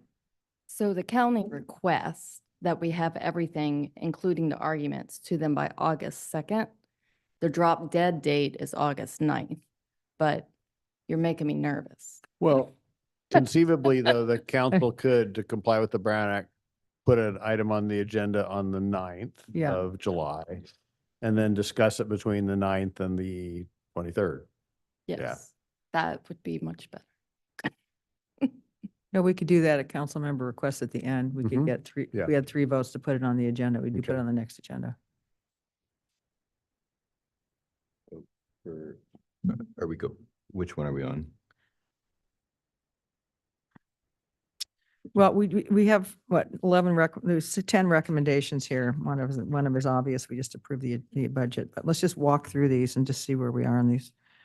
One is the approval of the budget. One is to approve the salary and pay ranges for city employees. Let's go through that. Anybody have any issue on number 2? No. This is something we thoroughly vetted. Number 3, on the community assistance grants, we don't do, does anybody have any issues on number 3? No. Thank you, George and Bob. Yeah, thank you. A community, okay, number 4, the cultural arts grant. Anybody have any issues? Fine. Okay, approve the budget changes for the fiscal year as described in the agenda report and authorize the city manager modify the budget. Do we have any changes to the budget? We didn't really just, So sorry, this was the 23-24 budget. yeah, oh, okay. Yeah, okay. 1 is the appropriations limit. That's kind of, we just approved that. 7 is out. 8 is, okay, now we have to talk about the city clerk's salary. Just real quickly on 6, in the resolution, it references the appeal fee. So could we just, do we need to change that?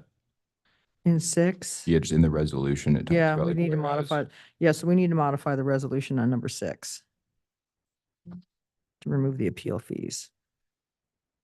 No, Okay. Okay, next, what do we want to do on the city clerk salary?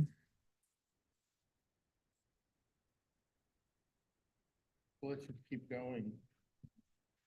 Let's mark all the ones off that we're gonna do and then just circle back and Okay. have a conversation. Okay. So we're going to do 8. Number 9 is the treasurer. We're going to have a thorough discussion of that on July 9th.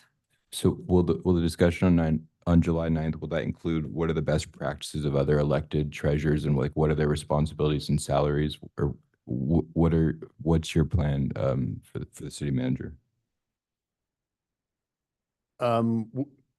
We can bring back something to that effect, yes.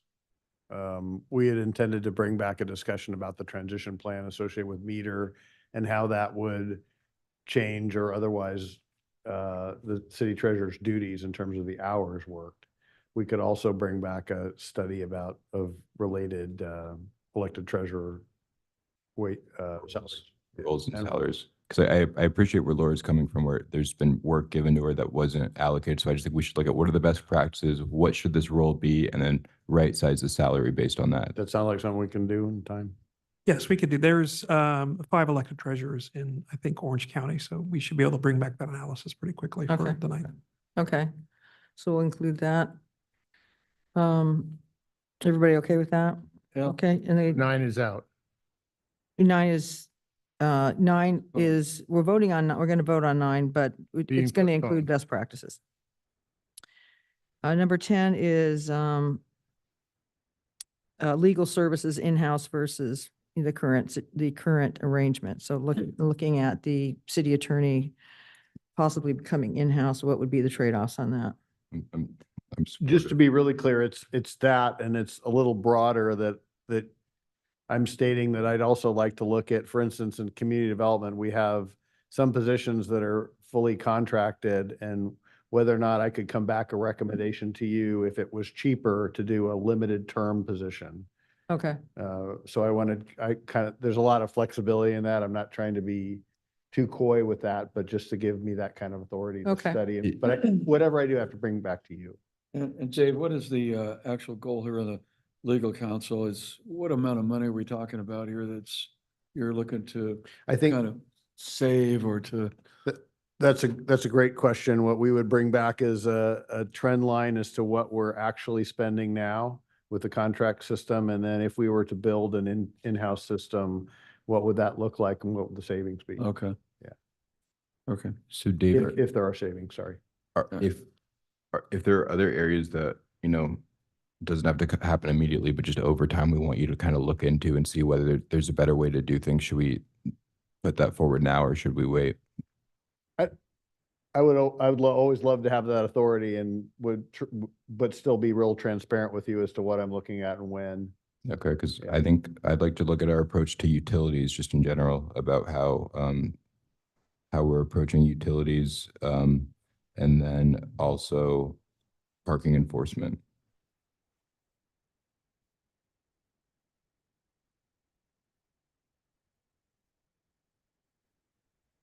Okay. So I was going to bring up parking enforcement as well. So is that a part of this resolution? No, it's just giving him direction to look into whether there's a better way to do it and to come back, but not with like a clear mandate about when that's going to happen. It's sort of going to be based on as Dave is assessing different departments. Does that fit within this number 10, Dave, or do we need a separate item I for think that? it's intended to fit within 10. Okay. Yeah. All right. Okay. Okay, good.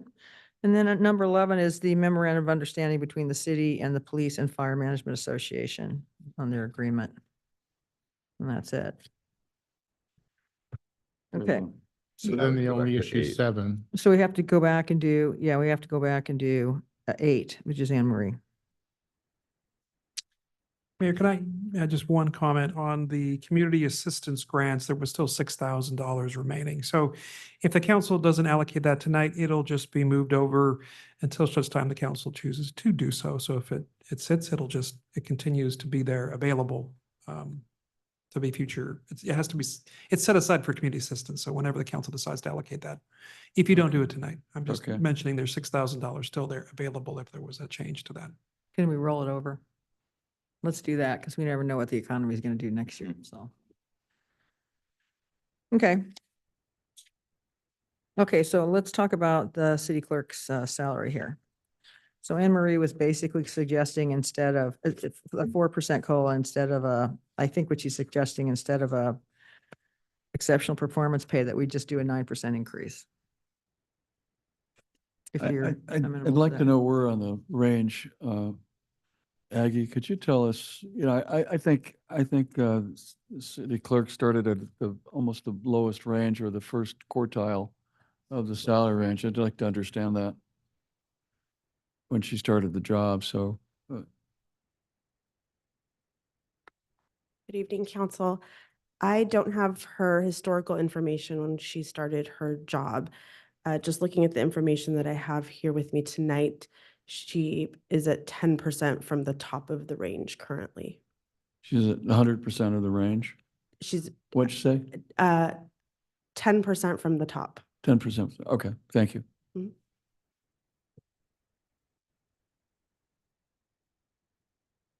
Okay, just where I am on this, I'm okay with doing the 4% and then just putting the extra 5 into her base so that she can. I'll 9%. second that, thank you. Everybody okay with that? Going forward in this compensation and classification study, Aggie, could they look into if there's a better way for us to do this so we're not in this position every year where we don't really have a clear way of dealing with this issue? Is that changing the range or what? Is the range too low for this position? Or adding steps. You could always Yeah, add I just don't know Yeah, we what could are, add steps. how are other city clerks paid? Yeah, And yeah. I think that would be long-term, but I'm supportive of in the interim doing what Sue recommended. Yeah. Yes, we can certainly include that as part of our study. Thank you. Okay, so I think we got everything here. So now we need to so Dave, on these motions, do I need to have the clerk read the resolution title?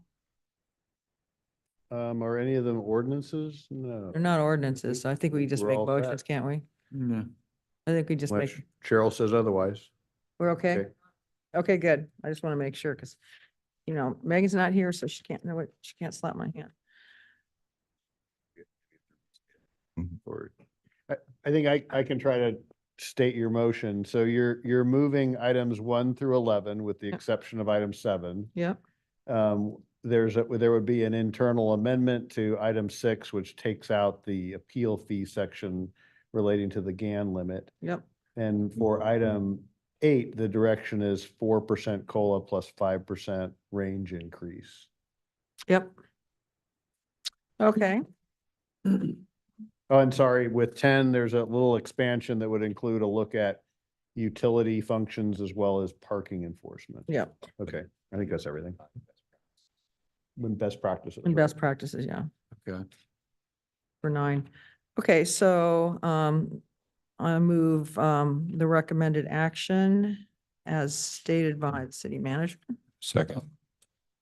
Okay, all in favor? Aye. Aye, okay. One more agenda item this evening, and that is, since we talked about the business license fees, do we want to, so we have an item here for council member requests. I have one, and should we, do you want to put the the question of whether or not to put the business license fees on the ballot? Do you want to, is there 3 votes for that? To talk about the next meeting. Yeah, I'd vote for it. You okay with that, Mark? Yes. Alex? So at the next meeting or at the meeting in It's in July. the Next second meeting in July 9th. when we have when it comes, when the TOT comes back? Second meeting is when the TOT comes back, but if you added it to the 9th agenda, you'd have 2 weeks to talk about the business license. No, you just need 2 for the discussion. I don't know. I think, We need 3 to put it on the agenda. okay. Well, what do you think? What's your recommendation, Dave? Should we put it on the 9th or the 23rd? The 23rd will be too late, so Yeah, I would try it for the 9th. If Okay. there's 3 of you. that Okay. sounds- Yeah, I'm in favor of it. Again, you could decide not to move it forward. Yeah. On the Right. 23rd, you're just allowing the ad hoc committee to explore it further. yeah. Yeah. Got it. Okay. Do we need a motion for that? I don't think so. I think the direction's clear to me. Okay, the second request I have is for Bob, Councilmember Whalen and I to do an ad hoc on the insurance stuff. We're just going to try to do some, research and outreach. Is Okay. everybody okay with that? Yes. We'll put So that we on would the bring next. back, reminding me, we would bring back an item on the 9th to create Yeah. an ad hoc. Yeah, yeah. And sorry, say the purpose of the ad hoc again? Yeah, is to investigate problems with the insurance industry Insurance, and yeah. communicate to the residents.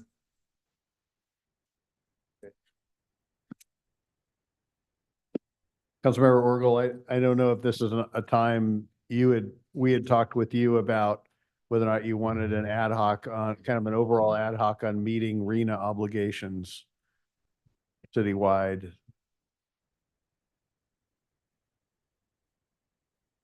I mean, to put you on the spot there. Yeah. We can talk about it some more. Yeah, we'll talk Okay. about that. Interesting. Okay. Okay, we're adjourned until July 9th. Thanks, everyone.